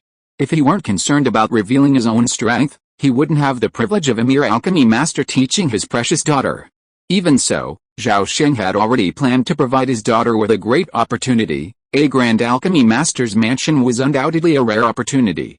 As for the great sun-burning heaven art, the golden crow true fire, the magical alchemy furnace, and all the other opportunities inherited from a master, it was naturally all available. Of course, it was too early to mention this now. When his daughter turned 18, Zhao Sheng would secretly arrange for her to receive this father's gift. Autumn passed, winter arrived, and the year was coming to an end. Late that night, Zhao Sheng awoke from his bed, beside him a body as white as mutton-fat jade. Without disturbing Chen Qi, he silently floated up, put on his robe, and quietly left. Later, he appeared in the training room and activated the surrounding barrier. After completing his preparations, Zhao Sheng sat on the ground and probed into the Sumeru space with his spiritual sense. Suddenly, a look of shock crossed his face. He discovered that the Sumeru space had grown larger, at least a circle larger than it had originally been. The length of the space has grown by at least a foot, and the volume of the space has increased by about the size of a room. My previous guess was correct, Zhao Sheng thought secretly with a glint in his eyes. Initially, he had speculated that everything in the Yuquangzianshan seemed to contain more or less the power of time and space. Last time, he dug up piles of rocks and wood. Perhaps the massive amount of space-time energy that had escaped had gradually merged into the Sumeru dimension, causing it to grow. What he saw today confirmed his suspicions. Zhao Sheng quickly regained his composure, a faint light flickering from his right index finger. The next moment, a section of gourd vine, over 10 feet long, appeared from thin air and landed on the ground in front of him. Looking at the two yellow gourds hanging from the vine, Zhao Sheng flipped his hand, and a small, gleaming golden sword suddenly fell into his grasp. He grasped the dragon-headed sword and slowly reached for the top of the gourd.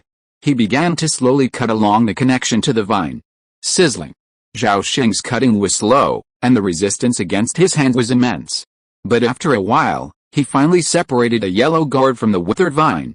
Zhao Sheng waved his hand to retract the gourd vine. Then, he reached out and picked up the yellow gourd, examining it closely. The gourd was about a foot tall, larger at the bottom and wider at the top, its skin as smooth and creamy as topaz. But beyond that, there was nothing magical about it. It looked like an ordinary yellow gourd. However, Zhao Sheng knew this gourd was something extraordinary, perhaps a rare spiritual root. It simply remained impervious to all influence, as if it were a being of its own. Zhao Sheng had tried everything: spiritual awareness, spiritual power, ritual techniques, and incantations, but nothing could penetrate the gourd. Even the supreme spiritual weapon, the dragon-head sword, was incapable of harming it. He believed the gourd lived up to the saying, "Divine objects conceal themselves." Recently, a solution had suddenly struck him, leading him to this day's attempt to remove the gourd. Zhao Sheng carefully examined the gourd for a moment, then placed it on his knees. Then, he drew the dragon-head sword and fiercely slashed his left wrist. Blood gushed out, spilling onto the gourd. At that moment, the gourd suddenly glowed with a faint yellow light, instantly absorbing all the blood. Zhao Sheng's eyes lit up at this astonishing sight. He immediately grasped the dragon-head sword and swung it again, slicing his recently healed wrist. A gurgling sound. A torrent of blood splattered onto the gourd, then was absorbed by it. This intensified Zhao Sheng's spirits. He was only afraid of a lack of reaction, not of bleeding or cutting flesh. He continued to slit his wrist repeatedly to draw blood. The yellow gourd seemed to harbor a bottomless pit within, accepting everything it brought. No matter how many times Zhao Sheng drew blood, it absorbed it effortlessly. 2 hours later, Zhao Sheng's face paled slightly. During this time, he had released enough blood to burst an entire training room. Yet, he still detected no response from the yellow gourd, no signs of abnormality. Could it be that this method of bleeding the gourd is wrong? Zhao Sheng began to doubt himself, but he continued to work, slicing his wrist again and again to draw blood. Another half hour passed. Just as he was about to give up for the third time, the yellow gourd finally underwent a new transformation. Suddenly, a faint red light appeared on the surface of the gourd. The red light quickly flowed upstream and gathered on the mouth of the gourd. The next second, a ray of blood-red flame suddenly spurted out of the gourd mouth. After the blood-red flame flew into the air, it instantly hung still in the air, looking like a bean-sized blood bead. It looked as red as ember, and a touch of light that seemed real and illusory emanated from the surface. "Hey, what is this?" It seems, Zhao Sheng looked at the strange blood bead in the air in amazement, muttering to himself, and his mind moved with it. As soon as the thought came to his mind, he saw the strange blood bead suddenly turned into a ray of blood light, which sank into his left chest and penetrated deep into his heart before it calmed down. Sorry to have kept everyone waiting. Baimai just finished coding. The reason was a writer's card. Chapter 566, The Useless Life Pearl in the Grey Mountain Incident. No, Zhao Sheng was startled, but soon realized he felt nothing unusual, and he felt relieved. It was then that he realized he had inadvertently created something remarkable. A moment later, Zhao Sheng's consciousness slowly penetrated his heart, forcing the blood bead out bit by bit, along the Han-Taine lung meridian, and transporting it to his right hand. At first glance, the blood bead shimmered like the finest agate, like a flawless, blood-colored pill, exuding an incredibly alluring aroma. Just a sniff of it evoked an instinctive hunger, the urge to devour it whole. Zhao Sheng's eyes lit up, clearly sensing the blood bead's boundless vitality, like a magical elixir that could bring the dead to life, flesh to bones. A moment later, he re-entered the training room, carrying a plump, snow-white moon rabbit. Puff! A flash of sword light swept through the moon rabbit's body, nearly severing it in two. The moon rabbit collapsed to the ground instantly, blood gushing from a foot-long wound. It seemed on the verge of death. At that moment, Zhao Sheng's eyes flickered. He saw the strange blood bead suspended above his right hand suddenly split apart, releasing a sesame-sized droplet of blood that flashed into the moon rabbit's wound. Instantly, a near-miraculous scene unfolded.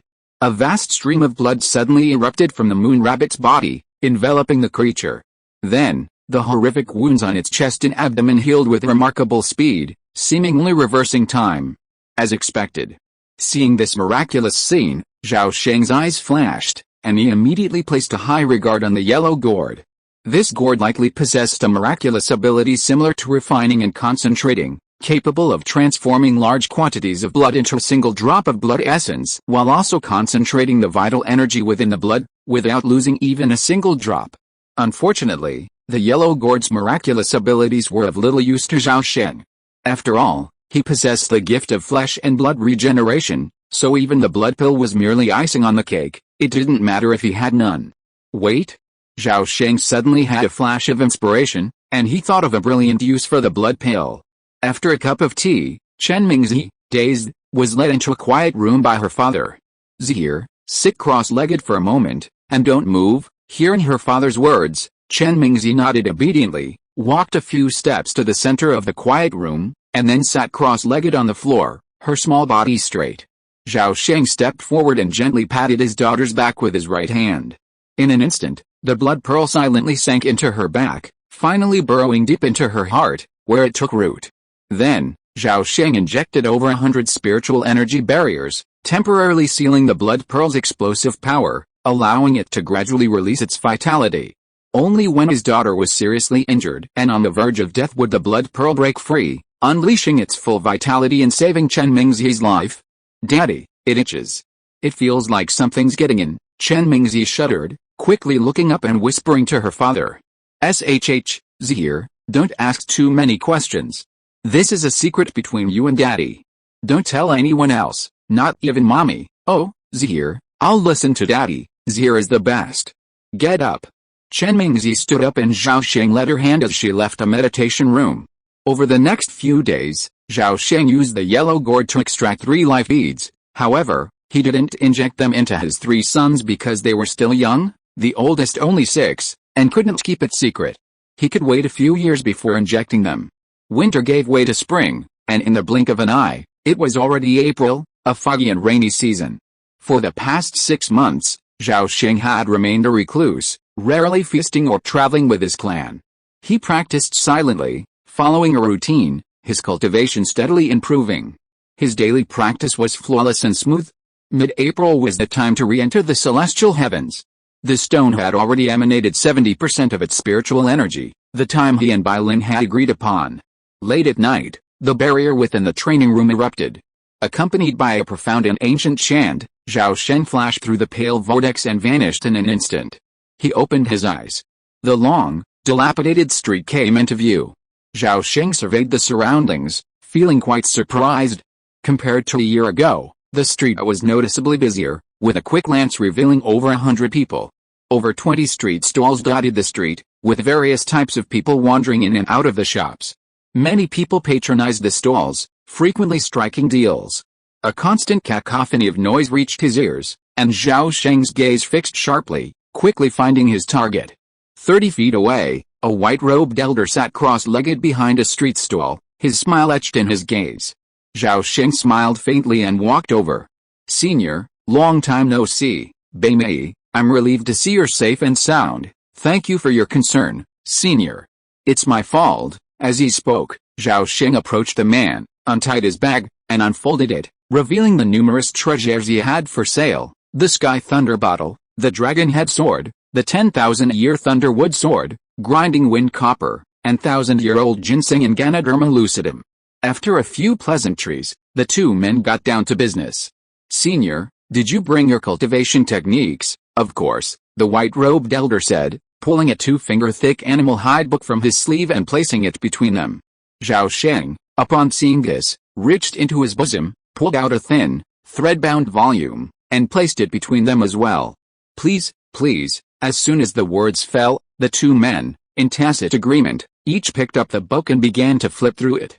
They had previously agreed that both cultivation methods must be written in the language of the spiritual realm. Fortunately, the scripts of the Taking and Tai spiritual realms were nearly identical, making reading very smooth and effortless. A quarter of an hour later, Zhao Sheng nodded slightly, initially confirming that this section of the cultivation method contained no obvious errors or omissions. Meanwhile, the white-robed elder had also verified its authenticity and was very satisfied. Next, the two exchanged the middle and last chapters of the cultivation method. The higher the level of cultivation involved, the harder it is to verify the authenticity of the cultivation method, making it easier to forge it. This is because most people haven't even reached that level of cultivation. Of course, Zhao Sheng was definitely an exception. Creating a fake cultivation method to deceive him would be incredibly difficult. Fortunately, the white-robed elder seemed sincere, and he couldn't detect any flaws in the nascent soul and transformation chapters of 6-9 Yuan Li. This technique is not only profound in its every word, but its purpose alone far surpasses the 12 Heavenly Tribulation Sutra. Every cultivator, starting with a golden core realm and advancing through each subsequent realm, faces a round of thunder tribulations. For any cultivator, thunder tribulations are considered the greatest calamity on the path. Faced with thunder tribulations, all cultivators tremble in fear and avoid them, ultimately making only 1 in 10 successfully survive.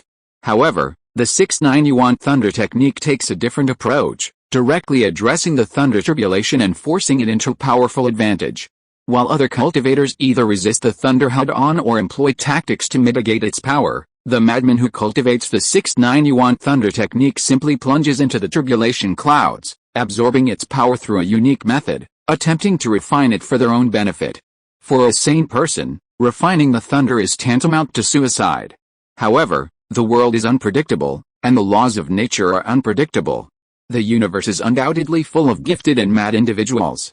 These madmen, possessing extraordinary talents and minds, often actively cultivate the 6-9 Yuan Thunder in a quest to scale higher peaks and witness the scenery beyond a return to Void Realm. While the vast majority of them perish under the thunder tribulation, their bodies shattered by the lightning, a rare few possess exceptional luck and utilize this skill to ascend to the spirit realm, ultimately successfully becoming disciples of Lifang Mountain. By this time, Zhao Sheng had discovered the exceptionally dangerous nature of practicing the 6-9 Yuan Thunder, yet, rather than fearing it, he rejoiced. "Bai Lin, you never told me before that practicing the skill was so dangerous." Zhao Sheng quickly closed the scroll and glared at the white-robed elder across from him, a look of dismay, as if ready to call him to task. "Same here. Didn't you mention the flaws of the immortal golden body? The idea behind this technique is fine, but it places too much emphasis on Vajra indestructibility, making it a bit lacking in flexibility. Haha. What a same here. Since you can see the flaws in the immortal golden body, you seem to be at a high level. Could you also be a fellow divine transformation cultivator? Zhao Sheng laughed heartily, suddenly testing the waters. The white-robed elder was secretly surprised, but outwardly smiled inscrutably. Zhao Sheng suppressed his smile and didn't press further. In fact, the fact that both of them had produced a divine transformation level technique indirectly proved their extraordinary qualities. In his opinion, Bai Lin was at least a nascent soul patriarch, and the possibility of a divine transformation true lord was not small. At this moment, a burly man in yellow armor and helmet squatted in front of Zhao Sheng's stall, pointed at the 10,000-year-old thunderwood sword, and asked, "Stall owner, how much is this rotten wooden sword?" The main body of this sword is a piece of 10,000-year-old thunderwood, which contains 3 treasure bands. Its power is comparable to that of a mid-grade magic weapon. A piece of cave jade, you take it. What? A piece of cave jade? Are you crazy? I won't buy it. The big man in yellow armor stood up and left without any intention of bargaining. After the man walked away, the old man in white robe suddenly sent a secret message. "Bai Mei, you have to be careful. Wait a minute, if someone asks you to join the gang, don't agree. Their purpose is to find cannon fodder, don't be fooled." Zhao Sheng's eyes flashed when he heard the words, and he also sent a message back. "Senior, when I arrived, I found that this place is much more lively than before. Could something have happened here? You guessed right. Do you remember the strange gourd vine last time? This thing is most likely from the powerful mansion on Grey Mountain. Legend has it that the mansion is suspected to be the palace of an immortal, and there are countless treasures inside. Therefore, Changji has been very popular recently, and many people have formed multiple treasure hunting teams and headed to Grey Mountain. Fellow Taoist Belan, you are too cautious. With the strength of people like us in the god transformation realm, can we be deceived by villains? It's not certain who is the cannon fodder at that time." Zhao Sheng pretended to be indifferent. No. As the saying goes, it's better to be safe than sorry.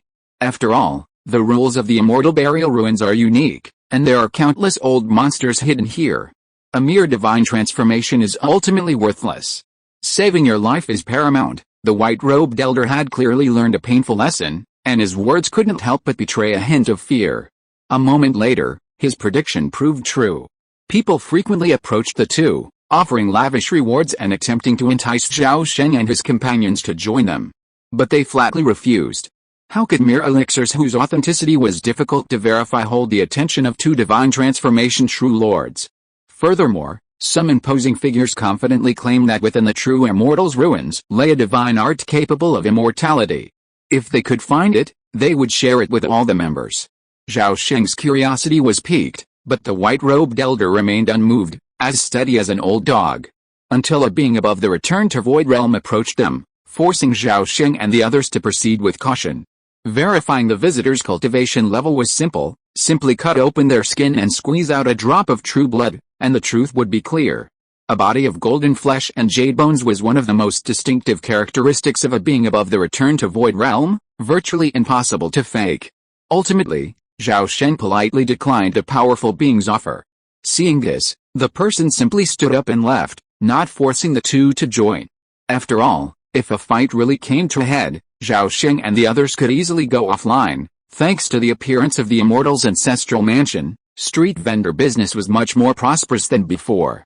Zhao Sheng closed 3 deals in a row, not only trading over a dozen 1,000-year-old spiritual herbs for over 80 grains of space-time sand, but also selling his 10,000-year-old thunderwood sword for a significant sum. An old man with a curly beard and a red face traded 3 rare treasures of heaven and earth, moonlight jade, ancient earth lung poison fire, and 100 aperture spirit jade, for the 10,000 years thunderwood sword. Zhao Sheng clearly got a great deal in this transaction, which made him wonder if the 10,000 years thunderwood sword had other special uses, such as some indescribable and mysterious presence outside the long street. Not long after, Zhao Sheng discovered a great surprise. At a newly opened street stall, he saw a demonic fire that bore a striking resemblance to the dead soul black flame, at least in appearance and state. Upon inquiring, he learned that the stall owner called this demonic fire the Black Demon Divine Flame, claiming it was born from the head of a fallen Starseed troll and was a rare and supreme artifact. Zhao Sheng refused to believe a word of the stall owner's boasts and launched a precise attack. He was all too familiar with the dead soul black flame. Therefore, As he quickly described its many characteristics, the stall owner's expression changed noticeably. In less than a moment, Zhao Sheng acquired the demonic flame for 23 grains of spacetime sand. Another half hour passed, and the repulsive force of the surrounding spacetime had reached its limit. Zhao Sheng bid farewell to the white-robed elder, then his body dissipated and returned to the Dachan realm. If you are listening to this novel on a channel other than Fanfic World, it means it was downloaded and re-uploaded without effort. We warmly invite you to visit our channel, Fanfic World. There you will find the original version of this story and many other novels of various genres. We look forward to seeing you dive into a world of incredible novels. Chapter 567, The Eighth Tribulation. 7 years can sometimes seem like a long time. It can transform a cradle into a cheerful and lively child, a crybaby into a graceful young lady. But 7 years can also seem like a short time. It's not even enough for a key refining cultivator to advance a level, let alone for a foundation establishment cultivator to break free from their shackles and reach a higher realm. Yet, there are always those born to be miraculous, capable of accomplishing incredible feats that leave everyone astonished. 7 years later, on the first day of the 7th lunar month, vast black clouds gathered from all directions above a precipitous, desolate peak 3,000 miles northeast of the Chen family's sacred tree. Within the depths of the clouds, a devastating aura gradually brewed, gradually dissipating throughout the heavens and earth, terrifying all living beings for thousands of miles, who frantically fled the area. Rumbling sounds echoed everywhere, and countless spiritual energies from heaven and earth rolled in, quickly transforming into a vast, earth-shattering pillar of spiritual energy that enveloped the entire desolate peak. It's begun, Zir, you're too impatient. Why can't he accumulate a few more years? This boy is only 30 this year, and he's already going through the Golden Core Thunder Tribulation. Incredible. A natural genius, Brother Chang, don't worry. The family has already arranged the highest level tribulation crossing formation. Patriarch Fihong has also lent the Divine Wood Puppet King, who can take his place at a critical moment.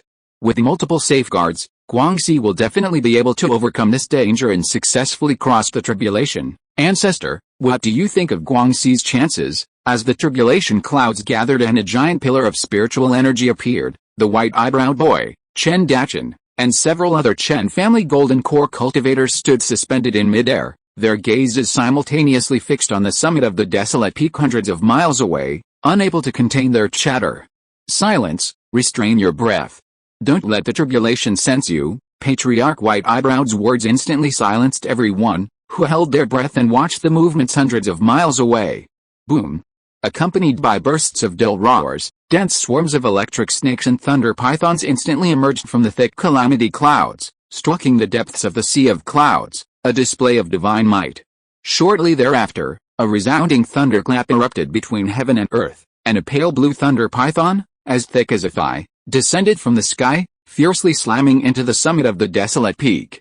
In the nick of time, a figure suddenly soared into the sky, defying the current of the calamity thunder and surging upstream. In an instant, it plunged into the depths of the calamity clouds, disappearing without a trace. Oh no, this is awful. How could this be possible? He's courting death. Zir, why are you? The Chen family members witnessed this scene with utter horror, each crying out in shock.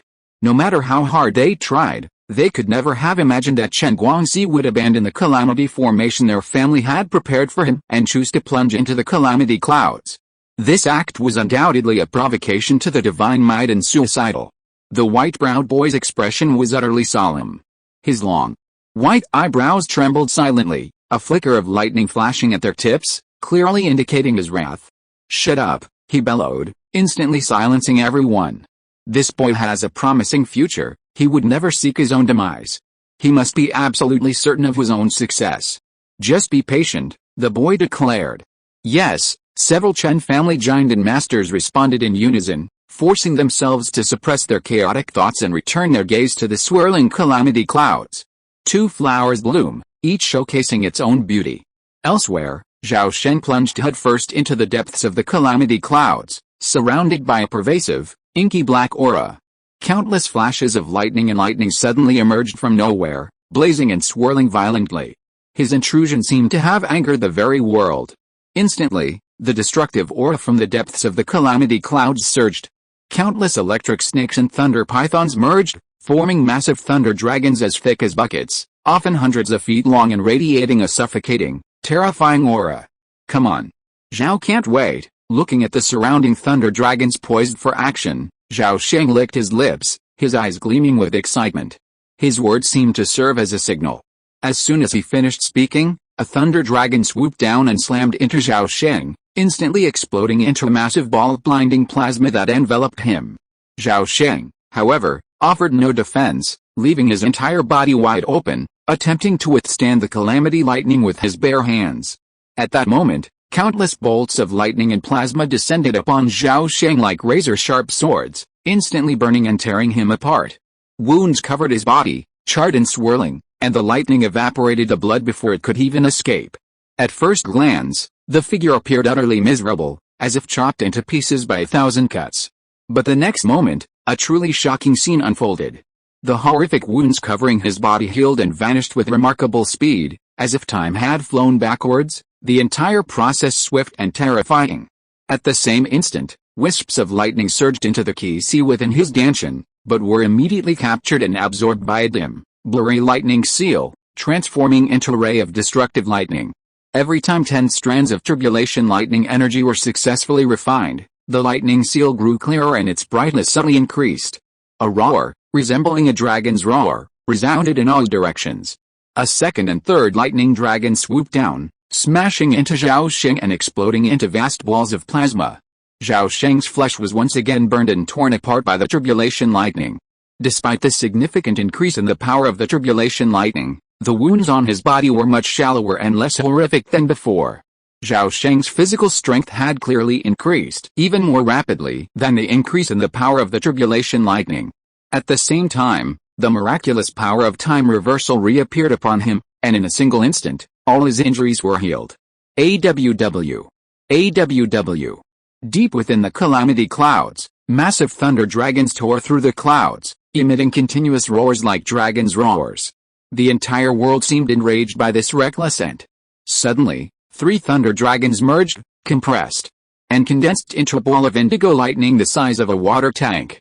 It flashed and struck Zhao Sheng's head. Instantly, he was engulfed in lightning. A bowl-sized indigo lightning ball penetrated the purple palace between his eyebrows, hurtling straight towards his soul.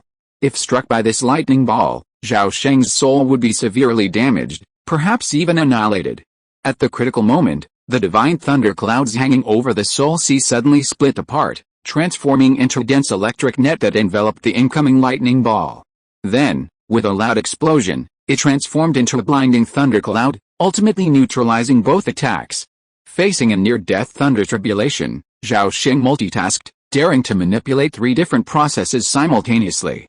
First, he used the thunder tribulation to refine his body, significantly advancing his thunder body, now nearing the peak of the 4th rank and on the verge of breaking through to the 5th rank.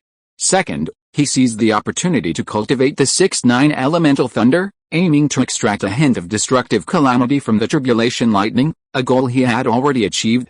Third, he aimed to elevate his purple sky thunder power to a higher level and attempt a 3rd qualitative transformation of his spiritual energy. Zhao Sheng dared to play this game because of his preternatural resilience, his life orb, and his ability to shift space and time. If faced with a truly mortal threat, he could, at a crucial moment, teleport back to the turbulation formation and save his life. Boom. The sky's calamity clouds surged violently, countless flashes of lightning piercing the clouds. A thick and overwhelming aura of destruction permeated thousands of miles, overwhelming all beings with utter terror, a sense of impending doomsday. Hundreds of miles away, the Chen family witnessed this terrifying scene with a shudder of fear. However, upon realizing the massive pillar of spiritual energy hadn't dissipated, they relaxed a bit, believing it proved the man hadn't perished yet. Zhao Sheng not only showed no signs of dying, but instead felt even more relaxed. The giant thunder tribulation was, after all, merely a test. Its power couldn't be infinitely increased. While the 9th wave of thunder was already comparable in power to the first wave of the Yuanying thunder tribulation, it couldn't shatter Zhao Sheng in a single blow. As long as he had a breath left, Zhao Sheng could easily recover with the aid of his life pearl. After a long moment, the swirling clouds of tribulation dissipated, unwillingly, leaving the sky a clear, cloudless blue. Suddenly, a streak of light plummeted from the sky, instantly immersing itself in the seven-colored light barrier at the summit, where it ceased to move. Haha. He actually succeeded. Wow, this is unbelievable. This boy is incredibly talented. He'll definitely become the pillar of our clan in the future. Ancestor, our sacred tree is saved, our clan is saved. Ancestor Fihong has a chance of achieving the status of true lord. Haha, when my nephew comes out of seclusion, we must put all our efforts into organizing a grand golden elixir ceremony to announce it to the world. I envy Brother Cheng's luck so much. If I had known this would happen, I would have argued tooth and nail. It's too late to regret now, too late to regret. The Chen family's golden elixir masters beamed with joy and spoke one after another, venting the immense pressure they had been carrying. At this moment, Chen Dachin, laughing heartily, became the center of attention, and everyone praised him for his parenting skills. Of course, there were also some who felt regretful and murmured a few sour remarks. Suddenly, the white-browed boy raised his eyebrows and snorted coldly, "HMPH, you don't know what death is." Before he finished speaking, he had disappeared from the spot. A moment later, a scream suddenly echoed from an empty spot 100 miles away. Then, the white-browed boy rose from the ground, holding a skinny corpse in a tight black suit in his hands, and slowly flew back. When everyone saw the appearance of the corpse clearly, a Chen family giant immediately exclaimed, "Master Fuzz!" It turned out that he was the one who died. The old thief Fuzz was the giant elder of the old demon sect. The sect's mountain gate is hundreds of thousands of miles away from our clan's territory. How could the old thief Fuzz appear here today? Could it be that this person was alarmed by the thunder tribulation, so he sneaked here, no matter what? This person obviously has bad intentions. He deserves to die, he deserves to die. But it's best not to let the people of the old demon sect know that this person died in our hands. Otherwise, it will be another troublesome matter that cannot be explained. Haha, is my Chen family afraid of the old demon sect? Spying on others' tribulation without reason is a crime worthy of death? No, it's not about being afraid, but about not making enemies easily. After all, the time for the sacred tree to tribulate is approaching. Why provoke a big enemy for no reason at the critical moment? What's more, the family already has enough enemies. Brother Dao, what you said makes sense. Just as everyone was discussing this, the white-browed boy suddenly waved his hand, and the corpse instantly turned to a cloud of ash, which was then blown away by the mountain wind. Alright, as soon as the white-browed boy spoke, everyone fell silent, turning to their nascent soul stage ancestor. This is over. You all, please don't make any further noise. If the old demon sect comes looking for us in the future, I will personally deal with them. At this point, the white-browed boy changed the subject and ordered, "Dachin, Dao. You two will stay here until Chen Zai is released from seclusion. Do you understand?" "I understand, grandfather, rest assured. Dao will protect this child even at the cost of his own life," Chen Dao assured him, patting his chest. Chen Dachin bowed respectfully to the white-browed boy and said, "Grandson, I will obey your great-grandfather's order." By bloodline, Chen Dachin belonged to the white-browed boy's lineage, barely a legitimate descendant. A moment later, the white-browed boy led the others away. Chen Dachin and the other two soared through the air, landing near the summit of the desolate peak. They began to circulate the area, alert for any outside enemies. Meanwhile, Zhao Sheng sat naked, cross-legged beneath a seven-colored light barrier. A vast expanse of rich, pure spiritual energy from heaven and earth transformed into clouds of spiritual mist, enveloping him and continuously pouring into his Danshan Qi Si. In the shadows, his consciousness, spiritual power, and physical body were undergoing a drastic transformation. 300 feet, 500 feet, 1800 feet, 2600, 3000 feet. Along with a round, radiant golden elixir appearing deep within his Danshan Qi Si, Zhao Sheng's spiritual awareness range skyrocketed from 300 feet to 3000 feet, a full tenfold increase from his foundation establishment stage. 1 li is approximately 150 feet, so 3000 feet is equivalent to 20 li. 20 li. This was a terrifying number that left no other newly minted giant and cultivators even close to matching. The spiritual awareness range of an average newly promoted giant in Henren typically does not exceed 500 feet, a mere 1/6 of Zhao Sheng's. And this was only the beginning. As Zhao Sheng's cultivation continued to rise, the gap between his and the average giant in spiritual awareness would only widen, a magnitude so great that it would leave all the giant stunned and incredulous. Time slowly slipped by, and half a month had passed in a flash. That morning, the sun had just broken the horizon, a faint glimmer of light emerging. Chen Dacheng was meditating on a stone platform on the mountainside, regulating his breathing, but his spiritual awareness remained largely extended, constantly monitoring the movements atop the peak.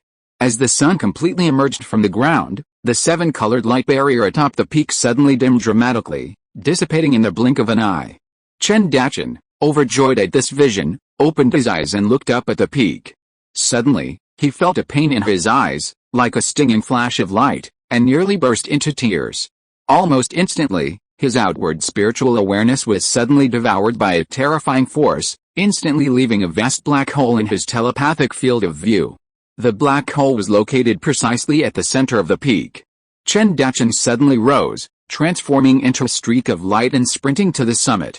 He then saw a vast, expanding and contracting dark purple thundercloud. Vivid purple lightning flashed within it, emanating a terrifying aura of destruction.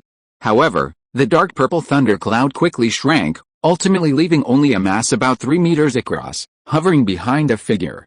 Chen Dacheng slowly descended to face his son, surveying him with surprise and astonishment. He couldn't help but ask, "Zir, why is your giant vision so strange?" He, himself a giant and true person, had reached the 5th level of cultivation. Yet, upon witnessing his son's giant vision, Chen Dacheng instinctively felt a sense of danger, as if it could threaten his life, a feeling of profound dread. Chapter 568, A Chance from Heaven, Immortal Burial Ruins. Father, don't worry. Even if you don't ask, I intend to tell you and the elders of the family the truth. Aren't you curious how I was able to miraculously transcend the tribulation and condense the elixir at the age of 30? This is related to a great opportunity I had in my early years, Zhao Sheng spoke calmly to Chen Dacheng. At the same time, the golden elixir vision behind him gradually faded and disappeared. Chen Dacheng was secretly shocked by the scene, amazed that his son could so quickly and completely control his own vision. However, he was more concerned about the opportunity his son mentioned. But on second thought, Chen Dacheng suppressed his desire and instead gave a sincere exhortation, "Zir, you don't have to be so. This opportunity is your own personal destiny. You don't need to tell anyone, not even me, your wife, or your children. Besides, every high-level cultivator who has reached the golden elixir realm has encountered one, or even several, opportunities in their lifetime." Zhao Sheng was quite surprised to hear this, and his respect for his adoptive father was immediately changed. He couldn't help but laugh. "Father, my opportunity is truly remarkable. Even informing the 5 nascent soul ancestors wouldn't be a big deal. Besides, please forgive me for keeping it a secret for now. Father, you'll understand the secret later. Sharing this information won't harm my interests, it will be of immense benefit to me and our family." Chen Dacheng stroked his long beard and decisively declared, "Since that's the case, I can't dissuade you. Now that you've successfully achieved your core formation, it's time for you to return with me to pay your respects to the ancestors." As the two spoke, a beam of light streaked in from the west, landing in front of them in an instant. The light dissipated, revealing a portly, muscular middle-aged man in brocade clothes. It was none other than Dao Zhenren, another of the family's golden core masters stationed there. Chen Dao's eyes gleamed with wonder. He surveyed Zhao Sheng for a moment, then praised him profusely, filled with amazement. Zhao Sheng spoke a few words of modesty with a calm demeanor before retreating behind Chen Dacheng. Seeing this, Master Dao couldn't help but look at him with even greater respect. A moment later, 3 beams of light simultaneously soared from the summit of the desolate peak, piercing the clouds before speeding towards the Chen family's sacred tree.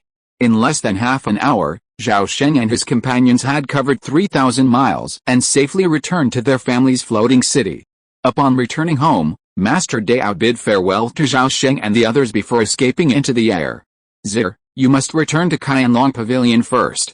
Your father must report to Grandmaster Fi Huang immediately." "Father will go. I'll return home to see my wife and children." Chen Dacheng nodded, turned, and soared into the air, flying towards the ancestral cave nestled in the tree's midsection. Zhao Sheng watched him retreat, then quickly averted his gaze, his figure suddenly vanishing from the air. Soon, Qianlong Pavilion erupted in jubilation.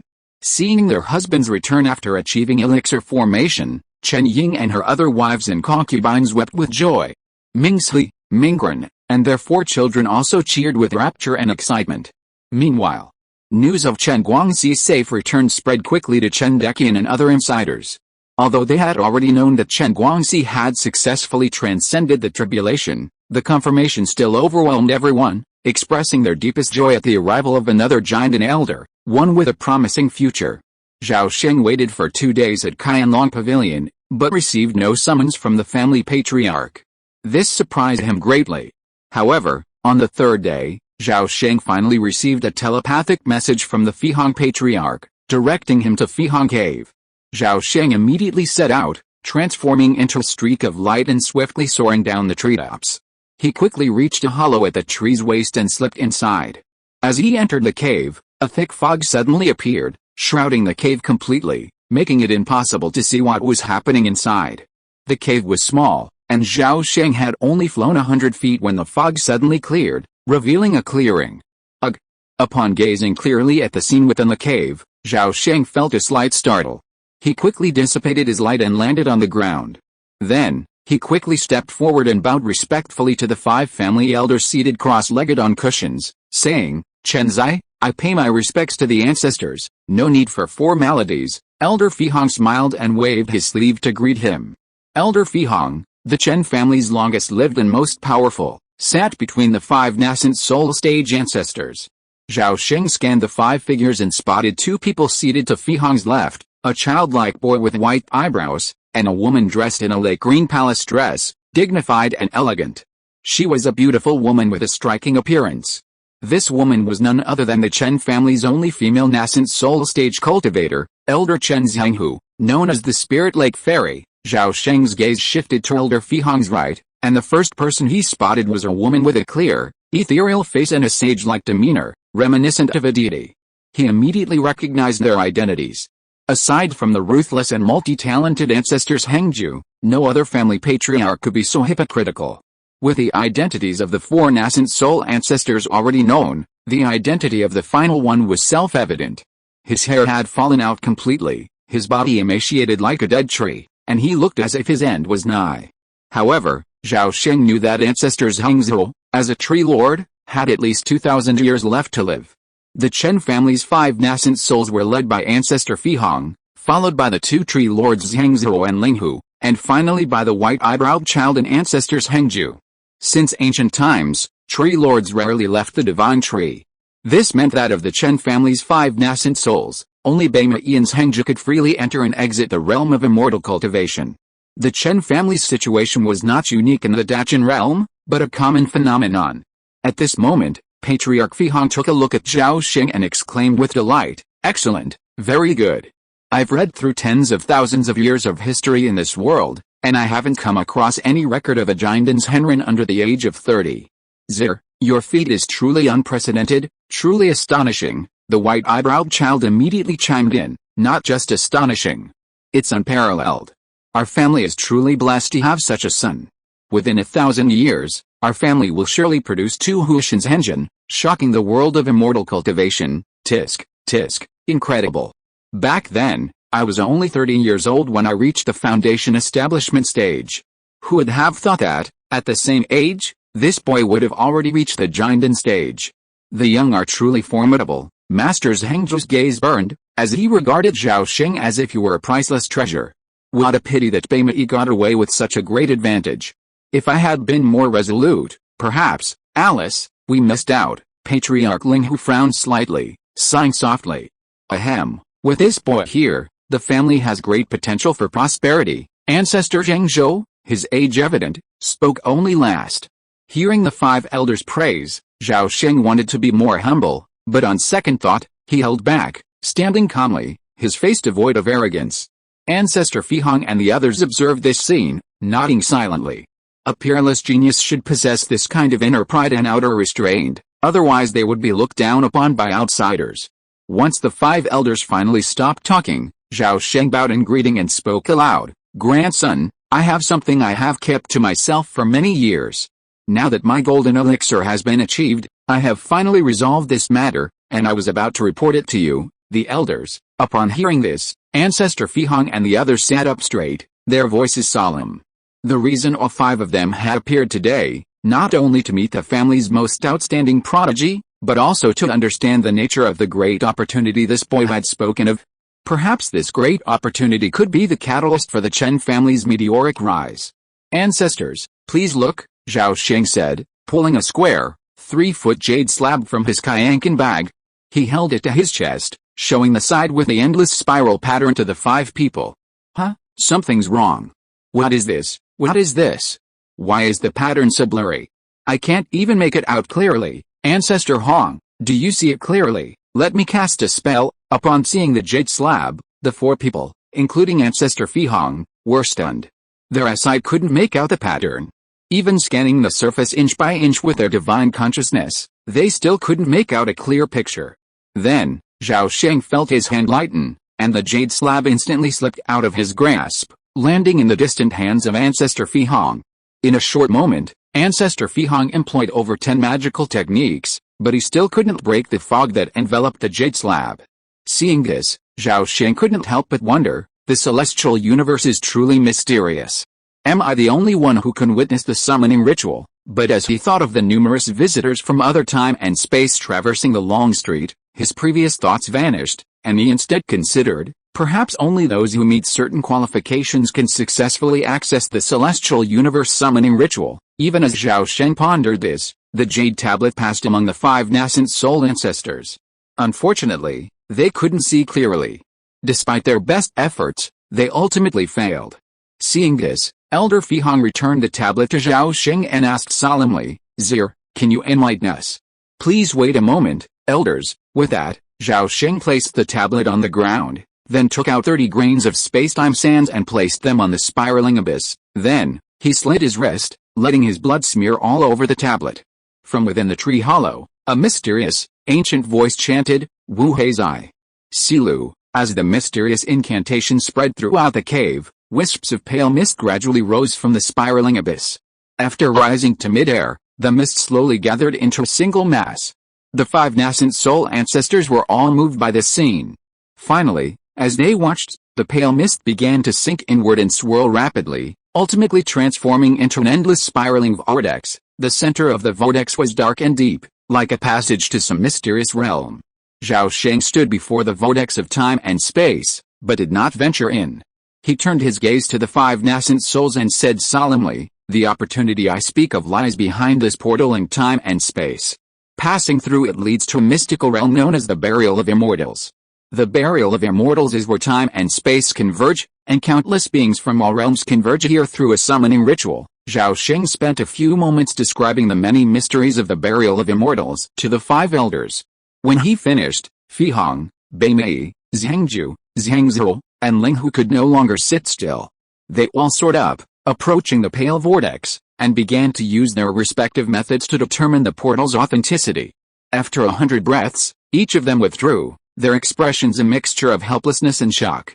At this moment, Elder Fi Hong suddenly waved his hand, signaling to Zhao Sheng, Zir, demonstrate. Zhao Sheng nodded in response. Then his body soared into the air and plunged into the vortex of time and space, disappearing in an instant. However, he soon returned with a half-broken gray-white brick in his hand. Ancestor, please look. Zhao Sheng handed the brick to Ancestor Fi Hong. How can the spiritual energy in here be so pure and refined? Ancestor Fi Hong just finished exclaiming, and suddenly his face changed. Hey, there is another kind of spiritual energy in it. Zuining spiritual energy? No. Gui demonic energy. Not right either. Void radiation? Not at all. What on earth is it? The spiritual energy level is so high that it is simply unheard of. Let me see. Upon hearing the 9 netherworld demonic key, the sage-like elder's Hangja could no longer contain his urge. He quickly seized the stone brick and repeatedly examined it, even expending his divine consciousness and magical power. However, how could a mere mortal nascent soul recognize the legendary spiritual energy of the immortal heaven? They could not imagine the true nature of the burial ruins of immortals, but rather a corner of the celestial heavens. The immortal spiritual energy is extremely short-lived, automatically degrading into a large amount of celestial spiritual energy in just a few breaths, gradually dispersing into the external air. Haha, the ancients were right. Only someone with such great luck as Zir is worthy of such a great opportunity. The white-browed boy's eyebrows rose in a burst of laughter, and he patted Zhao Sheng's shoulder with an expression of admiration and fondness. Seeing this, Elder Fihong suddenly looked over, nodded slightly, and asked, "Zitter, this jade plate has shattered. Can you refine another one? I would like to test whether I can enter the burial ruins of immortals." A moment, Elder Zhao Sheng nodded at this, and took out a new spiral jade plate from his Kyankan bag, then proceeded to recite the incantation and bloodletting according to the instructions. This time, Patriarch Fihong and his 4 companions strained to listen to the incantation, but the sound, as soon as it entered their ears, immediately transformed into another kind of incomprehensible and strange fluctuation, leaving them bewildered. With the final syllable of the incantation, the pale mist quickly transformed into a deep and dark spiral vortex. Patriarch Fihong waved his sleeves, and a 3-foot-tall emerald-green wooden puppet rose from the ground, then leaped 9 feet high and crashed into the space-time vortex in midair.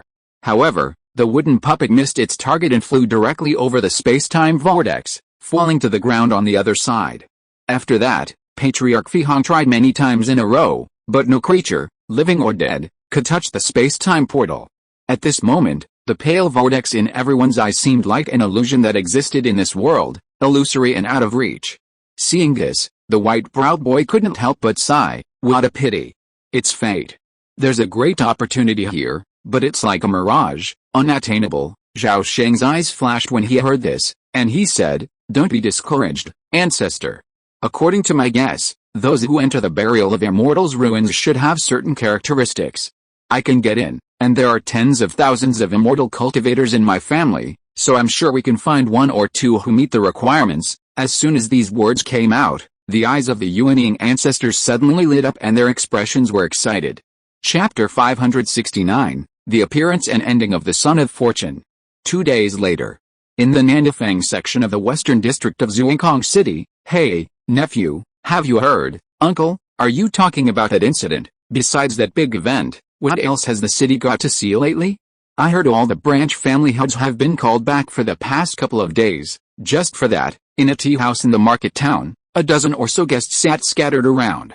An uncle and nephew, seated by the window, were engaged in a mysterious conversation, whispering to each other. Chen Mingsu, seated at the table next to them, happened to overhear, but was completely bewildered, unable to grasp what the big event they were talking about. Chen Mingsu, already in his 60s, had cultivated for most of his life, barely reaching the 8th level of key refining. Born in Zhuangkong City, he had spent his entire life tending the tea house passed down from his ancestors, rarely traveling far. As the two men's increasingly mysterious conversation grew, Chen Mingsu stroked his graying beard and, unable to resist, rose and sat across from the uncle and nephew. "Xiao Liu, get me a pot of linga tea. It needs to be at least 100 years old. Don't fool us with inferior stuff that's only a few decades old, okay?" Chen Mingsu called out. "Hey, boss, please wait a moment," the tea house attendant shouted, hurrying downstairs. Chen Mingsu, smiling at the uncle and nephew, said modestly, "I'm the owner of this tea house. I just heard you two discussing something. I'd like to ask, what is it?" The uncle and nephew exchanged glances, and the older middle-aged man suddenly smiled and said, "It's nothing serious. The boss will know in a few days anyway. Since you've given us a pot of spiritual tea, I'll tell you about it." As they were speaking, a servant trotted over with a square tea tray. He swiftly set down the teapot and 2 trays of snacks, then bowed and withdrew. The middle-aged man smiled at this and continued, "I heard about it too. I heard that the clan got a rare treasure these 2 days. This treasure is extraordinary and can only be obtained by someone with a predestined relationship. In the past 2 days, all the Jindans Henrin in the family have been urgently recalled one by one, just for that rare treasure. If the predestined person cannot be found among the Jindan cultivators, the Foundation Establishment cultivators will be the next to obtain it. If there are still no Foundation Establishment cultivators, the scope will even be expanded to the key refining level." At this point, the middle-aged man chuckled, "I see that you have a full forehead and a square chin, and your face is excellent. Maybe this predestined person is you." Chen Mingsu stroked his goatee, shook his head and said self-deprecatingly, "Don't be ridiculous, sir. Little second brother doesn't give off the slightest scent of a predestined person from head to toe. By the way, do you know what that rare treasure is?" The middle-aged man paused. "That stumps me. I've only heard about it. How could I possibly know what the rare treasure looks like? However, this isn't groundless. To be honest, my ancestors are descendants of Zhu, and they're much more knowledgeable than the average clan member. Seeing he couldn't get any more information out of him, Chen Mingsu sighed with regret, found an excuse, and left. For the next 2 weeks, rumors of the rare treasure circulated throughout the city, becoming the hottest topic of recent times. Chen Mingsu had initially assumed it had nothing to do with him. After all, an old man living off his family's inheritance had almost given up hope of ever reaching the stage of foundation building. But he never imagined that not long after, a summons would arrive, sent from the family's main branch. The branch was one of the Chen family's core branches, responsible for handling important matters such as the enrollment and removal of immortal cultivators, the family tree, ancestral worship, and soul lanterns.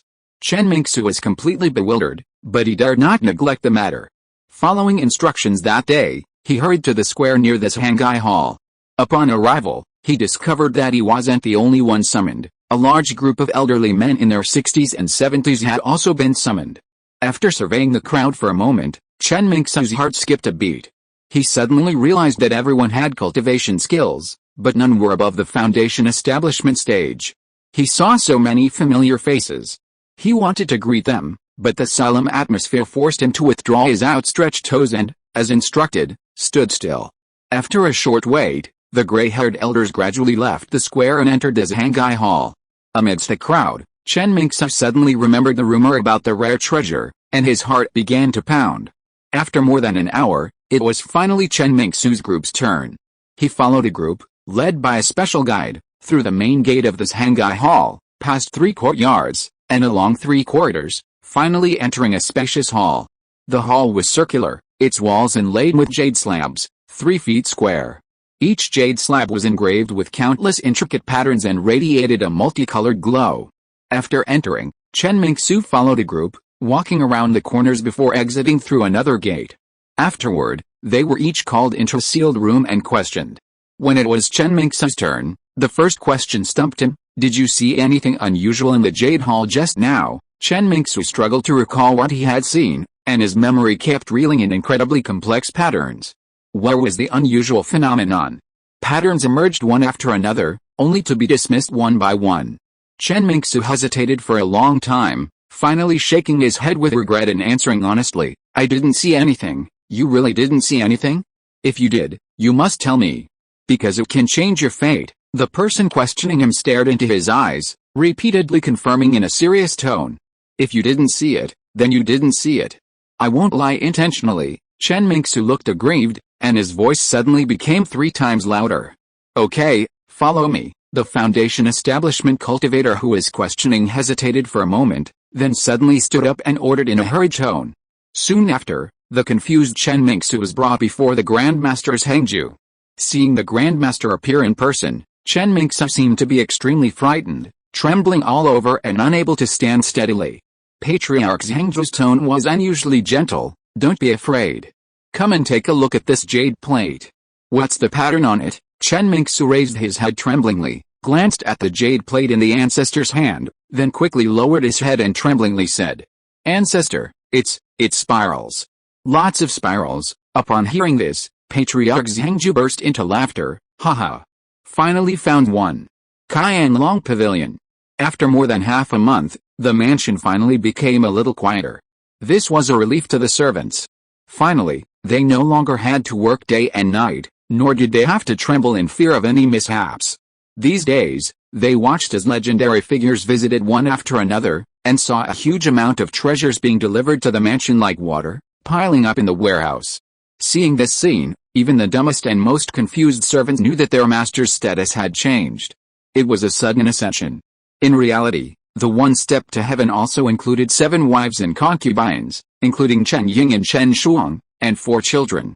The servants were unaware of the details, but Zhao Sheng would not hide them from his own wives and concubines. Upon returning home, he immediately shared the secret of his successful elixir making. The world's greatest aphrodisiac. For nearly 2 weeks after returning home, Zhao Sheng spent his days dealing with the family's elixir-making requests and his nights enjoying the pleasures of his many wives. He slept for less than 8 hours in total. Facing the ferocious wives, he unleashed his full power, finally defeating them. That evening, Zhao Sheng suddenly received a telepathic message from Ancestor Fihong, claiming they had found one. Startled, Zhao Sheng immediately fled the mansion and arrived at a massive cave nestled in the tree's waist. Within the cave, only 3 nascent souls remained: Ancestor Fihong, White-Eyebrow Boy, and Ancestors Hengju.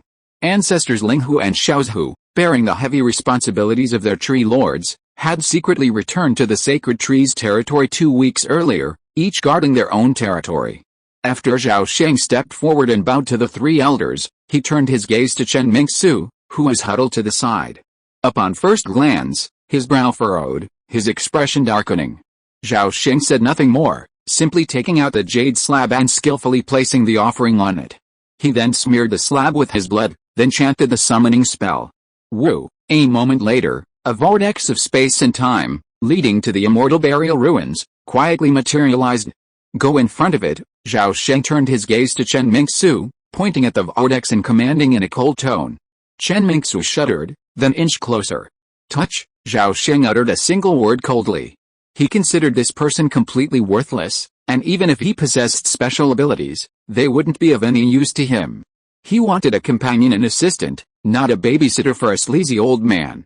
Following the instructions, Chen Mingsu slowly extended his right hand, his fingertips lightly touching the vortex of time and space. The next second, he suddenly transformed into a stream of light, being instantly sucked into the vortex and vanishing in a flash. Zhao Sheng, observing this, frowned and took a step forward, also passing through. When only Fihong and the other 2 remained in the cave, Patriarch Fihong smiled faintly and asked, Bei Mei, what do you think of this? The boy with white eyebrows slowly straightened his eyebrows and said calmly, it's a good thing. It's just a pity that his aptitude is too low and he's a bit old. It doesn't matter if his aptitude is poor. Even with resources, we can push him above the foundation establishment stage. The key is to understand what this trait is, Patriarch Zhengzhi said with a smile. I hope it's not some innate gift. I don't want to miss such a great opportunity. The boy with white eyebrows released his hand, a trace of worry crossing his delicate face. Upon hearing this, Patriarch Zhengzhi suddenly looked at Patriarch Fihong and asked tentatively, Ancestor Hong, I heard that you refined a divine tree clone 100 years ago. If it's truly some kind of innate gift, would you practice parasitism? Yes, Patriarch Fihong was surprisingly frank. Then he returned the question, Zhengzhi, are you planning to compete with me? Of course not, Patriarch Zhengzhi quickly replied with a smile. The white-browed boy watched the show from the side, his mind as clear as a mirror, knowing exactly what Patriarch Zhengzhi was up to. This man, a master of corpse refining and soul-stealing techniques, must be secretly planning to transform Chen Mingsu into a living corpse, then inject a strand of his soul into the corpse and eventually use it to sneak across the world. In reality, Patriarch Zhengzhi's plan was completely impossible to succeed. A mere nascent soul cultivator dared to exploit the loopholes of the Yuquang immortal heaven. He was completely ignorant of his own limitations. As the 3 of them were conversing, 2 figures suddenly appeared out of thin air. It was Zhao Sheng and Chen Mingsu who had returned. As soon as Chen Mingsu landed, his face flushed crimson, his body trembling violently. His cultivation level visibly increased. In less than 2 breaths, the bottleneck that had plagued him for nearly a decade was shattered, and his cultivation instantly surged from the peak of the 8th level of key refining to the 9th. He continued to surge to the late 9th level before the surge of spiritual energy within him gradually subsided. Wow! Chen Mingsu felt the surge of powerful spiritual energy within him, his face filled with excitement. His lips trembled as he suddenly uttered 3 words. Wow! Seeing this, Elder Fihong exclaimed in surprise, a glint of wonder in his eyes. Tisk tisk, this is clearly spiritual energy infusing the body. This is the realm of the burial immortal ruins. I really want to go in and take a look, the white-browed boy marveled. As the saying goes, a small thing reveals a big picture. From this phenomenon alone, the 3 nascent soul ancestors could tell the depths of the spiritual energy within the burial immortal ruins. Patriarch Zhengzhi suddenly became unusually gracious. He gently called Chen Mingsu forward, offered a few words of encouragement, and presented him with several treasures. Chen Mingsu had never before witnessed such a glorious occasion, and was speechless with excitement. Zhao Sheng, with a stern expression, stepped forward and reported to the 3 patriarchs. He then received a task, to teach Chen Mingsu the summoning spell and all the ritual steps as quickly as possible. That afternoon, Mr. Chen arrived at Qianlong Pavilion. A full 6 months passed before Mr. Chen left Qianlong Pavilion in disappointment. Patriarch Fihong and his companions soon learned the bad news. Chen Mingsu's comprehension was too poor. He could not understand the spells, and he forgot them as soon as he heard them. Seeing this, Patriarch Fihong finally made up his mind. One evening, Chen Mingsu was summoned to Fihong Cave, and since then he has rarely appeared in public. Boom! A series of loud roars echoed from a dojo within Qianlong Pavilion. Zhao Sheng stood in the center of the dojo, his entire body wide open, offering no defense. At this moment, Chen Fu, who had reached the perfect foundation establishment stage, clasped his hands together and unleashed a dark longsword. Bolts of immense blade light shot out, fiercely slashing at the master. The blade light ripped through the air, emitting a sharp, piercing roar. However, upon impacting Zhao Sheng, it was instantly shattered into a cloud of shimmering fragments by the invisible force of lightning. The dark longsword, forged from millennia-old cold iron and imbued with 26 spiritual prohibitions, was already a top-tier spiritual weapon. The radiant blade light it emanated could easily sever lower-grade spiritual weapons, even a black iron pillar as thick as a man's waist. Yet, even this sharp blade light could barely leave the slightest scratch on Zhao Sheng's skin. Chapter 570, Body Refining Outside the Domain. Feng Fengzi reappears. Come again, use all your strength. Seeing the blade's gleaming power couldn't penetrate his defense, Zhao Sheng shouted at Chen Fuking. Chen Fu's eyes narrowed, and he suppressed his shock as he shouted, "Master, be careful." Before he could finish his words, the dark sword suddenly expanded dramatically, transforming into a 3-foot-long blade. It sliced through the air, its edge piercing Zhao Sheng's chest and abdomen. "Come on," Zhao Sheng laughed loudly, taking the blow fearlessly. Clang! The sword struck his waist with a resounding bang, then was blasted away by the burst of purple lightning.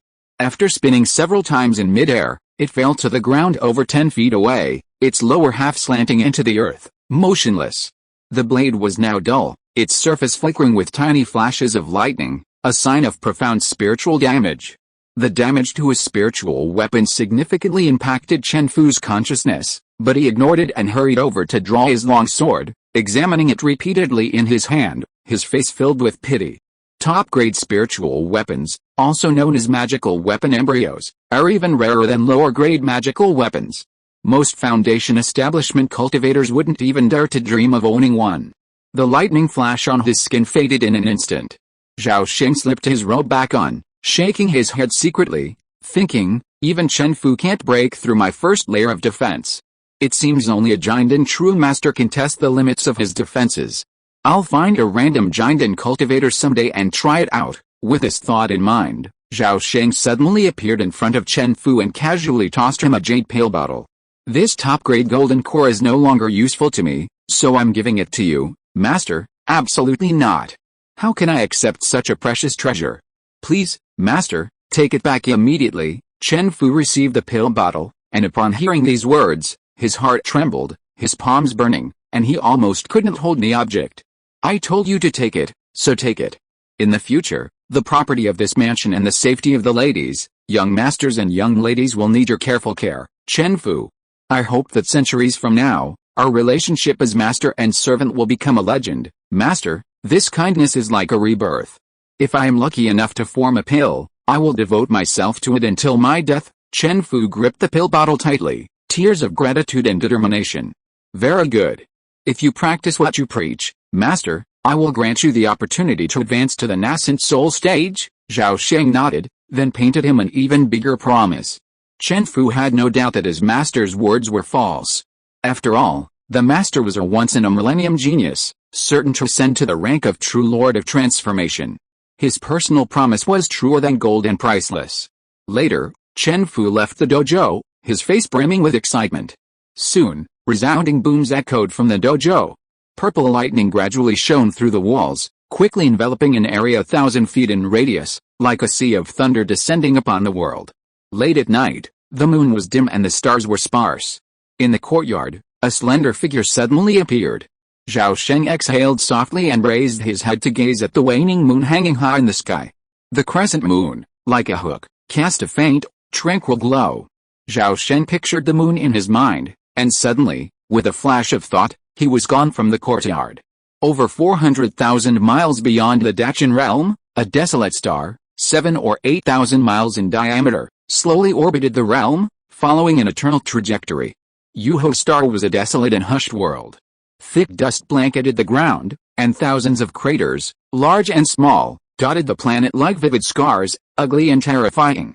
At this moment, a tiny human figure suddenly appeared from nowhere on the edge of a massive crater.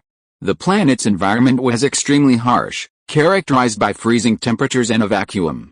Upon arriving, Zhao Sheng automatically switched from external breathing to internal breathing, and a layer of purple lightning appeared over his body, shimmering and 3 inches thick. Looking around, he was met with a desolate and utter silence. Zhao Sheng withdrew his gaze, and with a flash of his body, he teleported to the deepest part of the crater. He quickly approached a jagged rock wall. As he slowly entered, the wall before him silently gave way, forming a cave. As Zhao Sheng stepped deeper into the cave, the earth and rock before him crumbled to dust, and a passage rapidly extended deep underground. A dozen breaths later, a temporary cave dwelling had been opened. Throughout this process, Zhao Sheng utilized no primordial energy or spiritual consciousness, relying solely on his unparalleled will to effortlessly carve out a cave dwelling. After transcending the tribulation and consolidating the elixir, his martial arts realm soared. Within 6 months, he experienced a qualitative transformation, successfully sensing the cellular will once again and making a preliminary breakthrough to the martial saint's limit. However, upon sensing the cellular will, he was shocked to discover that this uniquely gifted body was actually causing significant challenges to his martial arts practice. Perhaps it was the gift of flesh and blood regeneration, or perhaps it was due to his cultivation of the Thunderbolt battle body. He discovered that the vitality of his cellular bodies was incredibly potent, causing their will to become overly active and overpowering. For a moment, Zhao Sheng was stunned to find that even with his immense mental strength, it was extremely difficult to subdue the cellular will within him. They were like countless unruly monkeys, imbued with an unyielding free will. Consequently, Zhao Sheng's martial arts realm remained stuck at the entry level of the martial saint, and his subsequent refinement progress was appallingly slow. However, slowness does not necessarily mean weakness. In contrast, compared to his previous life, this life's martial saint will was significantly several times more powerful, its influence on reality over 10 times greater. Deep within the cave, Zhao Sheng sat cross-legged on the ground, the protective lightning gradually thinning and fading until it vanished completely. At this moment, his physical body was exposed and defenseless. Zhao Sheng's idea was truly out of the blue, utilizing the extremely harsh environment to hone his body and will. This proved to be a cost-free yet highly effective method of physical training. The extreme cold and vacuum of the outer void, along with the pervasive void radiation, used his body as a battlefield in an endless battle with every single primordial cell. Countless aging primordial cells perished constantly, but at the same time, a vast number of new primordial cells were rapidly born, often more powerful and better adapted to the outer environment. In just an hour, Zhao Sheng felt his body grow slightly stronger, and even the primordial cells will had been significantly weakened, invisibly easing the difficulty of his assimilation. Just as Yu Huaxing flew over the boundless ocean beyond Shenzhou, the space-time beacon in Zhao Sheng's mind grew extremely hazy, looming and threatening to vanish at any moment. A mere 3 million miles is the limit of travel? Alice, my giant and realm cultivation is too low after all. Zhao Sheng slowly opened his eyes and muttered to himself with a hint of regret. As soon as he finished speaking, he vanished from the spot he had been standing on. Half a month later, the weather turned cold, and a north wind howled. In a silkworm room at Qianlong Pavilion, Zhao Sheng stood before a jade urn, quietly observing the 6 cocoons at its bottom. These cocoons were gray-black in color, about the size of eggs. Though lying motionless, they exuded a faint, menacing aura. Nearby, Chen Shou exclaimed in amazement, "Master, the 6 immortal devouring silkworms began spinning cocoons a day ago. Over the past 6 months, they've consumed the equivalent of 3 Kyankan bags of flesh, a total weight exceeding 20,000 kilos. This is simply incredible." Chen Shou was still too young, his horizons too narrow, completely unaware of the countless more wondrous and incredible miraculous creatures that existed within the universe. Zhao Sheng, of course, wasn't as ignorant as he was merely mildly surprised. "You've done well. Master has a reward." Zhao Sheng took the 6 cocoons, praised him, and then gave him a bottle of second-level soul-nourishing pills. Chen Shou, filled with gratitude, bowed repeatedly. Zhao Sheng nodded, gave him some other instructions, then left the silkworm room and returned to his training room to continue his retreat. 10 days later, the training room was filled with a purple aura. Zhao Sheng sat cross-legged in midair, his hands constantly emitting streams of pure lightning energy, which continuously merged into 3 pools of violet lightning in the air, maintaining their stability. At this moment, a yellow gourd bobbed in the depths of the thunder pool. Its mouth continuously absorbed the surrounding lightning, a faint purple halo emanating from its outer surface, making it appear even more translucent and gentle, like a jade gourd carved from stone. Meanwhile, in the depths of 2 other thunder pools, a 3-foot-long wooden sword, completely charred, floated. The wooden sword hummed, its blade expanding and contracting, sometimes as large as a massive wooden beam, sometimes as thin as an ox hair. As it shone brightly, a faint aura of supreme strength and yang emanated from the sword. After a long moment, a ray of azure spiritual light suddenly pierced the wall, soaring above the training room. It instantly dissipated, transforming into a vast expanse of azure clouds that filled the entire stone chamber. At this moment, a divine thought, imbued with subtle information, descended with the azure clouds and flooded into his mind. Suddenly, the thunder in the stone chamber ceased, and the 3 pools of purple lightning paused. Zhao Sheng suddenly opened his eyes, and with a subtle thought, he saw 2 swords and a gorget back, easily tucked into his sleeves. He stretched his body, his feet gently landing on the ground. He then walked to the stone door and pushed it open. A moment later, Zhao Sheng arrived at Fihong Cave and successfully met with a Fihong patriarch. As expected, Chen Mingsu was also with the patriarch. His appearance had changed dramatically. His white hair had turned completely black, his wrinkles had completely disappeared, and his skin had become smooth and firm. He seemed to have suddenly returned to his 20s. However, his eyes were dull, and his body was motionless. Seeing Zhao Sheng enter, he didn't bother to pay any attention, as cold as a wooden object. Zhao Sheng retracted his gaze and stepped forward to salute. Chen Zai greets the patriarch. The Fihong patriarch nodded, allowed him to step aside, and directly stated the purpose of his summons. As expected, the ancestor's divine tree clone had successfully parasitized the tree, and now it was eager to enter the immortal burial ruins and experience the even more mystical and vast world. Zhao Sheng listened and gladly accepted the order. After 7 or 8 breaths, a mysterious, ancient chant echoed from the tree hollow. Wu Hizai. Si Lu Chuan. A pale vortex quickly formed. Zhao Sheng glanced at Chen Mingsu beside him, then nodded to the nearby Fihong ancestor, then plunged into the vortex. Mist obscured the sky. Deep within the ruins, a gray mountain rose to the sky. The colossal skeleton of a giant beast still lay between the ruins and the gray mountain. From afar, a hint of the unparalleled ferocity that once dominated the world could still be seen. Although it was his second visit to the gray mountain, Chen Mingsu was still terrified by the giant beast skeleton and dared not move for a long time. It wasn't until Zhao Sheng patted him on the shoulder that the man snapped back to his senses, his eyes filled with shock. Zhao Sheng suddenly noticed that after crossing into the long street, Chen Mingsu's scent had become noticeably more human, his eyes more lively and alert. Phew. Chen Mingsu let out a long breath and groaned. Ah, finally, I can get some fresh air. Zhao Sheng's eyes flickered, and he smiled. What do you mean? Did the ancestors treat you harshly? Chen Mingsu was startled by this and quickly shook his head in defense. Don't talk nonsense. The ancestors have been so kind to me. It's just, he didn't finish his words when Zhao Sheng suddenly interrupted him with a smile. Haha, no need to explain. I don't want to hear any more. And don't forget our mission. Follow me. With that, Zhao Sheng turned and walked towards the end of the street. Chen Mingsu hurriedly followed him, carefully observing his surroundings as he walked. Today, the number of visitors from this space-time sphere was even greater than last time. The streets were bustling with people, and stalls of all kinds stretched out side by side all the way to the intersection. Zhao Sheng had only walked a dozen steps when he suddenly stopped, his eyes brightening as he spotted the mysterious and powerful Taoist master he hadn't seen in a long time, Taoist Feng Fengzi.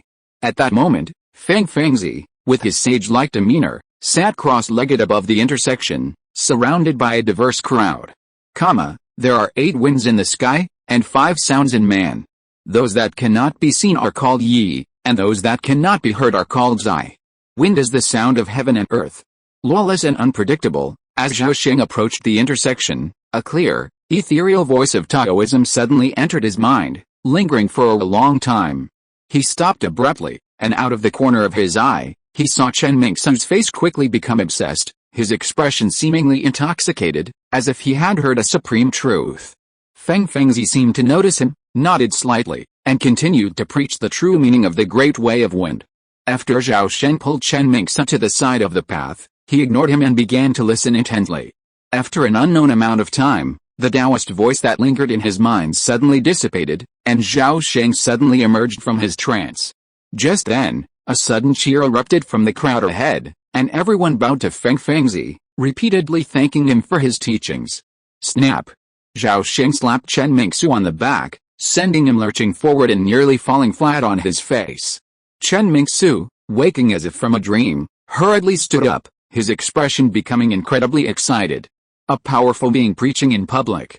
Such a legendary opportunity had actually happened to him. It was a blessing he had earned through 3 lifetimes. Zhao Sheng was perplexed, wondering why Feng Fengzi would preach in public.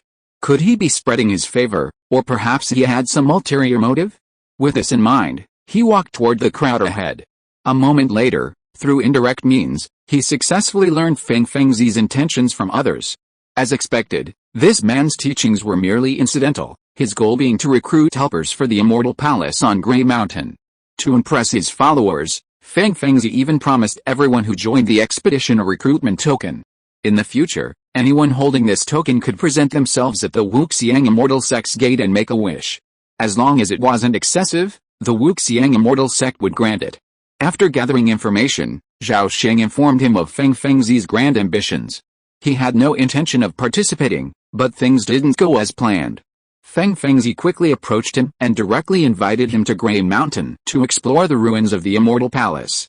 He also promised that upon completion, he would only take the immortal techniques and leave all other treasures to be given to all participants. Due to the gift of the book he had given him previously, Zhao Sheng couldn't refuse and agreed. In fact, he had long been curious about the ruins beyond the long street, and he had just taken advantage of the situation. However, this made Chen Mingsu as anxious as an ant on a hot pan. Chapter 571, Stepping out of the long street, strange shadows follow. Stupid, you're stupid, why did you agree to this without permission? When we get back, I'll see how you'll explain it to our ancestors. Chen Mingsu rubbed his hands in frustration, his face filled with anguish as he grumbled to Zhao Sheng. I have my own ideas for this matter. I'll handle the matter with Elder Fihong. Zhao Sheng glanced at him before heading towards the street stalls. While Chen Mingsu had good intentions, he was ignorant of the situation and had no idea of Feng Fengzi's power. He had once chopped a return to void semi-immortal into pieces with a single blow. If Feng Fengzi had the will, he could kill everyone on this street in a flash, and guarantee your deaths would be a complete mess. Wait for me. Chen Mingsu watched the retreating figure, his lips trembling with anger. He stamped his foot and hurried after him. A moment later, Zhao Sheng stopped in front of a stall. He pointed to a piece of blue crystal iron on the stall and asked, "How much is this deep space thunder iron?" The stall owner replied, 7 grains of space-time sand or the equivalent in high-grade spirit stones. The stall owner was a powerfully built man, his upper body towering overhead even when he sat cross-legged on the ground. Zhao Sheng calmly replied, "That's a lot. 3 high-grade spirit stones, I'll take it, deal." The stall owner was quicker than expected, agreeing without hesitation. Zhao Sheng felt he had made a profit, so he immediately took out 3 high-grade spirit stones and placed them on the stall before taking the deep space thunder iron. In fact, the stall owner also believed he had made a profit, because deep space cold iron was plentiful in his world and wasn't worth 3 high-grade spirit stones at all. Perhaps this was the charm of trading in the heavens. Sometimes, what you consider worthless can be priceless to others. After the transaction was completed, Zhao Sheng didn't leave. Instead, he struck up a small conversation with the stall owner. "My name is Baimei. May I ask, fellow Taoist, what's your name?" "I'm Shajiatong." The stall owner raised his head, revealing an unusually flat, pale face with crude, crayon-like features, appearing comical yet somewhat eerie. Zhao Sheng gazed at the strange face, his expression composed.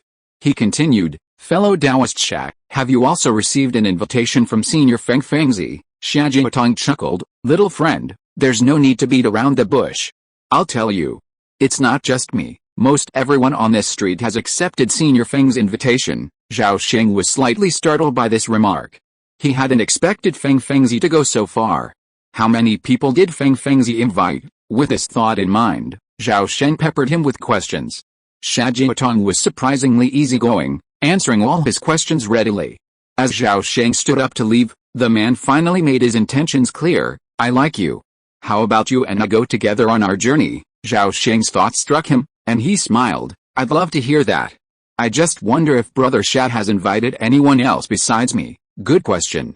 Besides you and me, there are 3 other friends who have agreed to go with us. Zhao Sheng nodded, thoughtfully saying, 5 is just the right number to form a team. Any more would inevitably make it seem like there's too much talk. That's what I was thinking. It's settled, Brother Shat. See you next time. Zhao Sheng bowed to the man and stood up to leave. For the next half hour, Zhao Sheng wandered through most of the street, asking the same questions from dozens of stalls. While not everyone was as frank as Shajiatong, his questions were enough to piece together some of the facts. It proved that Shajiatong hadn't lied. Feng Fengzi had been teaching here for at least several years, inviting everyone and promising generous rewards. The recruitment order was just one reward. He also promised magical talismans, divine skills, elixirs, rare artifacts, and other treasures. In short, this man's generosity far exceeded Zhao Sheng's imagination. Zhao Sheng spent a long time on the long street, waiting until the repulsive force of space and time rapidly intensified before he took Chen Mingsu back offline. After a moment of dizziness, the pale vortex instantly dissipated. He opened his eyes. A vast, dim tree hollow came into view. Zhao Sheng looked around and immediately saw Chen Mingsu beside him. The light in his eyes quickly dimmed, returning to a blank, indifferent state. His entire body had become like a wooden figure, frozen in place. Beneath his exposed skin, countless dark green veins bulged, writhing and twisting like a living thing. He looked up and saw Elder Fihong, seated on a cushion, slowly opening his eyes and gazing at him with a swift gaze. Sigh. The immortal burial ruins are truly mysterious and unfathomable. I never imagined such a mystical spiritual realm existed among the myriad realms of the universe. It's a pity the parasitic method didn't work. Otherwise, I would personally. Elder Fihong marveled, then a look of regret filled his face before he mused, Feng Fengzi, this man is unfathomable. He must undoubtedly be a powerful being from the higher realms. Zir, you did well. This man must not be offended. Thank you for your understanding, Elder. I witnessed Senior Feng Fengzi slay a returning void semi-immortal in a split second. So when he approached me, I couldn't refuse and had to accept. Hiss. Is this true? Absolutely. Elder Fihong's expression suddenly grew grave, and he fell into deep thought. Zhao Sheng stood there, quietly waiting for the elder to ask. Chen Mingsu, standing beside him, was like a piece of wood, exuding an aloof, distant air. After a long pause, an old voice echoed from the cave again, go. But remember to avoid greed and anger, think of your wife and children, and make sure you return alive. Grandson will follow the ancestors' teachings. A short while later, Zhao Sheng left Fihong Cave. Returning to Qianlong Pavilion, he kept his affairs secret from anyone, enjoying himself and cultivating as if nothing had happened. 3 months passed in a flash. A day later, after repeated sensing, he confirmed that the spiritual energy within the stone had dissipated by 30%. This meant it was time for him to come online. At dusk, Zhao Sheng entered the training room as usual. But before entering, he had already said goodbye to Chen Ying, Chen Fu, and the others, declaring his intention to retreat for a while. The door slammed shut, and all shielding barriers and defensive formations were activated. With this, Zhao Sheng took out a 1,000-year-old thunderwood sword and strapped it to his back. Then, with the spiral jade plate and the prepared offerings, he began the ritual to summon the space-time portal. A moment later, the pale vortex slowly vanished, and the training room was suddenly empty. Opening his eyes, the entire long street came into view in an instant. Zhao Sheng was startled by the bustling crowd. He had crossed this path 6 or 7 times before, and the number of people he encountered this time alone exceeded all his previous encounters combined. A rough count suggested at least 700 or 800 people on the long street. Just as Zhao Sheng was marveling at Feng Fengzi's generosity, a familiar voice suddenly rang out from behind him, fellow Taoist Bei Mei. Zhao Sheng turned to see Shajiatong, a giant nearly twice the height of an average man, waving at him. Despite his immense size, Shajiatong was inconspicuous here, as there were many others even larger and more sinister looking. Zhao Sheng smiled faintly and walked over. Fellow Taoist Shaq, who are these three? Approaching, Zhao Sheng glanced at the three men standing beside Shajiatong and asked gently. I was just about to introduce you to three of my companions, Shajiatong smiled, pointing to one of the dark-faced old monks. This is the black monk, he said, pointing to another. This is fellow Taoist Gong Sansheng. Zhao Sheng looked over and saw that Gong Sansheng was a plain-looking man, dressed in silver-gray leather armor and wielding a curved snake blade. His face was expressionless, his aura reserved, and the depth of his cultivation was impossible to gauge. This is Master Bahua. Zhao Sheng glanced at him, seeing Master Bahua, dressed in a tall hat and a wide belt, with a youthful face and white hair. Under each of his long, wide sleeves, a golden string held a strange, snow-white brush. The tip was as sharp as a knife, gleaming with a cold light. After Shajiatong finished introducing them one by one, Zhao Sheng bowed and said calmly, "My name is Beimei, and greetings to the three Daoists." Seeing his rudeness, the three reacted differently. Gong Sansheng remained expressionless. The black-faced old monk raised his palm in return, but Brocade Wanderer snorted in disapproval. "Brother Shaq, where did you find this unknown youngster? You didn't just pick him up to fill the gap, did you?" Shajiatong pointed a finger at his eyes and said with a grin, "My eyes can see through the netherworld, and I've never been wrong. Fellow Taoist Beimei's strength is in no way inferior to your fellow Daoists, is that so? I'd like to learn from you," Brocade Wanderer sneered. His face paled. At that moment, a resounding clang echoed from the ground. Along with it, there was a sound of, "Fellow Taoist, you dropped something." Zhao Sheng pointed at the ground, kindly warning. Shajiatong, the black monk, and Gong Sansheng looked over, their faces all changing slightly. At Brocade Wanderer's feet lay a 3-foot-long, snow-white brush. Bahua Sanran's expression was utterly grim. He slowly bent down to pick up his weapon, then fell silent. When did he succeed? Shajiatong and the others glanced at the half-broken golden rope beneath his sleeves, and the same thought crossed their minds. Shajiatong and his companions had no idea what the will of the martial saint was, and naturally, they were unable to grasp its magical power. The black monk suddenly chanted the Buddha's name, saying solemnly, "Infinite immortals and Buddhas. White-browed benefactor, your will is truly the strongest I have ever witnessed. If you can cultivate the Buddha's way of nirvana, you will surely transform into a rainbow and ascend to heaven within 100 years, enjoying eternal freedom. White-browed benefactor, are you interested in abandoning Taoism and cultivating the way of eternal nirvana? Master, please forgive me. I have a wife and children, and a boundless path to follow. I cannot become a monk, a laity who has attained the 4 elements." Zhao Sheng politely declined the offer. "My nirvana Buddhism adheres to no precepts, and neither does it prohibit meat nor marriage or children." "Don't worry, white-browed monk," the black monk said with a calm expression. "Apologies. I have no interest in nirvana Buddhism. Old monk, please don't persuade me any further, don't hesitate." Old monk, the black monk refused to give up, attempting to continue his persuasion, but mid-sentence, his voice was completely drowned out by a calm and neutral voice. The voice boomed from the street corner, resonating like a mighty bell. "The auspicious time has arrived. Fellow Taoists, please follow me, the 3 of us, and we will depart immediately." As soon as the words had fallen, Zhao Sheng was startled to see the 3 elder Taoists, led by Feng Fengzi, wave their sleeves. Hundreds of apricot yellow talismans instantly flew out from their sleeves, slowly floating into the air. Then, one by one, they dispersed and slowly flew towards everyone. The apricot yellow talismans flew through the air at a leisurely pace, as if grasped by invisible hands, landing with impeccable precision in each person's arms. The entire street fell silent, everyone stunned by the scene. In the immortal burial ruins, where the transcendental had fallen silent, the move performed by Feng Fengzi and his 3 companions was nothing short of divine.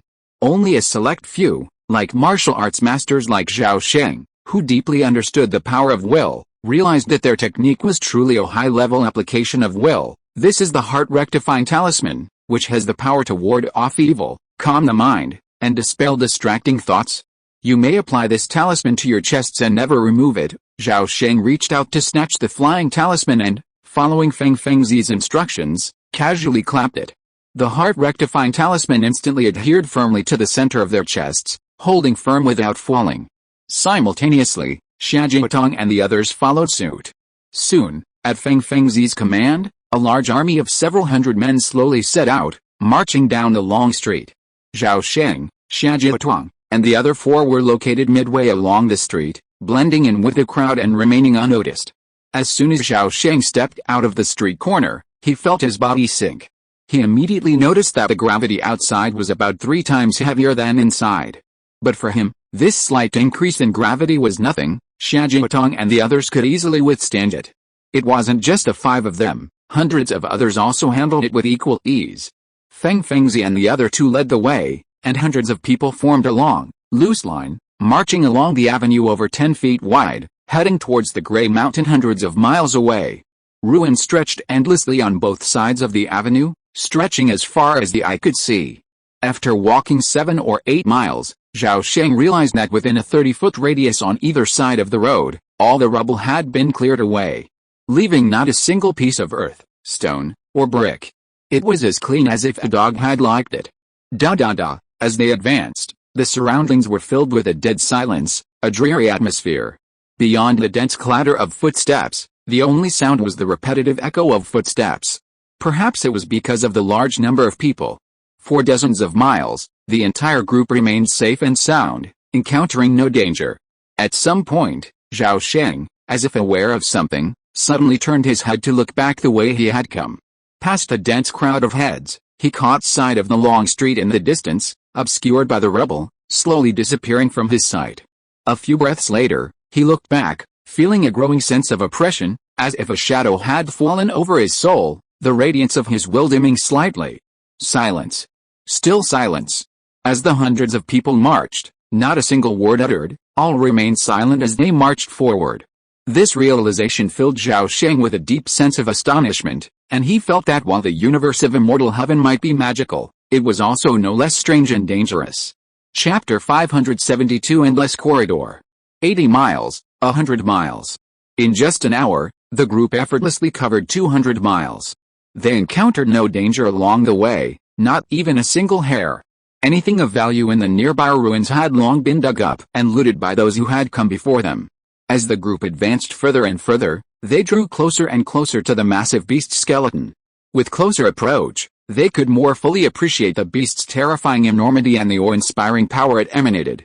Looking up, they saw the skeleton towering into the clouds, its entire form obscured. Instead, each massive bone, stretching across the sky, held an infinite mystery, like a vast avenue to the heavens, beckoning one to ascend and ascend into the celestial realm. Over time, Zhao Sheng became absorbed in the sight, his mind captivated. The surrounding ruins seemed to fade into intangible form, his gaze and attention consumed by the towering beast. In a trance, he vaguely saw a silver-white wolf of unimaginable size approaching from afar, treading on earth, water, wind, and fire while howling to the heavens. In front of it, a towering, steep peak, emitting boundless auspicious light, slowly emerged from the unknown void. The moment the peak materialized, Zhao Sheng jolted awake with a start. He then realized his chest was burning. A corner of the apricot yellow talisman had turned black, as if burned by fire. Zhao Sheng looked up at the entire group and was horrified by what he saw. Suddenly, several people in the crowd silently ignited pale flames, transforming into human torches in the blink of an eye. Even more terrifying, these people seemed oblivious and continued forward, their gaze fixed on the giant beast skeleton, completely captivated. Those around them hurriedly retreated to a large open area, fearing a single whiff of the pale flames. No one dared to step forward to awaken them, nor did anyone attempt to put out the fire. Even Feng Fengzi and the other 2, who were at the front, stood by and watched, showing no intention of offering any help. Walking a little further, Zhao Sheng passed a group of human-shaped torches and couldn't help but glance sideways. Wulian Immortal Buddha, these people have been bewitched by the terrifying spirit and are too deeply captivated. They are beyond help. White-browed monk, please don't look too closely, or you'll be contaminated by karma. Upon hearing this, Zhao Sheng turned to look at the black monk, who smiled kindly and slowly put his palms together. Thank you, master, for the reminder. Zhao Sheng bowed, glancing at Shajiatong and the others. He immediately noticed that the 3 were conscious, their talismans on their chests intact, as if they had long known the secret of the giant beast skeleton. After a few breaths, the human-shaped torches burned out, transforming into pale mists that rose into the sea of clouds. After this disaster, The team's strength had been reduced by 20%, leaving less than 500 people. Before reaching Grey Mountain, so many people had already been killed along the way. Seeing the situation was not looking good, many secretly began to retreat. Just as everyone was uneasy, Feng Fengzi suddenly appeared to calm them and issued a recruitment order in advance. The token was small, made of some kind of azure spiritual gold, wide at the top and narrow at the bottom, and engraved with a celestial seal script.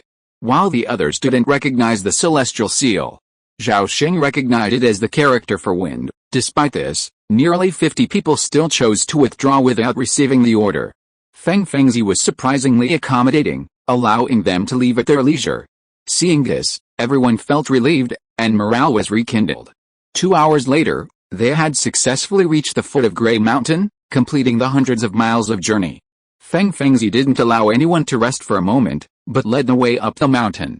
As the name suggests, Grey Mountain is covered in a thick layer of ash, similar to volcanic ash, leaving a pit over a foot deep in the ground. Because the mountain had been paved long before, countless tramplings had shaped a winding, over 3-meter wide mountain path into the mountain. A thin layer of ash remained, leaving countless scattered footprints visible.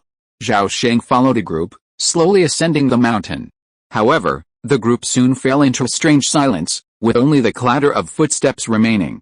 Ash Mountain wasn't steep, but rather gentle, but its sheer size was incredibly vast. Looking in either direction, the ash layer stretched endlessly, with almost no perceptible curve. In the utter silence, time slipped by. Unnoticed, they had climbed for a long time, already reaching over 10,000 feet. They neared the mountain's midpoint, the pale mist above them now close at hand. Just then, Zhao Sheng saw the group ahead of him suddenly disappear into the mountain. A sudden shift of thought went on him, and he realized that this was a cave, and their destination lay deep within. At that moment, the team's climbing speed suddenly increased dramatically. The people ahead leaped and leaped, their figures flashing and disappearing in the blink of an eye. Soon, a massive, sunken fissure in the ground suddenly appeared before Zhao Sheng. The edges showed clear signs of excavation, and at its deepest point, a bottomless hole appeared. Everyone was jumping into the hole. Shajiatong and the others also hurriedly jumped down. Zhao Sheng, observing this, unsheathed the thunderwood sword from his back and, grasping it in his right hand, leaped down. After falling only a few dozen feet, a vast expanse of soft white light appeared in the air below. Bang! Zhao Sheng passed through the white light and plummeted to the ground. With a twist of his foot and a push, he flew 7 or 8 feet, easily dissipating the force of the fall. He regained his balance and surveyed the area, revealing a vast underground cavern, at least 20 miles in size. The walls shone with a faint white light, and were surprisingly covered in vast expanses of milky white boulders, their texture smooth and fine, resembling jade. At the deepest part of the cave, a massive, unknown structure, gleaming white, jutted out from the mountainside, its edge visible. But even this tiny portion, revealed by the structure, took up most of the cavern space. One could only imagine the building's true magnitude. Suddenly, a commotion erupted from the depths of the vast, descending slope ahead. Zhao Sheng withdrew his gaze and hurried down the slope. He walked at a fast pace, but from time to time, figures would pass by him, eagerly leaping to the bottom of the slope and joining the crowd. A few breaths later, Zhao Sheng reached the outskirts of the crowd and reunited with Shajiatong, Black Monk, and the other 4 who had arrived earlier. You may choose any crevice to enter. Once you enter, all treasures you find along the way will belong to you. If you encounter a dead end, you may turn back. At this moment, Feng Fengzi hovered above the crowd, preaching. Also, I would like to remind you all that the inner reaches of the Immortal Palace are filled with immortal restrictions that can kill 10 people with one move, creating countless dangers. If anyone enters the inner reaches of the Immortal Palace, please crush this pill immediately. I and my 2 junior brothers will arrive as quickly as possible. Otherwise, if you perish in danger, don't blame me for not warning you in advance. As he spoke, Feng Fengzi waved his sleeves, scattering vermilion pills the size of longans. The pills automatically flew toward everyone, who caught them and stored them in their arms. Zhao Sheng glanced ahead and saw that the vast, smooth, pristine white wall was riven with hundreds of cracks, large and small. The largest crack was nearly 100 feet wide at its widest point. The smallest crack was less than a palm's width, and only a very few special species could pass through it. Through the largest crack, Zhao Sheng saw 7 or 8 exposed corridors. Each corridor was 3 feet long, wide, and about 4 feet high. The interior was also made of pristine white stone, leading deeper into the building. Looking inside the other cracks, they indeed saw more passages. After Feng Fengzi finished his lecture, he walked to an open area and sat cross-legged in meditation. The other 2 Taoists did the same, but behind Feng Fengzi. Some, impatient, quickly selected a passage and rushed in. But most were not in a rush, instead carefully observing the situation from outside. Shajiatong called Zhao Sheng and the others aside and asked in a deep voice, "Fellow Taoists, the situation has changed. Should we choose to separate and go our separate ways, or continue to enter the same passage together as agreed? Let's go together. We'll have someone to look after us in case of danger," said Gong Sansheng first. "I agree," Zhao Sheng immediately agreed. "The ruins of the Immortal Palace are full of unknowns, and venturing in alone is unwise. Infinite immortals and Buddhas." "I second your proposal," the black monk said, clasping his hands slightly in greeting. At this point, only Bohua San Ren remained undecided among the 5.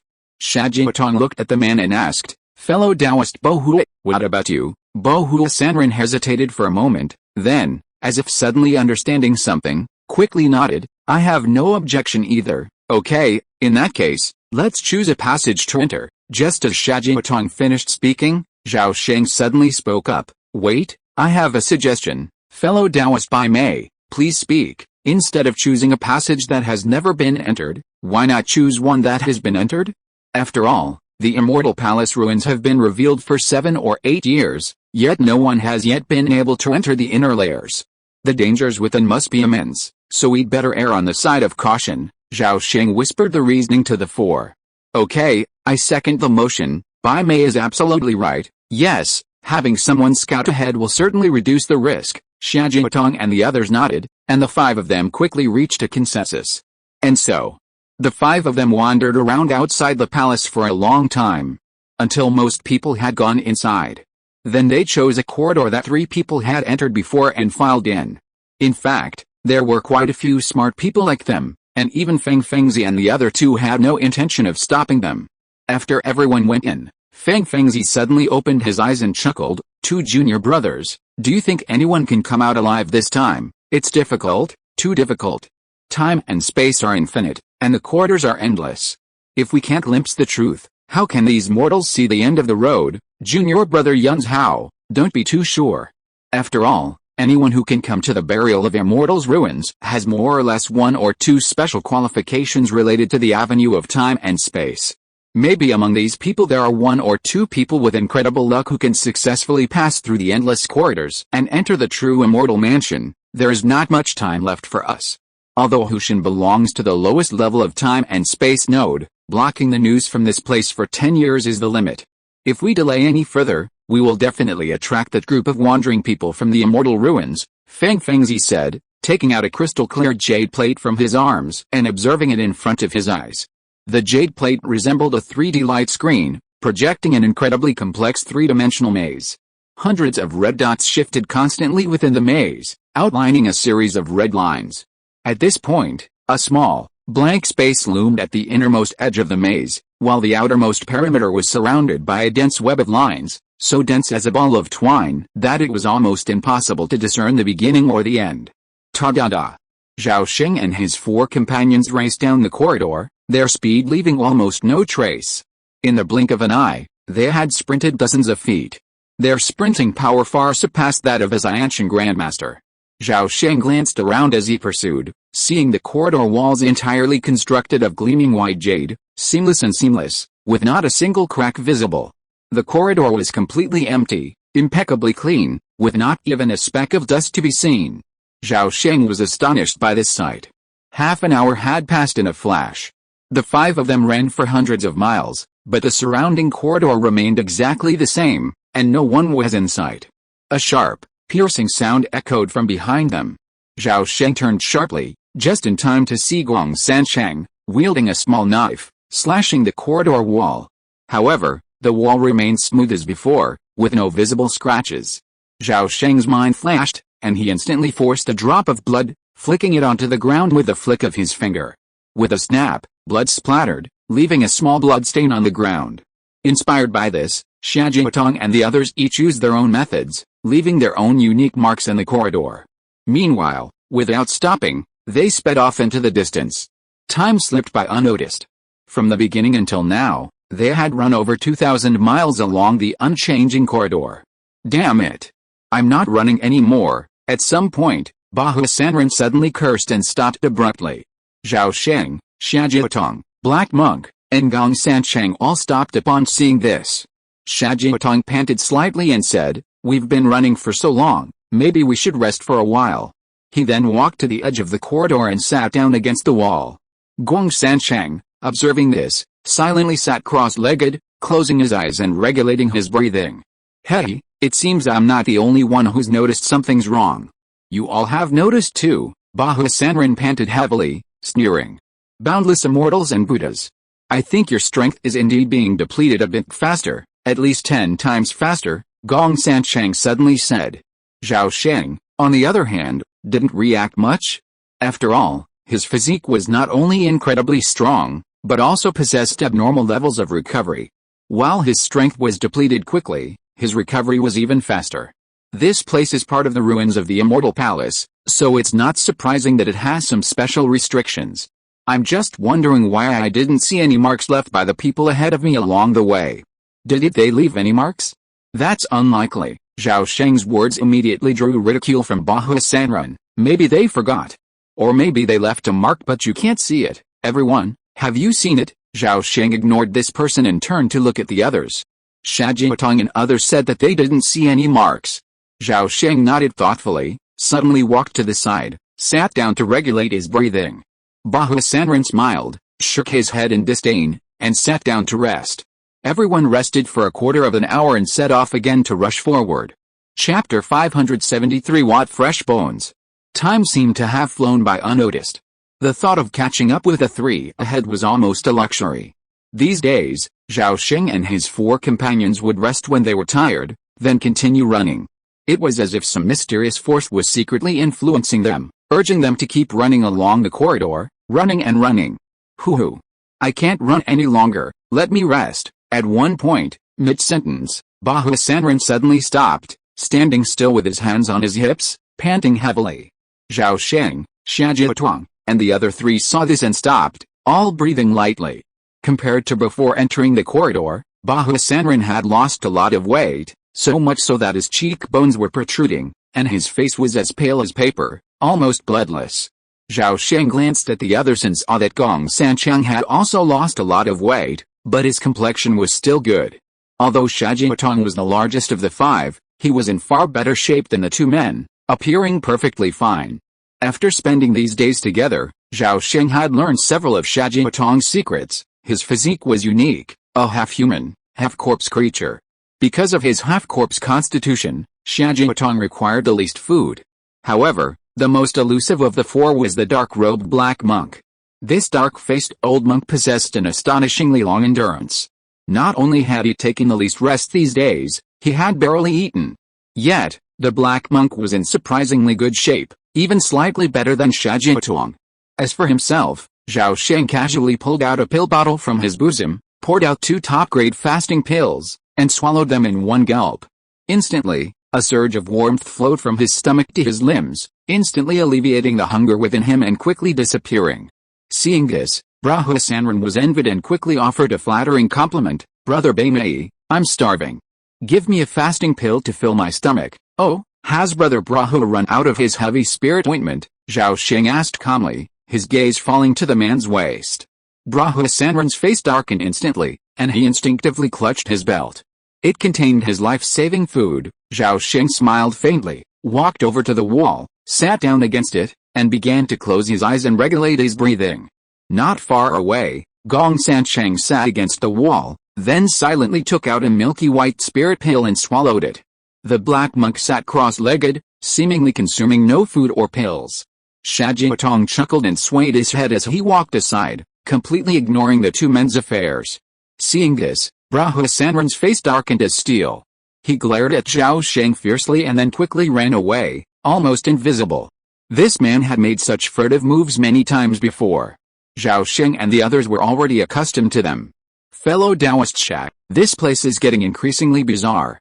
We've traveled nearly 100,000 miles in the last few days. Yet, not only have we failed to catch up with those who came before us, the corridor before us remains unchanged. There must be something fishy going on, Zhao Sheng said, turning to look at the black monk and the others and asking, Master, fellow Taoist Gong, have you noticed anything amiss? There are so many things amiss here. For example, the corridor's length, width, and height are all an inch longer than when we came in. For example, we haven't noticed any markings along the way. And, our energy is depleting at an ever-increasing rate. Xiajiatong grinned as he listed the various anomalies, seemingly unconcerned about life and death.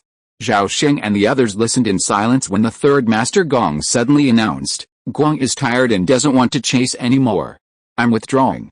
Does anyone want to come with me? At these words, Zhao Sheng and the other two looked at each other with varying expressions.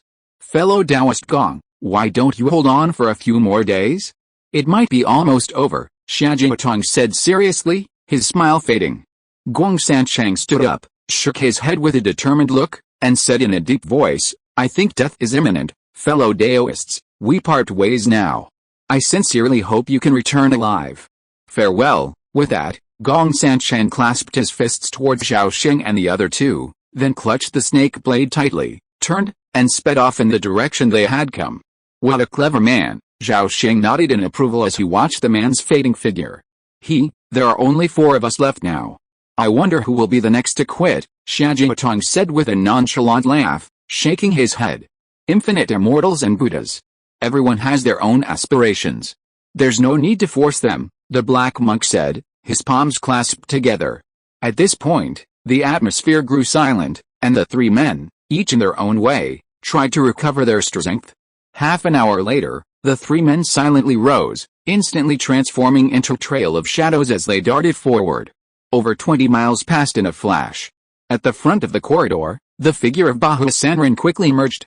He half crouched, half knelt, his head lowered, observing something on the ground. Seeing this, Zhao Sheng's heart leaped, and he immediately increased his speed. In a flash, the 3 men were behind Bahu Sanren, all looking down at the ground. They saw a pale bone half a foot long, as thick as an arm, lying on the ground. It looked like a forearm. Most notably, the bone was covered in dense bite marks, as if it had been eaten alive. Someone's been eaten, Wulian Immortal Buddha, indeed. But the bone is severely decayed. Its owner must have been dead for ages, Zhao Sheng nodded, his gaze tracing the bone several times before speaking calmly.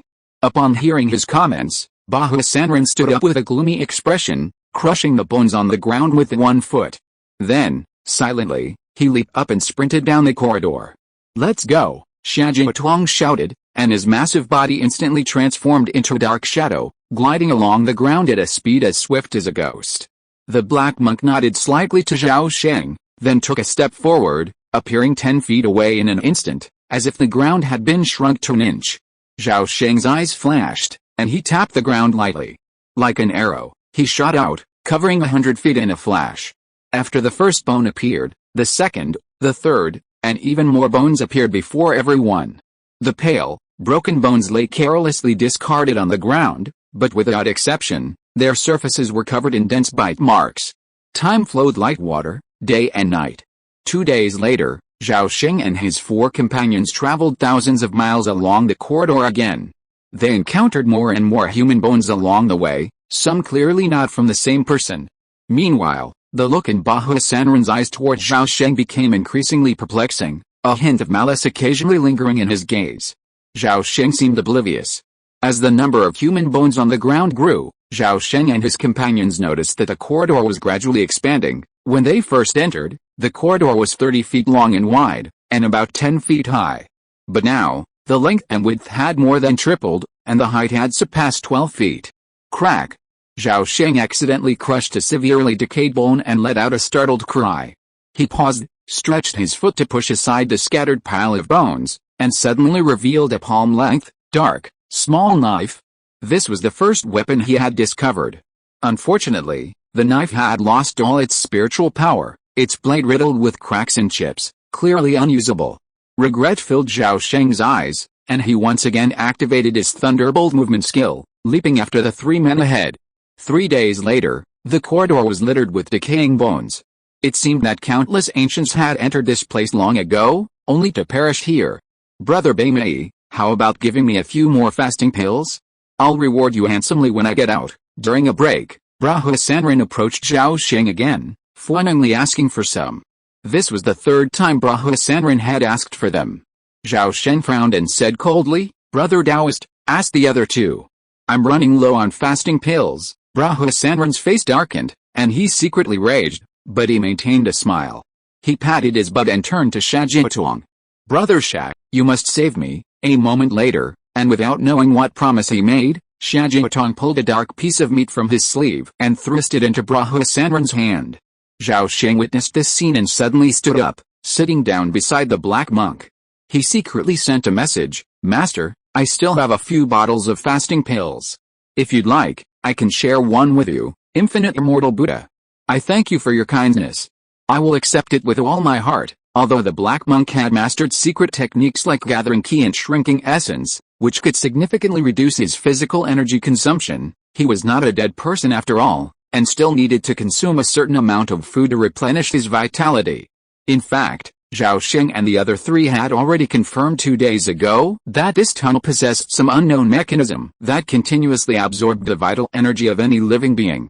The longer they stayed in the tunnel, the stronger the absorption became, causing their vital energy to drain more rapidly. Just as the four of them were taking a short break, a sudden sound of hurried footsteps echoed from the tunnel behind them. Zhao Sheng turned around and saw a familiar figure scurrying towards them. Huh? It's fellow Taoist Gong. Following Shajiatong's exclamation, Guang Sanchang's face also changed drastically. He slowly approached the group, gazing at them with disbelief. Brother Guang, when did you get ahead of us? Bo Hua Sanren, seemingly stunned by hunger, suddenly asked a foolish question. As soon as the words left his mouth, he suddenly regained consciousness, his hair standing on end. He secretly wanted to slap himself, wondering if he was hallucinating. Guang Sanchang's expression was utterly grim, and his tone bitterly spoke. I kept running back, never once looking back. Damn it. This is going to be bad, this is going to be bad, Shajiatong gasped, leaping to his feet and slapping his thigh. Damn it. This damn place seems to force us to keep running. Bo Hua Sanren's face turned pale, and he couldn't help but curse. Boundless immortal Buddha, the black monk lowered his head and chanted the Buddha's name. Zhao Sheng, on the other hand, remained silent, the calmest of the five. The reason was simple. With the Sumeru space, he wouldn't starve to death even if he stayed here for thousands of years. Damn it. What should I do? I've lived a carefree life for thousands of years, and now I'm going to die in this damn place. No, I finally reached the nascent soul stage with great difficulty. I still have another 800 years of carefree days ahead of me. I absolutely cannot die in confusion. I'm a dignified demon lord, and I haven't said anything yet. And you, a mere nascent soul, are the first to start yelling. You deserve a beating. With a loud bang, the wanderer was suddenly sent flying backwards, slamming hard into the wall of the tunnel, his body sliding limply to the ground. Zhao Sheng narrowed his eyes slightly, not even seeing how Shajiatong had struck. Shajiatong's sudden attack shocked everyone. All right.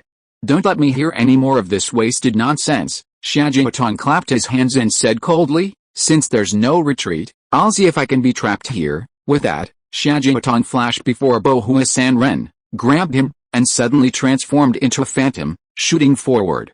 Master, Brother Guang, let's go, Zhao Sheng called out to the two, and then his figure shot out like an arrow from a bow. Seeing this, the black monk and the third master of the Gong clan sighed silently and gave chase.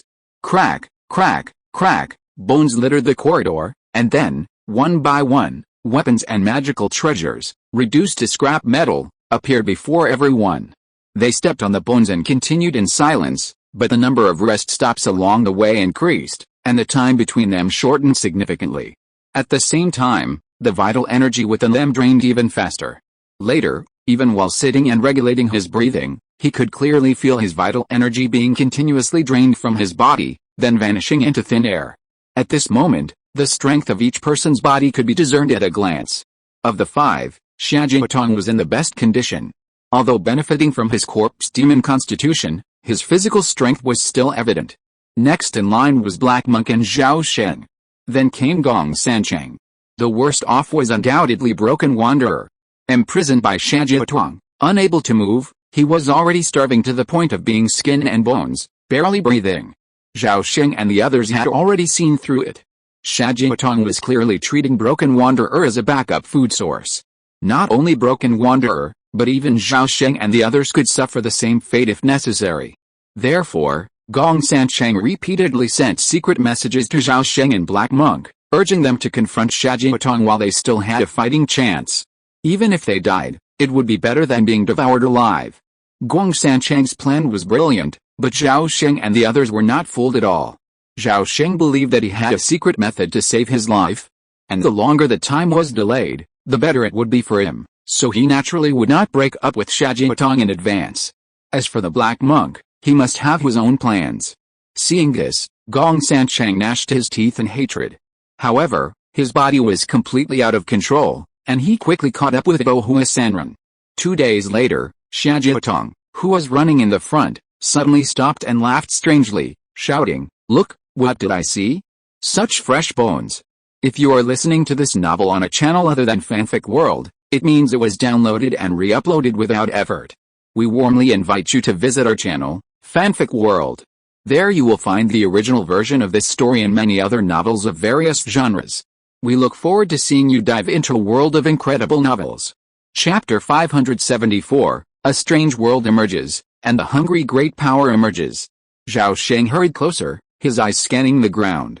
5 or 6 fresh finger bones lay scattered on the ground, the flesh not clean. However, the bones still had a bright sheen, clearly having fallen only recently. Seeing this, Zhao Sheng's spirits rose. No time to lose. Let's catch up, no hurry. Let's gather our strength first, then we can catch up with the others ahead, Shajiatuang said, waving his hand. Rip, AA. At that moment, Gong Sancheng and the Black Monk caught up. Upon witnessing this horrifying scene, their expressions shifted slightly. They instinctively distanced themselves from Shajiatuang, leaning slightly closer to Zhao Sheng. Noticing this, Shajiatuang smiled nonchalantly, then suddenly slapped the wailing Bohua Sanran unconscious. Then, he sank to the ground, closing his eyes to rest. About a cup of tea later, Shajiatuang suddenly stood up and awoke Zhao Sheng and the other two. Soon, the 4 of them were sprinting forward. During the pursuit, Zhao Sheng glanced around and was struck by the visibly rapid expansion of the corridor. Initially, the corridor was only 100 feet wide and no more than 200 feet high. But as time passed, both width and height steadily increased, soon doubling in size. This growth trend became increasingly pronounced. Shajiatuang and his companions also noticed the unusual changes in the corridor, but having already reached this point, they couldn't stop. Along the way, the group discovered more and more fresh bones, like markers pointing them to the whereabouts of those who had come before them. 20 hours passed in a flash. Zhao Sheng and his companions had covered over 3,000 miles. The walls of the corridor had grown as tall as mountains, and beneath their feet lay a vast plaza. Despite the vast changes in the corridor, the only constant remained the piles of bones scattered across the ground. Crack, crack, crack, crack. Stepping on the ground of bones, Zhao Sheng dropped more than 10 feet behind Shajiatuang, darting forward, a cloud of ashes rising in his wake. Huh? Zhao Sheng suddenly exclaimed, and with a flick of his sleeve, an invisible undercurrent swept the pile of bones in front of him. As large fragments of bone rose into the air, a slightly darker, crystalline nub emerged from the ground. It was more like a tail vertebra than a skeleton. Countless tiny spurs protruded from the bone surface, emitting a faint, azure glow. It stood out against a pale, skeletal landscape. It was a pity, however, that it had lain dormant here for who knows how many ages, its inner essence drained away, leaving only its tough texture. As expected, a being above the return to Void Realm must have perished here, Zhao Sheng thought. He reached out and snatched up the crystallized bone, seemingly casually placing it in his arms, but in reality, he placed it within the Sumeru dimension. During the ensuing pursuit, he kept a constant eye on his surroundings, trying to find more powerful crystal bones. Unfortunately, these were few and far between, and after running for hundreds of miles, he couldn't find another. Soon, Shajiatuang, the one in the lead, suddenly roared with manic laughter. Look! There's someone up ahead, Zhao Sheng looked up and saw a tiny black figure slowly emerging at the edge of the earth. A closer look revealed a crouching figure. At that moment, Xiajiatong's speed suddenly doubled, and he sped away like a streak of black light. Seeing this, Zhao Sheng and the other two also sped up. But by the time they arrived at the scene, the battle was over. This trophy belongs to the Xia family, and none of you dare try to take it. Xiajiatong put his foot on the man's back and warned Zhao Sheng and the others with a fierce look. There's no need for that, Brother Xia. This man is yours, but there are some things you need to inquire about with him, Zhao Sheng said, looking at him. The man had a large frame, but he had long been emaciated, looking like a skeleton. If it weren't for the still rising and falling of his chest, Zhao Sheng would have thought he had starved to death. Nearby, a half-eaten, emaciated corpse lay on the ground, like garbage. Zhao Sheng was silent for a moment, then took a few steps to the emaciated corpse, grabbed the sternum, and lifted it up, then swung it 3 steps away from the man. Seeing the corpse so close, the man's eyes instantly turned red, and he let out a frantic howl, struggling with his hands to grab the corpse. Oh my hungry. So hungry. This man was obviously so hungry that he was out of his mind. The only thing on his mind was probably eating. Zhao Sheng twisted half of his thigh and put it to the man's mouth, tempting him while asking a few simple questions. For example, who are you? How long have you been here? Why do you eat people? Have you encountered any strange things before? And so on. In order to get a bite of food, this man miraculously regained a bit of consciousness and answered all the questions without hesitation, without hiding anything. A quarter of an hour later, Zhao Sheng asked him the same questions 3 times in a different way. When he could squeeze out no new information, Xiajiatong laughed and exerted force from his feet, instantly shattering the man's internal organs and killing him instantly. Zhao Sheng sighed softly and glanced at the others. He noticed that Gong Sancheng's eyes were panicked and his expression was extremely ugly. I knew there was something wrong here. We've only been here less than 2 months, yet that dead man said they've been in there for almost 5. That's a 3-month time difference between the two. Humph, it doesn't add up at all, Gong Sancheng suddenly cried out hysterically. Fellow Taoist Xia, Master He. If my guess is correct, the problem lies in the speed of time. Do you remember how long it took for the people ahead of us to enter the tunnel? Well, I think it was about 3/4 of an hour, he. 3/4 of an hour equals 3 months here. So, only 2/4 of an hour has passed since we came in. Is it really that short? Zhao Sheng nodded, grinning wryly. Based on the information we have so far, it's true, infinite immortals and Buddhas. Could this be the power possessed by a true immortal? It's truly unimaginable. Monkey clasped his hands together, a rare look of horror on his face. Hey. Regardless of whether it's a true immortal's trick or not, we're all pawns crossing the river now, advancing only. Let's go. As he spoke, Xiajiatong bent down, grabbed the 2 corpses on the ground, and heaved them onto his shoulders, along with a half-dead Bahu Sanran. Then, with great strides, he headed deep into the land of bones. At that moment, the massive walls on either side seemed incredibly distant, like 2 towering peaks rising against the horizon, towering and steep. Unknowingly, another 2 months had passed. Another new powerful jade bone. Zhao Sheng saw a few shimmering, crystal-like bones scattered among a pile of white bones ahead, and a slight excitement welled up in his heart. Bang! With a clatter, Zhao Sheng leaped in front of the pile of bones, shattering them with his feet. With a wave of his hand, several crystal bones flew up, landing in a flash within his sleeves. Just then, the broken fragment of a saber-like blade caught his eye. Zhao Sheng reached out and snatched up the fragment, taking a quick look. 10,000 years black iron. It's a shame the spirituality within it has been completely lost, and the restrictions on the treasure have dissipated. Otherwise, even a trace of spirituality remaining would be worth over 100,000 spirit stones. Zhao Sheng, with a touch of regret, casually tossed it back to the ground before darting off. Snap, snap, snap. Zhao Sheng and the black monk were very close, constantly maintaining a distance from Xiajiatong as they advanced. Just 3 days ago, Xiajiatong, having devoured 3 corpses, suddenly attacked Gong Sancheng, quickly transforming him into fresh food. Zhao Sheng felt no pity for the food he had shared, but rather sensed that Xiajiatong's demonic possession was too deep, and there was no turning back. After months of exploration and analysis, Zhao Sheng discovered that the restrictions within the corridors not only altered time and space, and continuously drained human vitality, but also concealed a more insidious killer move. The environment here could subtly amplify human desires, the most obvious being appetite. Hunger can cause irrationality, and when starvation reaches its extreme, cannibalism becomes a natural consequence. Once it begins to eat humans, the unique environment here amplifies its desire to eat them, ultimately making it impossible to stop. Zhao Sheng vaguely suspected that, without anyone to feed on, the ogre might simply devour itself. Huh? Trampling over piles of bones, Zhao Sheng suddenly looked up at the sky, his eyes filled with astonishment. At that moment, a wisp of dust slowly drifted down from the sky. This dust resembled the powdered remains of burned bones, or perhaps an unknown ash, grayish-white and sparse. As it fell to the ground, it coated the piles of bones with a thin layer of gray. Zhao Sheng reached out his right hand to catch the falling ashes, but before he could get a closer look, his vision suddenly blurred. The ash had vanished into thin air. "Master, did you see that?" Zhao Sheng asked solemnly, pointing toward the sky. "Infinite immortals and Buddhas. My eyes are limited." "I wonder what the white-eyebrowed benefactor saw," the black monk hummed in agreement. "Nothing. Maybe I saw it wrong." Despite saying this, Zhao Sheng didn't believe he'd seen it wrong. He held his breath, focused his attention on one point, and glanced around again.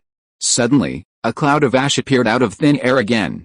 Seeing the ashes falling on his shoulders, Zhao Sheng instinctively shook his shoulders, trying to shake them off. But the ash clung to his shoulders, unmoving. By now, the ash had already settled on his arms and onto his robes.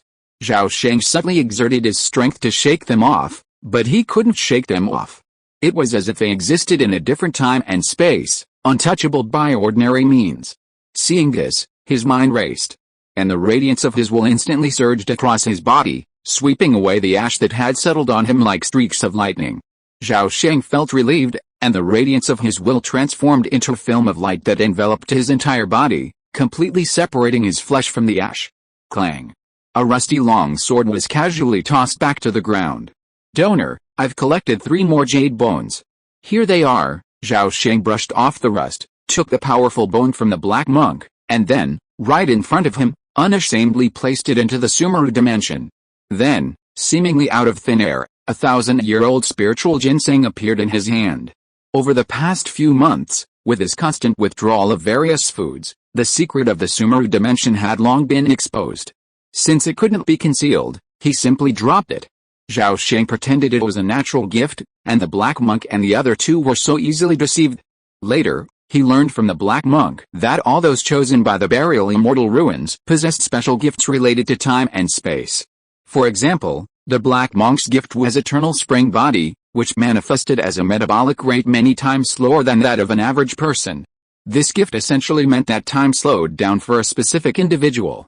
Zhao Sheng handed the 1,000-year-old spiritual ginseng to the black monk, his gaze sweeping over his body. A thick layer of ash now coated the black monk's body, yet he remained oblivious. Zhao Sheng sighed inwardly and gazed ahead, seeing the ground blanketed in pale ash. Above the ashes, clumps of hairy, twisting, swaying mycelium grew remarkably. These mycelium stretched like a boundless fungal carpet. Glancing into the sky, countless eerie mushrooms drifted indiscriminately. These mushrooms stretched from the horizon to the ground, strewn everywhere, some as large as floating islands, others as tiny as dust. Their fleshy, parasol-like bodies bore fan-like maws, from which protruded hundreds of fleshy tentacles. These tentacles seemed to follow some mysterious pattern, constantly snaking and twitching. Of course, such a horrifying sight could not be seen under normal circumstances, only through the focus of one's will could one glimpse its true nature. Suddenly, a sticky, moist touch brushed against his neck. It felt like a living octopus tentacle slowly scraping across his skin, a rather eerie sensation. Zhao Sheng was startled, his aura of will instantly dissipating.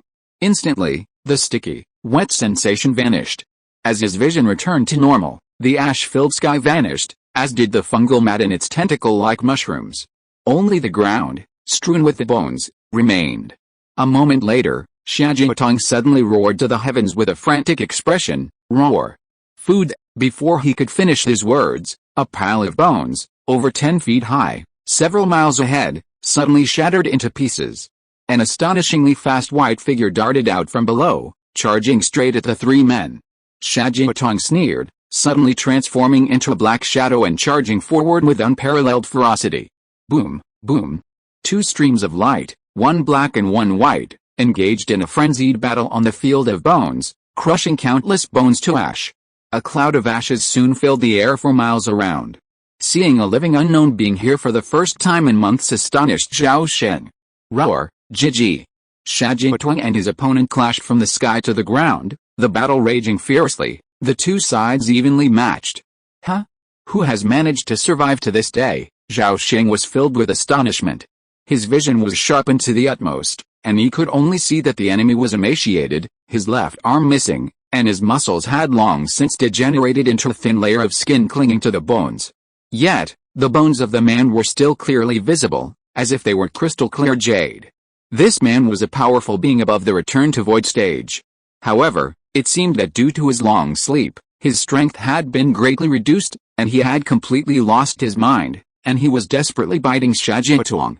Chapter 575 Six Desires Demon. Such a weak powerhouse is truly rare. I'm so lucky. This time, I must taste the flesh of a semi-immortal. Xia Jiatong, ecstatic after confirming his opponent's condition, suddenly expanded rapidly, transforming into a 3-meter-tall, livid zombie. He extended his massive arms, fiercely grasped the opponent, and with a bloody mouth, bit down on his neck, tearing off a large piece of skin. Coincidentally, the opponent also bared his fangs, biting through Xia Jiatong's arm almost simultaneously. Hungry, hungry. Eat you. Your meat is so fragrant. Woohoo. Delicious. Amidst the inarticulate roars, chaotic waves of will gradually spread. A pale golden halo suddenly ignited behind the stranger's head, its light as pure as glass, revealing an unparalleled power of willpower, a power far beyond the reach of an ordinary transformation god. Huh? Zhao Sheng was slightly surprised, once again confirming the importance of this fellow. Tear. Xia Jiatong's arm was ripped off, but he remained unfazed.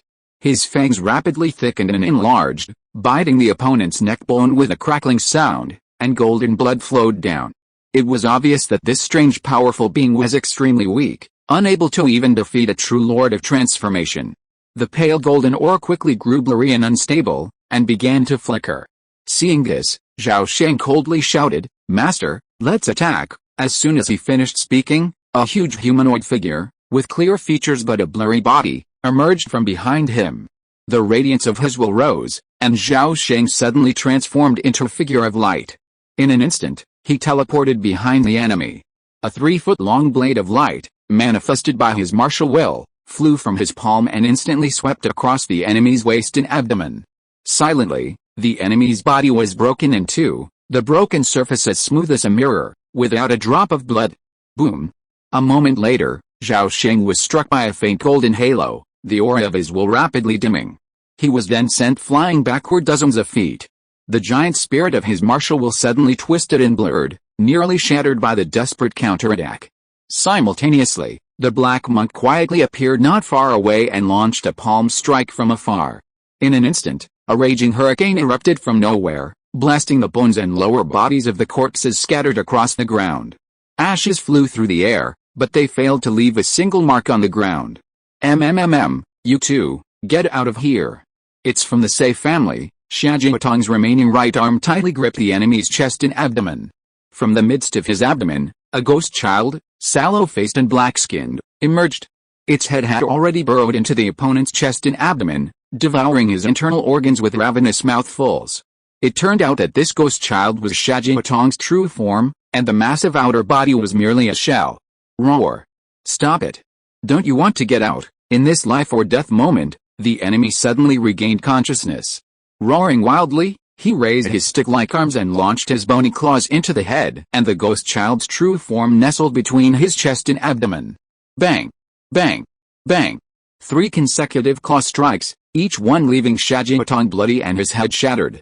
Zhao Sheng's expression changed, and he shouted, "Xia Daoyao, stop!" Fortunately, Xia Jiatong hadn't completely lost his mind. Upon hearing the chance to escape alive, he immediately loosened his right arm and retreated over 10 feet. His head slumped against his chest, one eye blown out, his jaw missing, his entire face a horrific sight, as if it had been ravaged repeatedly. Shajiatong's injuries were severe, but he remained unfazed. The ghost child's true form climbed onto the flesh shell's shoulders, grasping its head with both hands and balancing it against its shoulders. A dense mass of nematodes, like tapeworms, quickly emerged from the broken neck, weaving in and out to sew the head and neck together. Elsewhere, Zhao Sheng pulled the carcass of the moon rabbit from under his sleeve and tossed it before the emaciated mighty. Grunts, grunts. The mighty, starving for who knows how long, snatched up the carcass and devoured it furiously. In a few swift movements, the wolfhound-sized moon rabbit was devoured, leaving not a hair behind. Seeing this, Zhao Sheng threw out 2 more moon rabbit carcasses, which were also quickly devoured. By this time, the skeleton had grown a thin layer of muscle, no longer as terrifying as before. Thump, thump. A rapid sound of footsteps approached, and the lower half of the figure could be seen trotting back to its master. Then, the man used both hands to prop up his upper body, shifted the fractured surface horizontally over his lower body, and dropped steadily. With a crackle, under the gaze of Zhao Sheng and the other 2, the body, once cleaved in 2, unexpectedly rejoined. Hickey. I almost forgot what food tastes like. Thank you, you're welcome. Zhao Sheng blinked, examining the man curiously, particularly the wound on his waist. In just a few words, the massive fracture had completely healed, a speed that put Zhao Sheng to shame. It's just a trifle. Once you reach the fusion realm, you'll understand the true meaning of uniting your physical form and mana. The man's face twitched as if he were laughing, then he continued, I'm Jin Heng. I've been trapped in this endless corridor for who knows how many years. I was just going mad with hunger, and I'm sorry to have embarrassed you fellow Daoists. A powerful being in the fusion realm possesses a terrifyingly tenacious vitality. As long as a trace of mana remains within them, they won't starve to death. The same is true in reverse, as long as the physical body is in good condition, there will be no shortage of mana. My name is Beimei, this is Black Monk, and the one you just fought was Taoist fellow Shajiatong. After Zhao Sheng hastily said the 3 names, he immediately asked, Senior, you just said there is a way out? Are you serious, Alice? There is a way out, but even I can hardly do it, let alone you juniors. Sighing and muttering to himself, Jin Heng twisted his body, and then, under the gaze of the 3, his body quickly shrank from 9 feet tall to only about 1 foot, looking like a skinny baby. When the Grey Mountain Fairy Palace was born, I was one of the first to break in. From the time I entered until I starved to death, let me think. I've been trapped here for about 3,000 years. But after I pretended to be dead and fell into a slumber, I don't know how many years have passed. Alice, if only I could contact my original body, 3,000 years. Original body? Zhao Sheng and the Black Monk looked at each other, feeling as if they had heard a big secret about the fusion realm. Don't even mention 3,000 years. There are several old monsters who have been trapped here for tens of thousands or even millions of years. After all, the flow of time here is countless times faster than the outside world. As long as the main body is not dead, the clone here will not die for a while, unless they can't think straight and seek death on their own. Jin Heng sat cross-legged on the ground, his voice full of desolate helplessness. As for the way out, before I fell asleep, I heard from a terrifying old immortal that there were 2 clones of powerful people in the tribulation realm who luckily avoided the entanglement of the 6 desires of the devil, broke through the barrier of time and space, and escaped from this endless corridor. In addition, there are several legends that someone once gathered a large group of people and broke into the depths of the demon group. They even crushed a true immortal's devilish thought, but they could not do anything about the barrier of time and space, and eventually all fell. Jin Heng spoke with agitation, his voice thick with fear. Can you imagine, powerful beings who commanded the spirit world and were known as the ancestors of the Dao, perishing like ants before the demonic thoughts of a true immortal? What despair! Ugh! Even Zhao Sheng couldn't help but be horrified by such a horrifying legend. According to Zhao Sheng's estimation, even someone as powerful as the blood god was once a mere immortal beast that had failed to transcend the tribulation. Under normal circumstances, a single thought from a true immortal could slay a return to void merge like a chicken, and even a tribulation transcendence cultivator wouldn't last long. What if the true immortal's demonic thoughts still lingered? No, they must not have completely dissipated. After a long silence, Zhao Sheng shook his head. Escape the pursuit of a true immortal's demonic thoughts, or even destroy a single one, was nearly impossible. Having personally experienced a battle with the blood god, Zhao Sheng knew full well that the terror of a true immortal was beyond imagination. Destroying him at this moment would be like crushing a fly. Is there no other way? Zhao Sheng asked unwillingly. HMPH, the method I just mentioned has at least been accomplished here before. I hear there's another method, the most impossible one. Unless you can awaken a trace of kindness in that true immortal and have him escort you out. Unfortunately, the master of the immortal palace has been dead for countless years, and all that remains is a corpse filled with evil thoughts, Jin Heng said helplessly. Infinite immortals and Buddhas. May I ask, Senior, are the 6 desire heavenly demons mentioned by our Buddha? Little monk, you guessed correctly. The 6 desire heavenly demons are the evil thoughts of beings above the true immortal who unexpectedly fail. Most of them are intangible and are extremely skilled at polluting the soul and distorting the will of living beings. Hiss, Xiajiatong scratched his head and gasped in horror. By this time, he realized something was wrong, he might have been caught. Oh, I almost forgot. Aside from this young man with white eyebrows, the two of you have not yet awakened your original spiritual consciousness and cannot see the true form of the 6 desire heavenly demons. Upon hearing this, Zhao Sheng looked up at the sky and felt a chill run down his spine. Seeing this, Jin Heng calmly said, "Don't worry. Unless you're deliberately seeking death, the 6 desires heavenly demon will ignore you during this period. Only when the true immortal's demonic thoughts awaken will this place be at its most hopeless." Zhao Sheng asked, "What are your plans now, Senior?" Haha. "Since you made it in alive, it means a new cycle has begun. I don't want to die trapped here, so I plan to find those old immortals to discuss a way out." Zhao Sheng and the other 2 were instantly invigorated upon hearing this.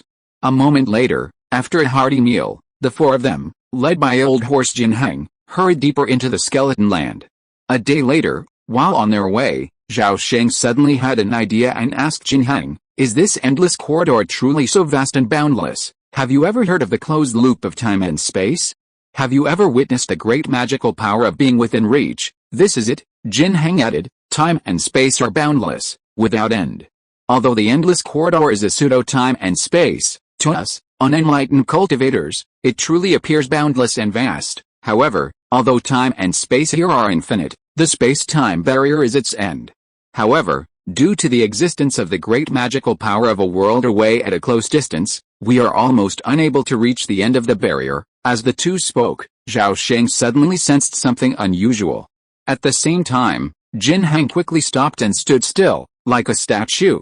Seeing this, the black monk and Xiajiatong froze in place, trying to restrain their breath. After a while, Jin Heng breathed a sigh of relief.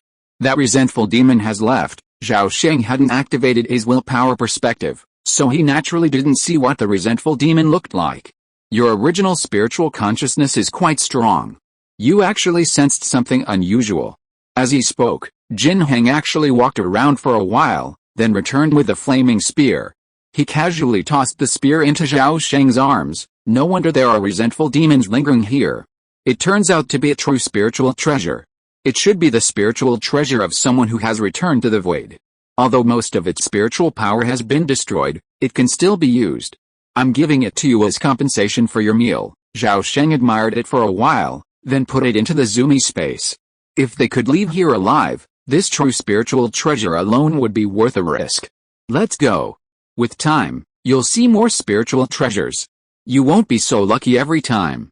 Most of the treasures here have long been contaminated by the 6 desire heavenly demons and reduced to garbage. With that, Jin Heng jumped onto Xiajiatong's shoulder and instructed him to run quickly into the distance. 3 days later, a touch of green suddenly appeared at the end of the skeleton land, and a light radiated from the sky in the distance, attracting the attention of Zhao Sheng and others. Haha, someone is in big trouble. We are lucky this time. Hurry up and run over, otherwise you will get nothing. Jin Heng laughed loudly, suddenly soared into the air, and suddenly turned into a white light, shooting towards the direction of the greenery. Seeing this, Zhao Sheng and the other 2 hurriedly used all their strength to quickly approach there. Gradually, a strange oasis appeared in Zhao Sheng's eyes. The oasis covers an area of about 100 miles. But its edges are constantly disappearing. Inside is a natural world full of vitality, with exotic flowers and plants everywhere, and ancient trees towering into the sky. However, all the exotic flowers and plants, even the ancient trees and plants, are withering at a speed visible to the naked eye, as if they were under some strange curse. Hey. This is a living cave. It seems that a fellow in the fusion realm dared to break in here in his true body. He is simply not knowing whether to live or die. Now that you have fallen, it is a good thing for me. Jin Heng muttered to himself excitedly, and suddenly rushed into the oasis, flying straight to the most magnificent and ancient tree in the deepest part. Only a moment later, Zhao Sheng and the other two rushed here urgently. Seeing this scene, the three of them rushed in without hesitation, harvesting the surrounding food as quickly as possible. At this time, the Zumi space played a huge role. A large number of rare thousand-year-old elixirs and exotic fruits from the outside world were collected by Zhao Sheng. At the same time, Xia Jiatong and the other two were still throwing more elixirs and plants to him. Unbearable abdominal distension. This chapter was coded in the clinic. End of this chapter. Thank you so much for reading until the end. Don't forget to give it a like. Looking for more exclusive content and immediate access? Subscribe to our Patreon. Remember, every like, subscription or donation encourages us to continue. Thank you all. See you in the next video.